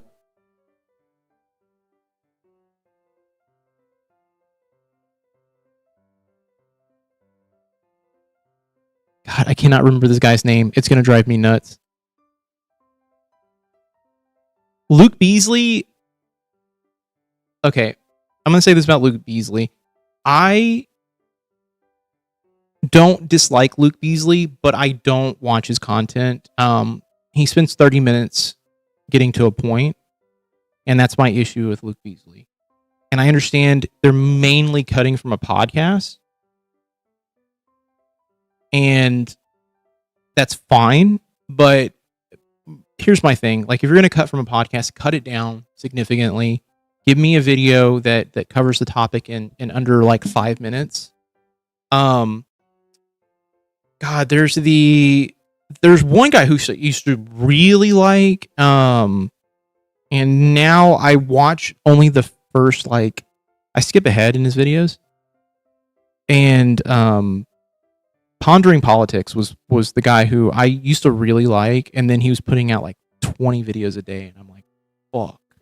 He said Parnas is apologetically a Zionist, unfortunately, which implies significant bias in my opinion. Which, yes, if he is, yes, 100%. I never even thought about Parnas at all.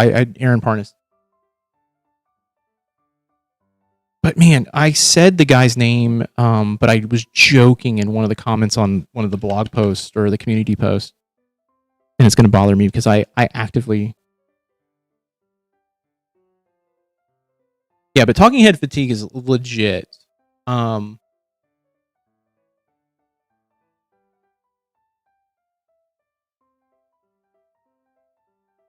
I know who this guy is, Aaron Harness. I have seen a few videos with him.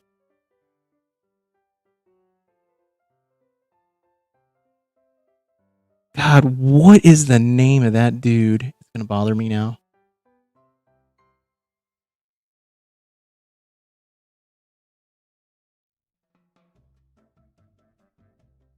I think Trump got so boring, it's hard for them. It is.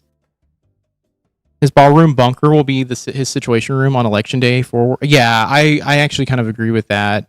I think Trump is building that ballroom to just basically set it up so we don't leave. I wouldn't be surprised if they also employed AI or a body double to keep his appearance when he dies. That's my theory.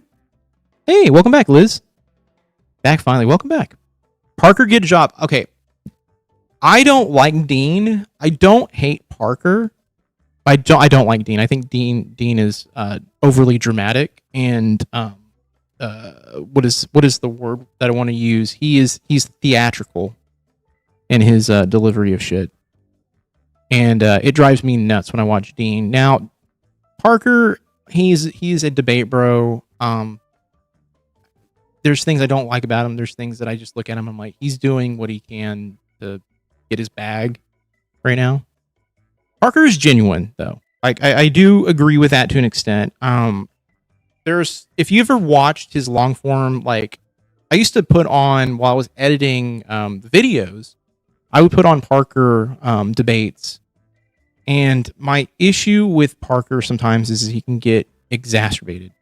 Yeah, crash outs are brutal, 100%. And you have to see those debate crash outs to finally kind of figure out, like, okay, this is a kid.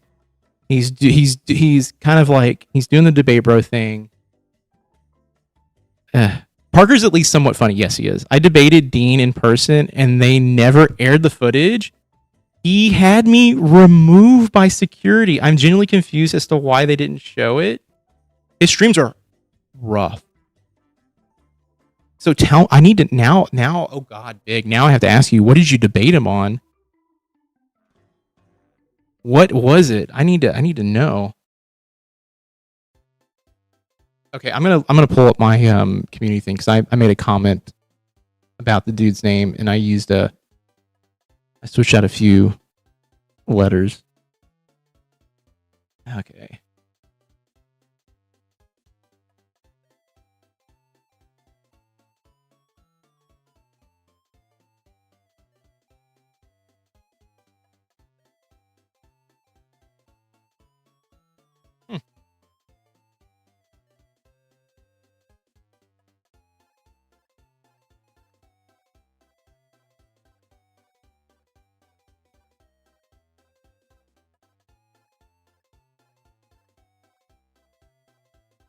Damn, where the fuck did I say this?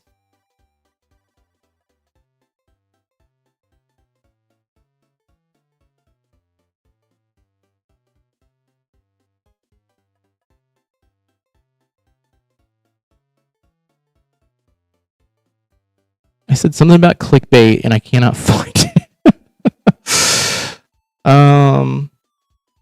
But yeah, I also do think that Trump probably is going to have a body double. They have their own bunkers already. Yeah, they do. Isaiah Martin is great.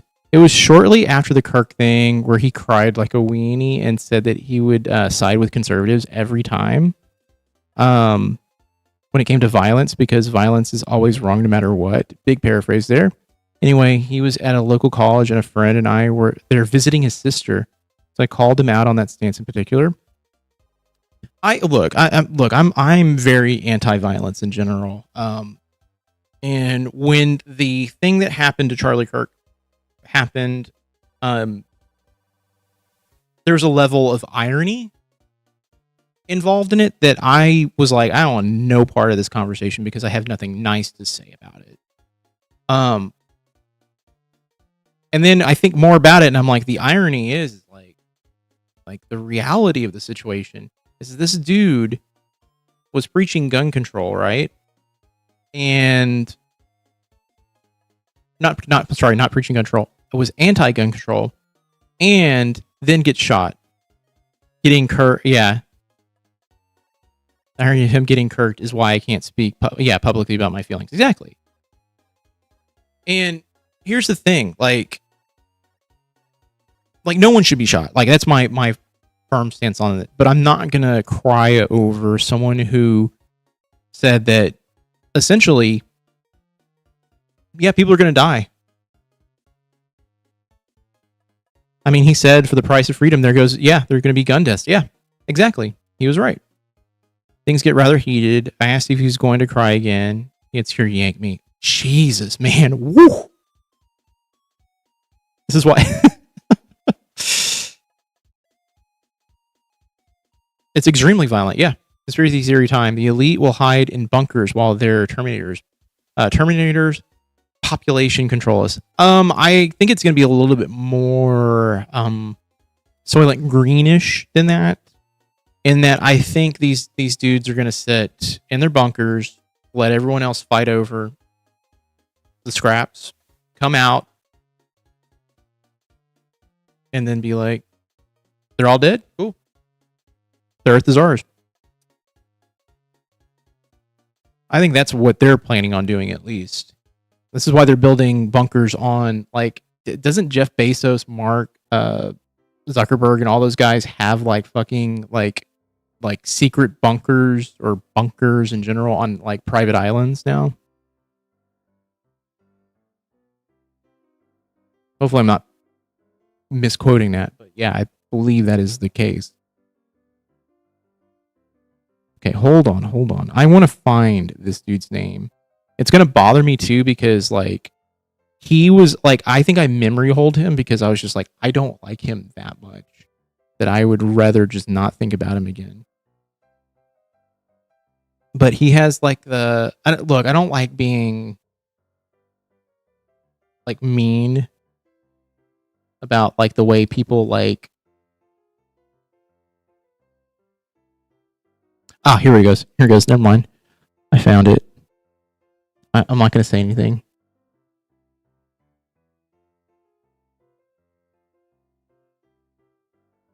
I think I responded.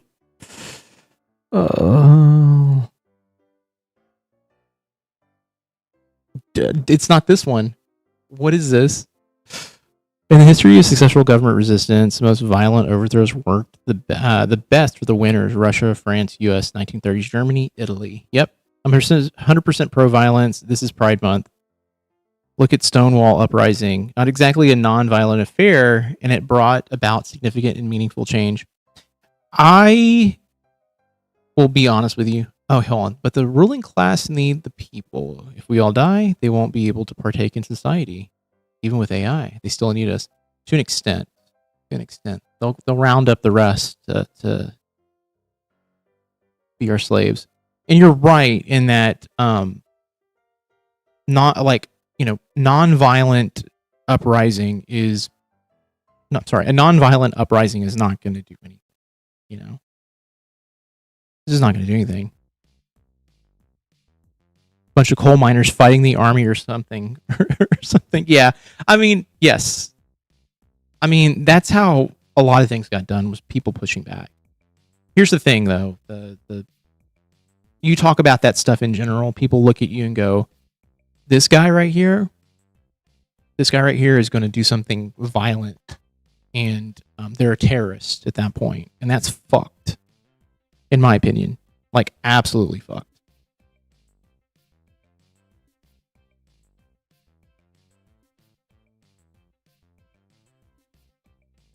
I can acknowledge. Oh, I found it, by the way. Oh my god, I found it.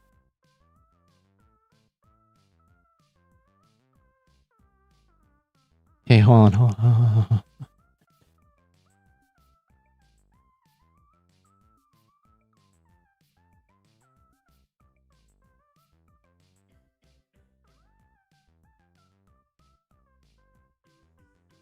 Okay, I said I don't hate Philip DeFranco. I actually kind of think he at least gives me the news like pretty straightforward and concise, without a lot of talking head sort of like editorial stuff. He does do some editorial stuff here and there. Okay, hold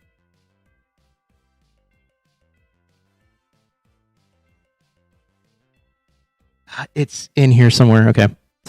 Mad Max Days is coming. You think so? Maybe. How many people do you think they have? So many people need to look at how little law enforcement and military personnel there is. Yeah. You can argue that we have the slight luxury of enjoying the 5-day work week thanks to violence. That shit didn't come by, means of civil conversation. Dude, I have a story to talk about at some point about my previous job, where they were talking about doing a 4-day work week, and people went, no.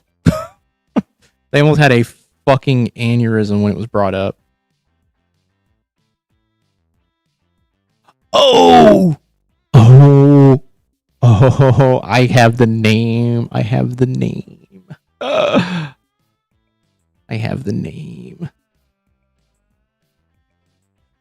Say their first name's Jack.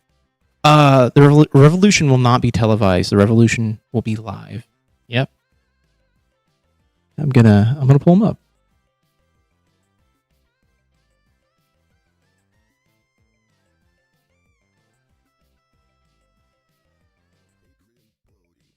Okay, we're working on 2 different screens. Sorry.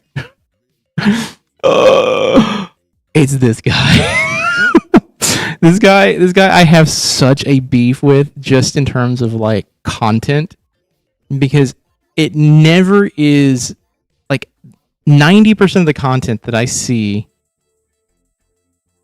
Yes, does not actually have a point to it. Does not have a point to it. Even now, look at France. They fucked with the pension, and those dudes put it down. It was beautiful. Okay, Mehdi Hassan I do like quite a bit, because he does not take shit from fucking anyone. Coccarella. The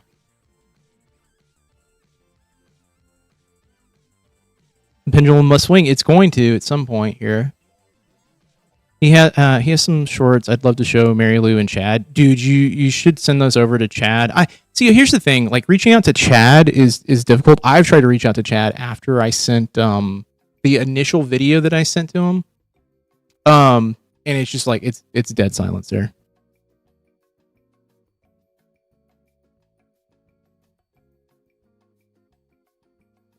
Zateo, though, I don't think I've read about it. Mehdi is so sick. I love that guy. He's a fucking, like, he's piss and vinegar, dude. I like him a lot. He's awesome.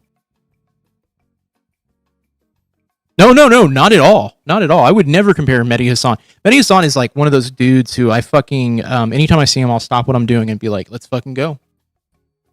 I'm down for what he's gonna say. But yeah, not a whole lot else. I know. I kind of put the kibosh on doing super chats with him. I was like, yeah, I gotta pause, because if like my only way of communicating with him is I have to pay him.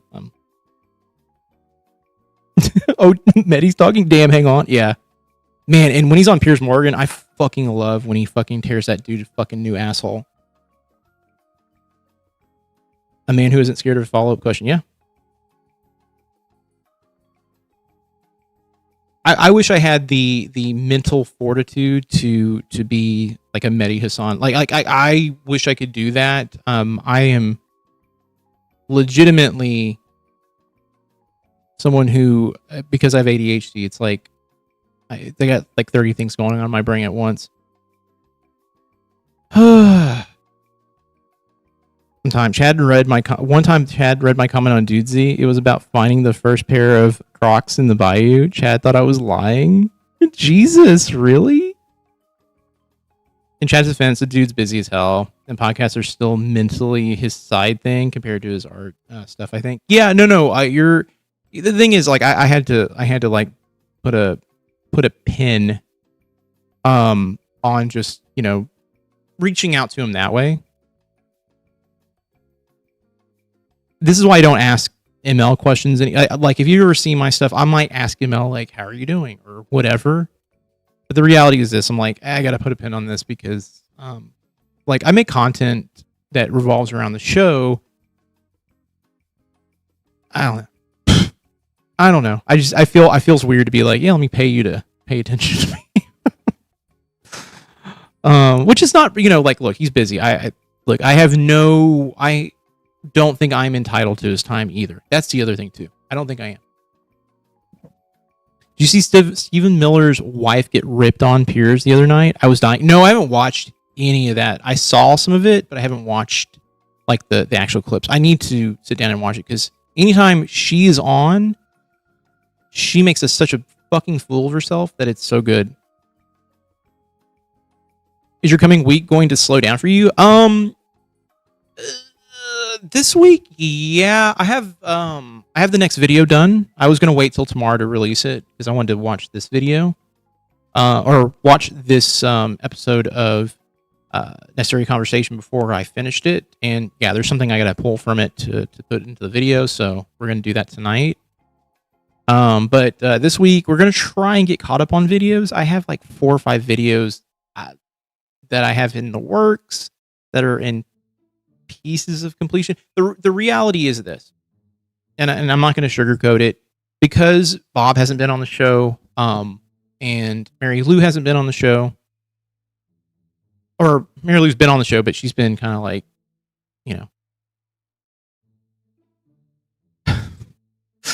it's been kind of dull lately. I've had a hard time like finding like a good angle, and for me, like, there's a point where if it's not like super duper funny or pointed or making a point,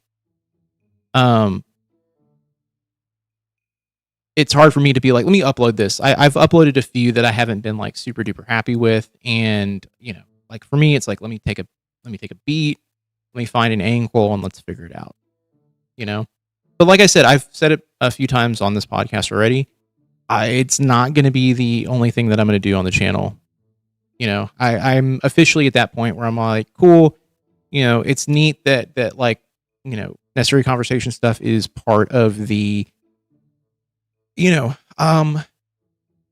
like the community knows who I am and all that stuff. It's fun, it's neat, and it's nice. But at the same time, I think back on like one of the first posts I ever made, and it was like, hey, would you guys be interested in seeing other content? And one person told me, no, we're only here for Necessary Conversation. And I was just like, fuck. That's what went through my head was, fuck. Well, I asked for it. I got the answer. Now I'm like, look, we're past that. Like, like people still come watch the videos. Like, that's not the problem. My problem is like, how is this fun for people watching kind of the same clips over and over? For me, it can get kind of stagnant. She was promised the humiliation 3,000 years ago. We're here for all of it. Yeah. Like, and look, there's people who are hanging out, chatting, talking, and I appreciate that. Like, that's so awesome. I want to do more of these things, and I do want to talk more about politics and stuff like that than just, like focusing on, Mary Lou eye twitching and things that Mary Lou likes and doesn't like. I don't know. But no, I have a couple of videos. There's the Hassan video that I've been kind of like working on and off on, and then also last week the dog was sick, and I was just like, fuck it. I mean, I'll watch the edits, but I like them for the commentary. The edits themselves provide on the show. Yeah. Well, so that's the thing. It's the commentary on the show itself is hugely important. It's like a form of parody, but you're literally using their own words. Exactly. That's the thing. Someone in one of the comments, I just banned him from the channel because I was like, fuck you, dude. Get the fuck out of here. But someone goes, this is just a clip channel. What are we doing here? And I'm like, bitch, are you watching them? Like, I'm literally taking their own words and providing it to them, saying like, here, these are the things you say that are that contradict the reality of the situation. And, you know, I was like, you know, I'm not dignifying the dude with an answer. They got on here and they were butthurt. All right. And I always tell myself this thing too, like, you're going to get people who are going to be like assholes, are going to critique you, you're going to do all that shit. I've done art. I've been a streamer for a long time too. And look, the reality is like everyone has an opinion, and sometimes there's nothing you're going to say to someone who the first thing they say to you is something fucking negative, you know? You're not gonna reach them. And so my thing is like, yeah, I'm not gonna feed the troll. Have fun, man. You can scream in the void. Don't care. You're not getting anything from me. I like your clips because after a while, Mary Lou and Bob are just a-holes that hate people, and they'd watch they hate people they'd watch die rather than help. Yeah, I don't know. I come from the thing of like, look, Mary Lou is someone who I think like maybe, I don't know, maybe could figure it out. And then there's days where I go, no, she can't. Like, I mean, you asked me like 2 weeks ago, I've been like, Mary Lou is lost in the sauce. She's a fucking, I don't know. She's a fucking crazy person, and she's mean, and she just doesn't like people, and she's racist. The last week's episode, like last Wednesday's episode, I was very upset and angry. Because I had never seen something so beyond the pale racist, and it was awful. It was awful. And then you have an episode like today where she seems like she's very malleable, and it seems like, I think the theory that she's like tired is the reality.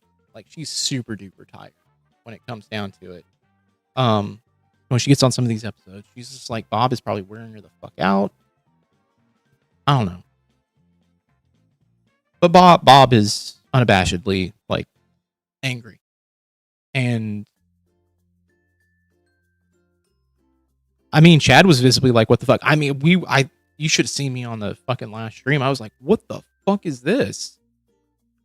Like, coming out of nowhere and being like, this drunk driving accident that actually was a DACA person, not an undocumented or illegal immigrant, as you would like to say. They weren't. They were a DACA.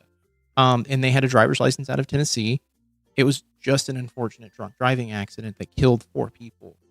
And you can be sad, and my heart goes out to the people who lost their children, you know, in this accident. But it's this focus, this idea, this concept that only bad things happen when it involves a undocumented immigrant. That's my problem. And that's the stuff that I take, like, I have an issue with when it comes to Mary Lou. I blame conservative grifters for ML's delusions. Yeah, delusional reality. I agree with you. I think when you're fed nothing but Newsmax day in and day out, when you're doing nothing but consuming right-wing talking points all day, every day, it's really hard to know what the truth is. It's really hard. And am I upset at her for that? No, I am upset with her when she has someone like her son or her daughter being like, hey, here's where you're wrong, Mom. Like, we're trying to show you. When you have people like Hassan, who she loves Hassan Piker, being like, hey, look, Hassan believes this, and she still believes those things. And someone was saying, like, why did she like Hassan Piker so much? And I was like, because Hassan Piker was nice to her. Hassan Piker is also white presenting as well. So it's disarming when you hear a name like Hassan Piker and you see someone who, I mean, could be, for all intents and purposes, white in today's terms, Even he says that. He's like, yeah, it throws people off. Them ignoring the statistics on so many topics for focusing on only one tiny fraction makes me angry. It makes me unbelievably livid because even Chad brought up in the last on the Wednesday's episode was like, hey, you are not considering that there are people who are undocumented immigrants, they're American citizens having drunk driving accidents all the time. Are you going to look at those too? And are you going to be upset? And she was all like, that this one involves an illegal immigrant. And it's like, what the fuck? Jesus fucking Christ. The irony is like missing with her. She likes Hassan because she didn't raise him. ML believes that her kids are broken for not thinking like her. Think back to when she said, I do this because I do anything to save you kids. I remember that. And that is some... Look, I'm just going to say this. Where is it? Oh my God. Stop fucking lying. It's bullshit. When she says shit like that's bullshit. That's bullshit. Some crazy cope. It's bullshit. She says that stuff because she wants them to feel bad. That's a way to control the way they feel and the way they think. And that's the truth. She's trying to bait sympathy out of them for that shit. With that statement. Trust me, I've been around people who are like, I have family members who do shit like that. And it's like,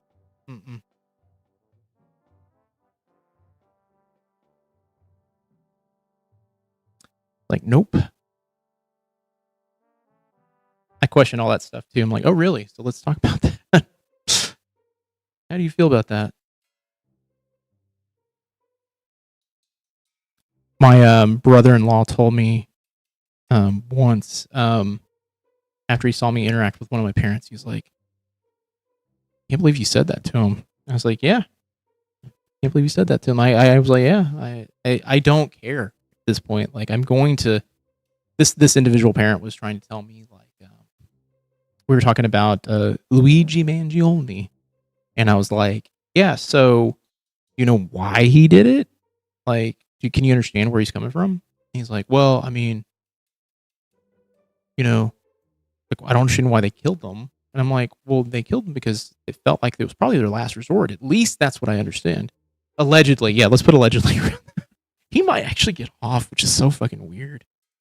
And I said, so, these CEOs making tons of money and then dictating how healthcare works, like, yeah, I could see how anyone did this. And, it was going to be someone at some point, right? Like, the dam was going to break. It's already been broken. It's shocked. I'm shocked it hasn't happened sooner. And he was all like, well, I said the other problem too is like, there's these CEOs that make so much money and make decisions that ruin people's lives. Honestly, they need to stop letting CEOs make this much money. And this parent was all like, well, I'm on a bunch of boards and I always vote to not pay the CEO. And I'm like, bullshit, dude. Bullshit. You're like, are you being for real? They were like, yeah, I am. And I was like, you're just trying to say that so you can sound superior, but I don't believe that because I've heard them talk in private. And it's like, yeah, you care more about people making money than you do about people getting healthcare or people living. Sad thing is, okay, hold on. ML likes to pretend that her kids hate America, and that's what she's saving them from. But we don't hate America. We hate the American system. Yeah, I would go even further and say that personally, I think a lot of people look at what's happening right now and go, this isn't right, this is wrong, and there needs to be a change. And that's not necessarily hating America. That's literally hating the fucking the fucking place we got to. Because I'm gonna blame fucking Reagan for that shit. Reagan is the big fucking. The whole thing starts with Reagan. Seriously. Sad thing is, my dad and grandmother had to become a citizen because he was born in 1945 before Alaska became a state, and the same for my grandma, born in Hawaii. Oh my god. So like Native Hawaiian, Liz, and God, what we do not call them the E word anymore. In Alaska. Someone can correct me on that one. Allegedly, his back hurts really bad, and United denied his coverage. Bro, back pain is no joke. I thought it had something to do with his mother too. Like his mother, even though him and his mother don't talk. I was always kind of weirded out by that one. Someone said it was something to do with his mom not getting medical care either.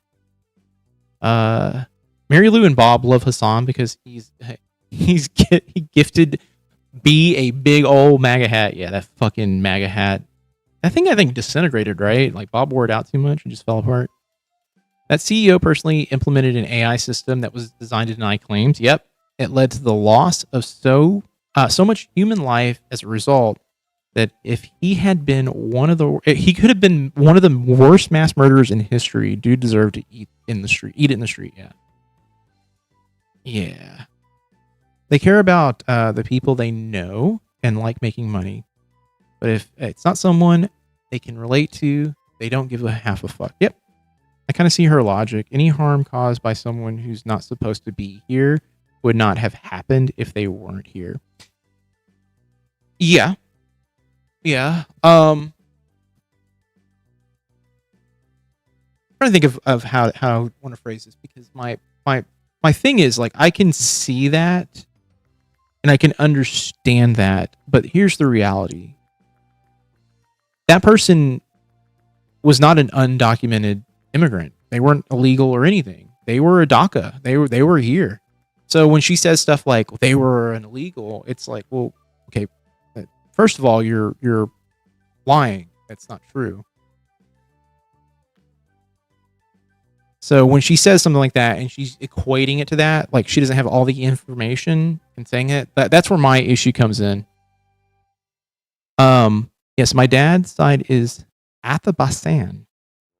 Or it could be the other circumstances. You never know the whole story. Yeah. Yeah. Okay. But what the last guy said about mass murder was cap. That guy was a regional CEO. There were like 30 people with his title in the same company when he got shot. Yeah. So I know. Okay. I'll say this. A lot of those guys, like, I don't know. One of the people in that totem pole we're gonna get something's gonna happen. They all sit around a room, and then I've been in board meetings myself, and they all make these decisions together. And yeah, it may not have been his sole decision,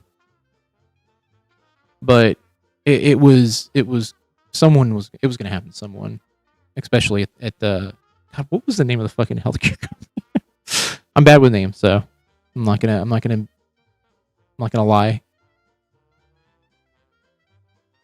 But focusing on people who aren't supposed to be here is like worrying about poor people taking advantage of welfare, while the ruling class get welfare in much greater numbers. And Amanda, you're completely correct. And United, thank you. Yeah. And so the thing is, like, I agree with you 100%. My thing is, I always look at that minutia, like that argument, like you can dig into it even deeper and deeper and deeper, and you can sit there and point out. For me, when it comes to Mary Lou and this like thing, I always view it in the simplest term possible. She can't look at the concept or the idea that, like, you know, like, let's make a correlation to like the ruling class and, like, you know, welfare and these things. She cannot make that. Yeah. She can't make that connection. But what you can do is correct her in what she is saying, and if it's incorrect, it is like, hey, let's go over the information. Trump gets a plane, I get a peanut butter sandwich. 100% Spokane. 100 fucking percent. But yeah, no, you're right though. You're completely 100% right, Amanda. Like, Yeah. My thing is like anytime I think about just Mary Lou, I have to like I go into this like fucking fugue state of like, how do I fucking like take this and like make this a very pointed and salient like, hey, we can't, if I give you an analogy, are you going to understand it? Probably not. But if I can point out where your information's wrong, there you go. But she doesn't care about anyone anyway. She only cares about the fact that this person was quote unquote an illegal.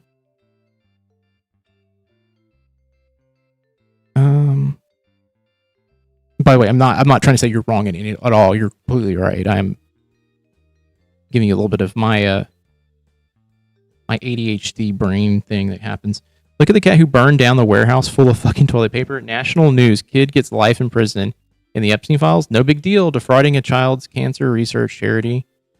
Couple years in federal, maybe. Yeah, so the thing is, that just goes to show you that money is literally all you need to basically get the fuck out of anything. I worked with someone who worked for someone who talked about the fact that we are currently living in an oligarchy, and this is about 10 years ago. And they said, I could do whatever the fuck I want. All I got to do is call the police up and I can get the fuck out of it. And I was just like, when he told me that, I was like, what the fuck, dude? And they're like, yep. Name who it was, but it was fucked at the time. And it made me question reality for a little bit.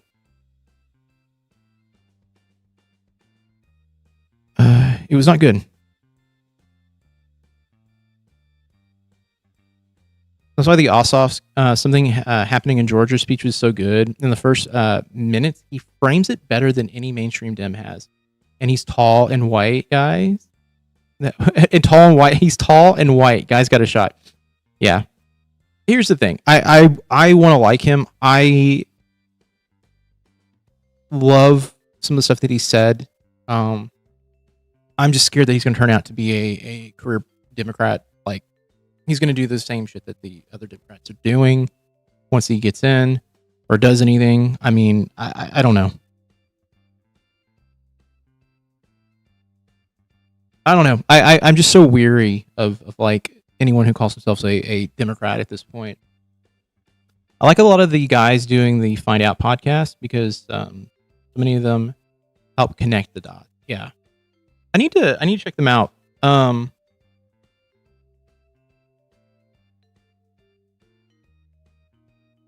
horse stabbings here in Las Vegas and how ML would respond. Why are there... Okay, explain the horse stabbings, because I haven't even heard of that. Americans love us some tall white boys. They do. They do. That's why I could never run. I'm not tall. I couldn't run for anything, because they'd be like, oh, get this short shit out of here. Okay, hold on. Let me actually... Here, let me horse stabbing story is crazy. Yeah, I need to know more about it. Is it the government doing stabbings? Because then she'll really be worrying about it. If it's like Trump going around stabbing, like maybe she'll, I don't know. she'll talk herself out of it. No, it was great that he stabbed a bunch of horses. Here, I mean, I lived on the border of Bama and Georgia when he first ran. He's always been an outsider. He didn't take any PAC money in his first campaign and won a really crazy runoff. If that's the case, I'm going to give him a chance then. A woman stabbed 4 horses at a horse show. What the fuck? Jealous girl stabbed competitor's horses. Jesus fucking Christ. Wait, hold on. All right. Let me see if I can find it.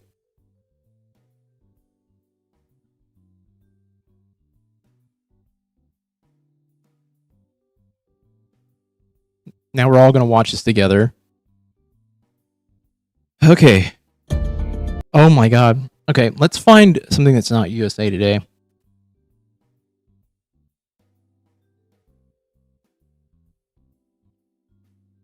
I'm gonna find a small YouTuber. How about that? We'll do that. I don't know if she's small or not, but we'll watch her. I just heard a little bit of her talk, and I'm like, she might be a little bit monotone.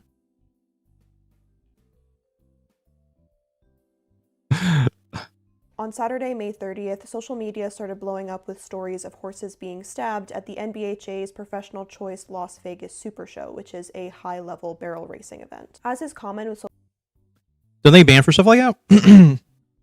I'm watching a YouTube video, so if it's on a YouTube video, they would have banned this YouTube video. I would hope. Let's see. Hold on. Let me scan it just a little bit. YouTube. Twitch might though. Twitch might go to town. They'd be like, "You show blood." Someone would have to report me on YouTube or on Twitch. I think you go to prison for stuff like that. You mean blood and gore? Doesn't look like there's anything. Social media, the story got spun in a lot of different ways, and a lot of claims have been made. But what has been claimed and what has been confirmed are two different things. So what I'm going to be going over today is what has been confirmed by law enforcement and the NBHA, and the personal accounts of the owners of the horses that were attacked.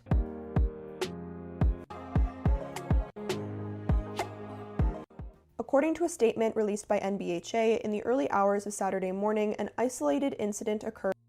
So there's no release video of it, I'm pretty sure. Yeah, the only thing I'd be concerned about is someone has like photos from the event. It's a cutthroat sport, literally. I mean, I'll be honest with you. I could honestly, it does not surprise me. With the way the shit works, and the way like these competitions are. You see people being with a limited weird number and violent. of athletes and one event competitor. The situation was addressed immediately, and the individual was removed and placed in the care of the authorities. As of right now, 3 horses have been confirmed to be victims of these attacks, and they have all received veterinary care and continue to receive veterinary care. Haley Crayambule confirmed that her horse Sully was one of the victims, and Ariel Phillips shared on Facebook that her horse Detail was also a victim. Horse girls are fucking insane. I know. I have a few relatives who've got. Let me just say this. I've got a few. Part of one side of my family has horses, like a lot of horses. They had a ranch. I think they still have the ranch though. I mean, y'all saw ML. Yeah, I mean, ML is a horse person for sure. Horse girls, man. Which half of the horse is the girl? It's the bottom half. Oh god, there's a joke in there, and I don't want to make it because I'm not gonna make that joke. Experiencing great mental distress as a result. A third competitor, Kira Weisbart, shared later on that her horse Rocket was the third victim and was stabbed 3 times with multiple. Okay, so there is a little bit. I made the mistake of my first relationship being with a horse girl. Being attacked and a horse getting their throat slit, but none of that has been confirmed. So no. Okay, so what? That's wild that someone be like, yeah, I heard through the grapevine at this horse show that someone fucking cut a bunch of horses' throats. I was raised by a horse girl. Damn, Daniel. I never thought about it, but my mother is a horse girl. Damn. I need the tea. Yeah, Colin, you're horses have died as a result of the attacks, and you no got me dying, thank got me God. wondering what's Ariel going on Phillips here. took to Facebook to share her experience, and beyond just the absolute heartbreak that I feel for her and for her mare Detail and for Haley and Sully and Kira and Rocket, reading her account of what happened and reading her experience, it has reinforced for me how important it is now more than ever, now that we live in the age of social media and equestrian influencers and content creators. Okay, she's a horse girl too. Okay. Okay. Oh my god. All right.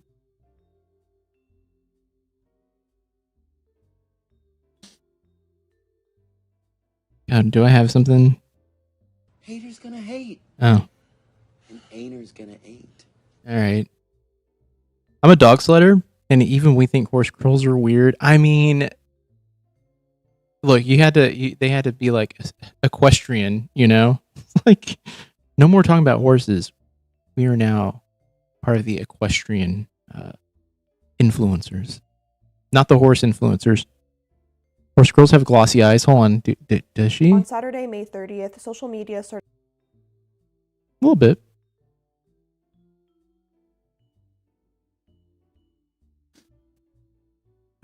She's. Oh, okay. I saw some. Ah, oh.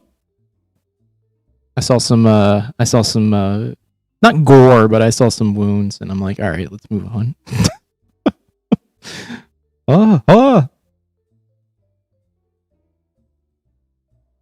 Okay, horse girls have the same look in their eyes that the damn horses does. It's alien. It sees right through you. That's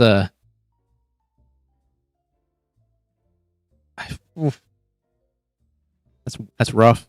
All of women's sports is so competitive because there's so much less funding to go around. You know, that's actually true. I would say though, like if anything was going to be truly funded, I would say the big three would be legitimately gymnastics, because I would say that's like something that is like hardcore focused on. I know I saw something about like Olympians having to pay like for most of their training. I would say a gymnast. There was one other one, volleyball maybe, and I would say horse riding in general. But I would say those would be like the three like female dominated sort of like things. I know there's male gymnasts and stuff like that, but and ice skating was the other one that I was thinking of earlier. Figure skating, gymnast, and football. Yeah, football would be up there too. I don't know why I go to volleyball, because like I feel like whenever like summer Olympics are on, like that is also always on TV. Like half of what the guys get plus less lucrative for after. Yeah. Trust me, I'm gonna be honest with you. There needs to be a little bit of a equal opportunity in a lot of different places. I mean, look at the WNBA and like how maligned that is. It's fucked. Like the WNBA always seems to be like a punchline. Anytime I'm like watching anything and someone brings it up, I'm like, okay.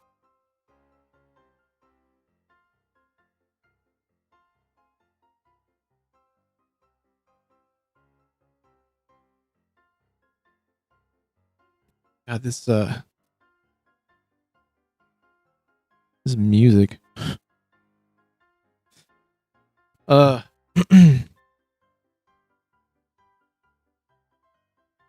WNBA survived though. I never thought it would. Yeah, but they still get paid like almost nothing from what I've understood. It's still a wildly like, yeah, still hasn't turned a profit though. Yeah, it's wildly like Colin said, not profitable.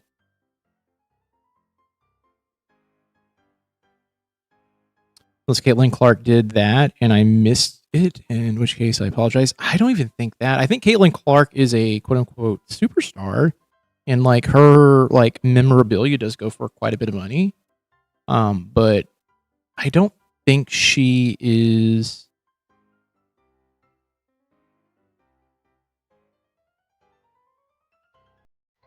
We'll Google it just because I don't want to like completely talk out of my butt.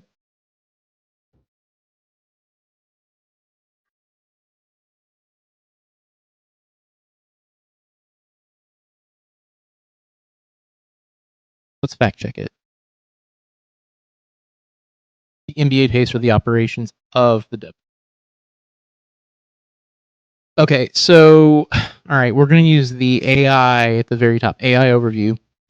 While the league has long operated at a deficit with heavy financial backing from the NBA, the WNBA generated enough revenue in 2025 to trigger its first ever revenue sharing milestone with players. However, the league as a whole does not turn a net profit yet. Well, so the NBA, I believe, owns the WNBA. So it is a part of the overarching NBA structure. And yeah, it's to create, yeah, and yes, create more interest in the sport. It's a goodwill thing, yeah. But yeah, no, it apparently still has not turned a true profit, but they are sharing profits with their players, which is great. That's new. Socialism in the sports. I wouldn't go that far. I would go that far, but the G League, but the for the X chromosome types, yeah. I don't know. I see. Look, I we need more AAA women hockey teams. Hell, you know what? I think anyone who would play hockey that's a woman, Godspeed. I wanna see that because that feels like to me like, and this is my own sort of like perceived sort of like I just can't imagine anyone being like, yeah, I'm a lady, and then I think about roller derby, and I'm like, actually, I've seen women just beat the shit out of each other on roller derby skates. So, but is there actually any? Okay, I'm gonna feel stupid because first of all, I'm gonna say this: I don't pay attention to hockey in general. I'm not a sports person. I think the last time I watched sports was when I was over at my sister's place. And I watched like part of the Houston Rockets game. It's like the first time I watched a fucking sport event in like 2-3 decades. I was such into basketball as a child, and then I hit like 10. It was like, I'm out. I want comic books now. No, all sports is socialism, at least in American sports. They have rev sharing, which is great, revenue sharing. I guess the MLB is the only one that is not a socialist, but that's because of lack of salary cap in the sport. True. I thought there was no a salary cap in basketball, like NBA. Sal Kraken has a female coach. She was the best in her league. Now female coaching a men's hockey team. Hell yeah. Ah, okay. See, I'm learning something new now. Fucking over prissy professionals any day. Okay. I'll just say it. I look at it and I'm like, look, I played baseball growing up, and I was pretty much forced into it, just like how Chad was forced into playing a sport. I was forced into playing a sport. I didn't really want to play a sport. But now when I look at it, I'm just like, it just feels like, and this is gonna be wrong for me to say this, but look, I associate like football and basketball with conservative men, and I cannot break that that association. It makes me feel gross. Like, ugh. God, when I was an executive for like a decade, like I would get asked, like, "Hey, you want to watch the Super Bowl? Like, are you gonna watch it? Do you want to join into the fucking like what is it the betting situation we have going on in the office?" I was like, no, fucking no. We're going to we all were, sadly. We're going through we were all going to be our parents' golden trophy, yeah. Yeah.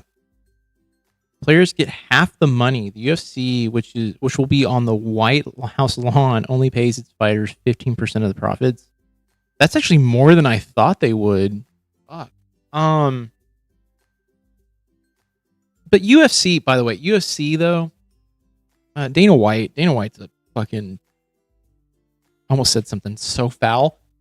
He's a piece of shit. He's a piece of shit. And also the vision of slap fighting that he built out fucking That is going to get someone. If not, it's going to get someone killed at some point here because that shit is awful. Makes 95% of her income from endorsements. That makes complete sense. She's also been a leader in ticket sales. I believe her starting salary was around $75K a year with a 4-year contract around $350K. Jesus. Yeah. And she's legitimately like the superstar of that fucking of the WNBA at this point. Dana White killed my interest in the sport I love. You mean slap fighting? What is it? The slap offs? Is that the one you're talking about? No, you're talking about UFC.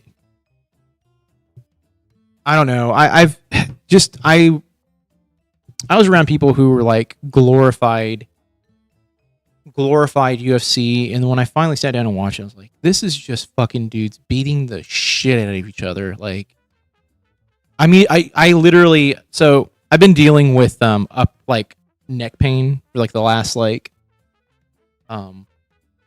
couple years, and today's like the first day it's like actually acted up in like months, and so I'm sitting here like, oh god.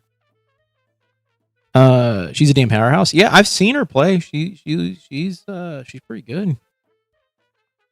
My brother-in-law was watching them when I was over one time. I was just like, Jesus, okay. They did the offshoot, right, where there was like 3-on-3, right? I mean, I still subscribe to the theory power slap only exists because Dana White doesn't want you to see. Oh God, see him hit his wife on New Year's at a club. Jesus fucking Christ. Oh my God, yeah. I'll be honest with you. Look, Dana White. It's all these MAGA dudes, man. Dana White. What's his face? Fucking Alex Jones. All these dudes, they're fucking abusive and assholes, allegedly. Well, then get your butt up to bed to rest. I know. I was hanging out. I actually need to finish the video I'm gonna send out tomorrow, or upload tomorrow. I gotta download the video. I gotta make some changes. Fuck. I like literally went through the. I was like, oh yeah, I think tonight's episode's gonna be pretty quick and easy. And then she said a couple magic words, and I was just like, I gotta include that. I gotta include that in there. Oh, fuck Andrew Tate, dude. I'm so glad he got his ass kicked. He got his ass fucking handed to him. He actually slapped his wife? Wait, he did? Holy shit. Oh, you get his power slap instead of him hitting his wife it's on video? I don't know if I can watch that on here.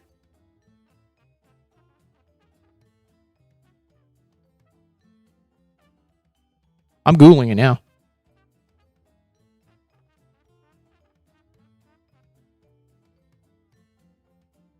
New Year's Eve 2023 in Mexico, UFC president. Oh, wait, hold on. I'm gonna. I'm watching it right now. Dana White and his wife Anne brought it all in, but the celebration became physical. The video, obtained and published by TMZ, shows White grabbing his wife. She slaps him, and then he just wife's wrist as she tries to walk away, and Anne slapping him. Then White open hand slaps his significant. Okay. I'm gonna say this. He is trying to pull her in. She slaps him and be like, "Stop." Other, not just once, but twice. Can you hear it? Can you hear it in the background? I don't know if you can. It all went down in Cabo San Lucas in the VIP area of El Squid Row. Onlookers separated the pair. Now, in the midst of White committing an act of domestic violence, he made a mention of something to this very day remains the oldest trick in the book. White, 53, would indicate there was definitely a lot of alcohol involved, but that... Jesus Christ. All right. Okay. Sweet. That's exactly what we needed. We needed that explanation. That makes so much sense. So much alcohol involved. Yeah, I had to slap her.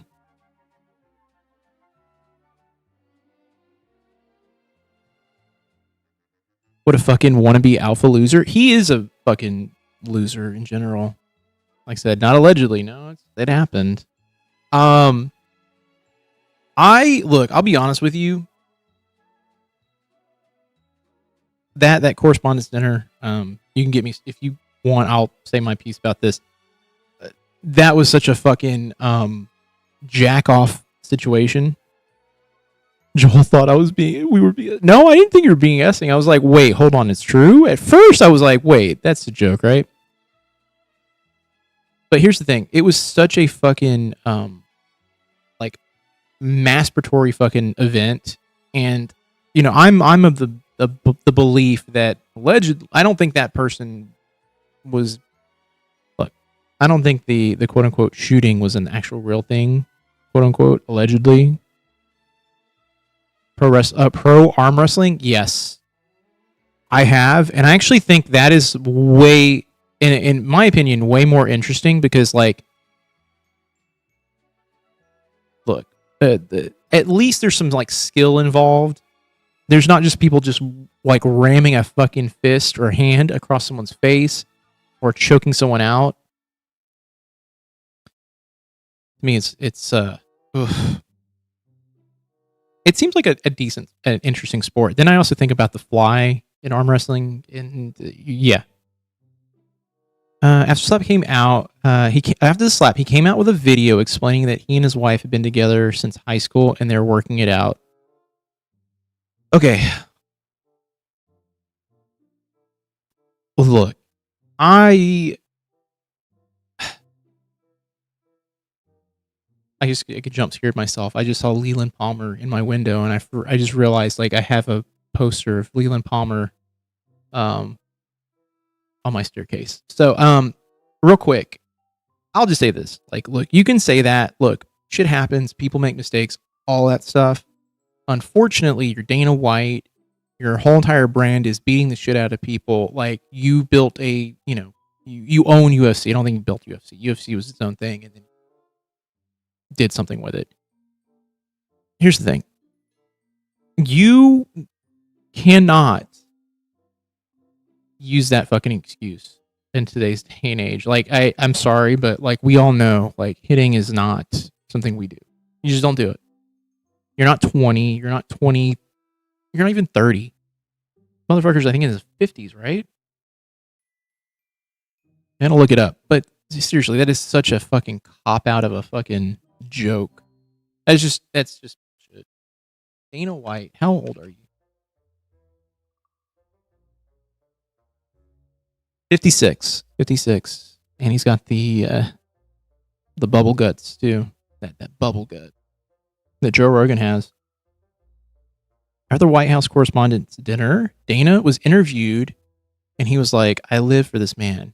Everyone was ducking, and I was looking around, taking it all in. He's such a freak. I remember reading that, and was like, okay. He kind of objectively built it. Oh, well, okay, shit. I'll give him more credit then. When he took over, it was literally just a fight catalog and a logo. That's what makes this all sad. It's a great American labor exploitation story now. I mean, yeah. I mean, then he made what that UFC like reality TV show, which was all bullshit. That kind of built the brand up quite a bit too. I remember the way the dinner was portrayed, and then finding out that it was a floor away, and that they never even followed up on security protocols to begin with, blows my mind. The video they show, by the way, it shows the security people just taking down all the like the actual scanners, like the metal detectors, or the body scanners. And I was just like, what the fuck is this? Like, this doesn't make any sense. And then also the footage of the dude with the dog going into the room, and it looks like he's talking to him. He leaves, then the dude runs out, and I'm like, what the fuck is this? This is just so weird. America was built on exploitation of labor. Yes, it was. The multi-million-dollar company, top paid fighter, only made $100 million because he went to box. Most UFC legends got out with a total career earnings of less than $20 million. Dana's worth billions. Yeah.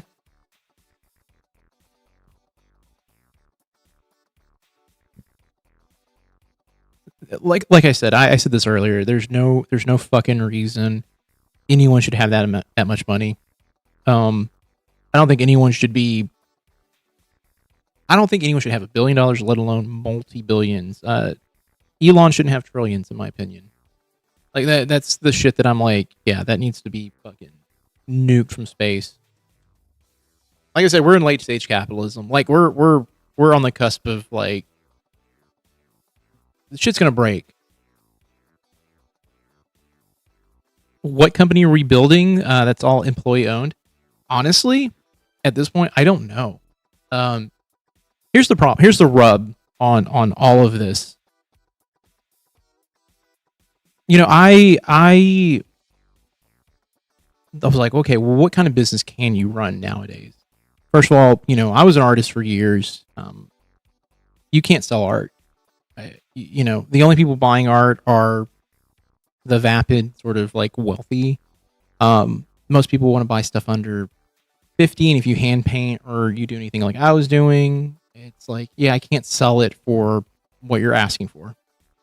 Reality is like right now, the only thing you make money out of is like, fuck. I mean,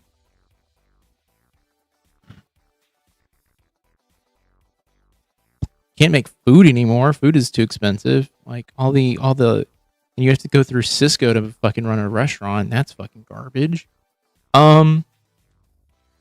AI company at this point, I don't know, but that's not working for the. You can't really have that employee owned either.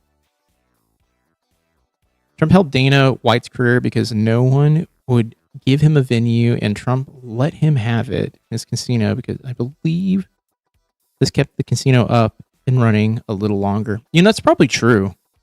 I could see that being the case. 1950s, our top marginal tax rate was 99% on the earnings of above $2 million. Thank Ronald Reagan for it. Oh yeah, trickle down economics was a fucking ruined everything. That's why he's so loyal to Trump. Yeah, I mean, I could also see that. Like, I mean, I look at all of the CEOs of all these major companies sucking Trump off. Like, yeah, we're gonna do it. I'm, you know, like fucking Jeff Bezos saying, "Oh yeah, I worked with Obama."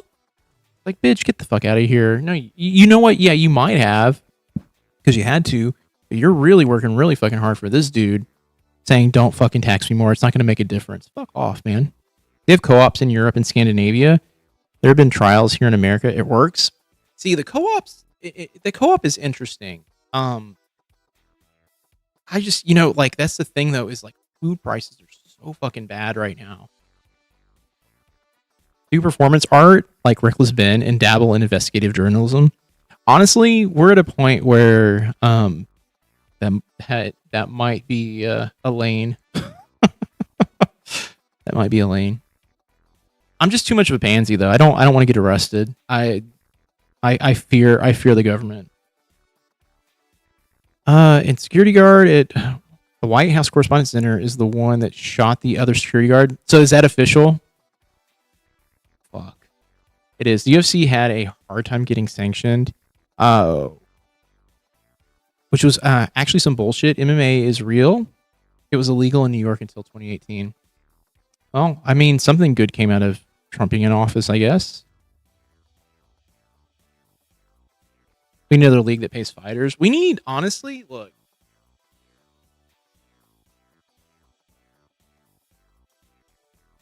I don't know. To me, it's like, okay.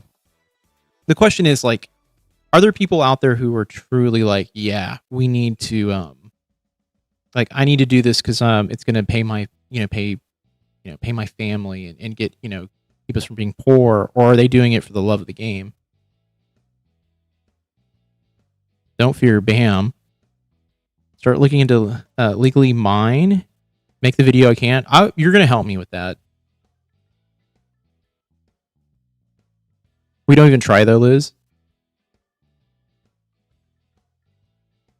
it's hard to scale up across the country. Yeah, I mean, you're right, Amanda. I mean, there was a co-op out in Austin that did really well.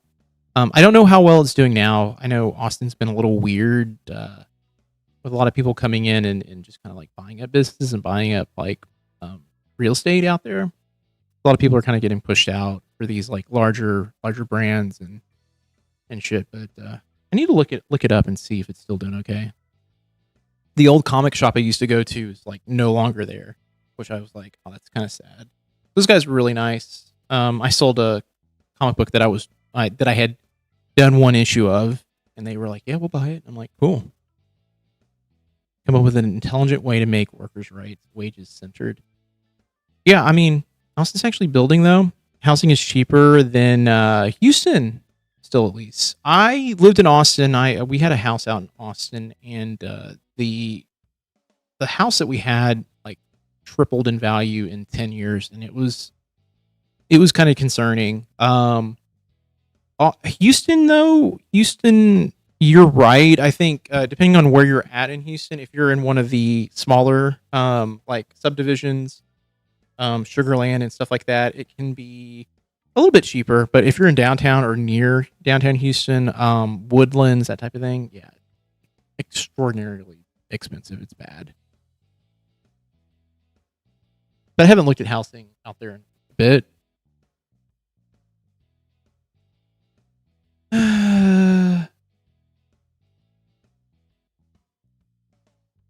They all let it go, but Blanche wouldn't actually say the next day it was the guy. Yeah, I remember that. He said that we need to run an investigation, but no one reported that. I did see that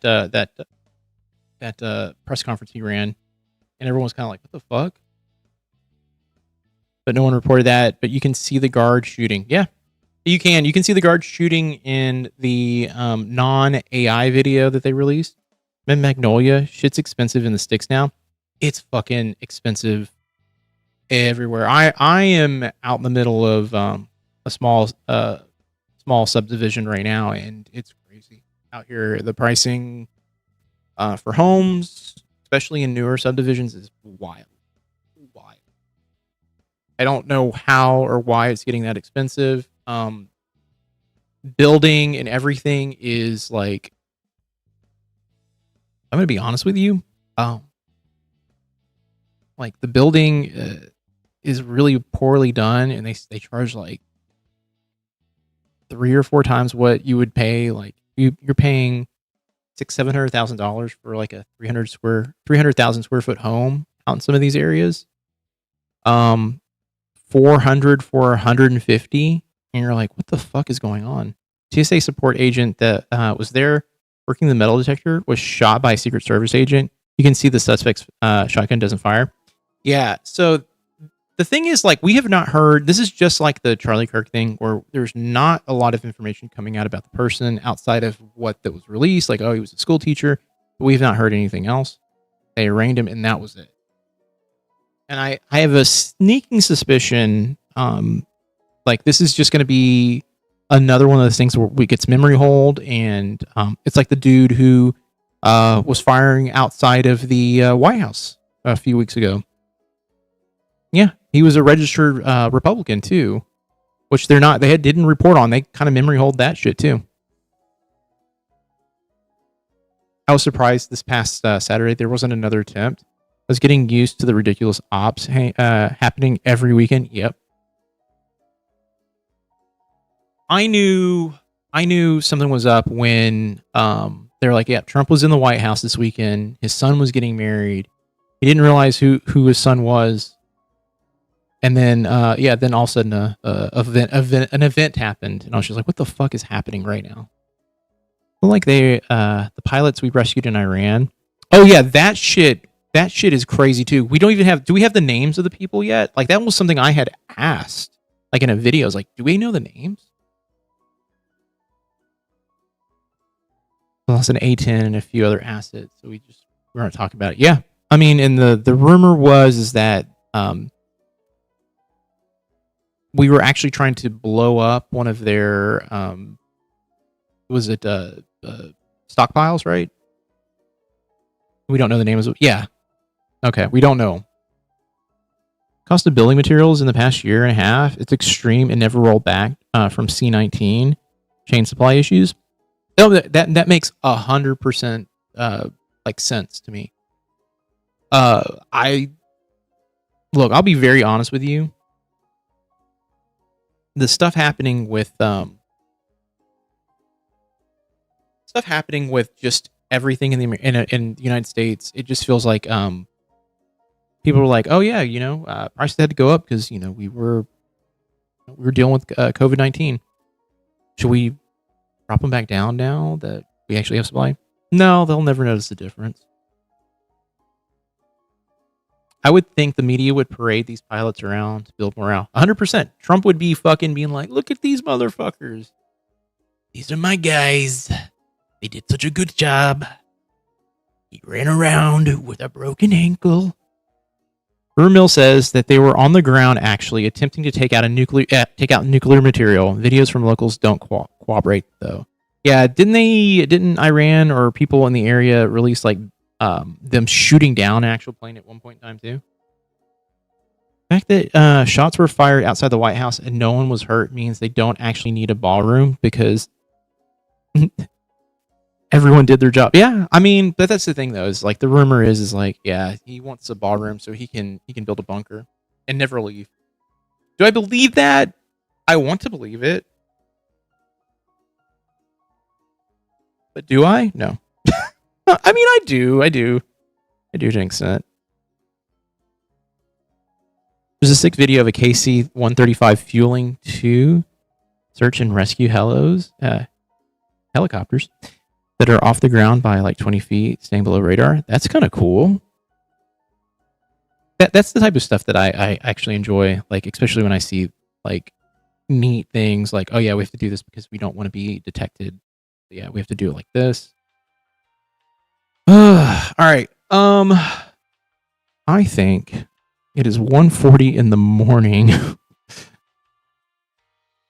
1:40 in the morning. I gotta get finished with that video. It's been weird not to post a video in a bit, but I kind of wanted to. I had dog sick, and I don't know. I wanted to make sure I did this one.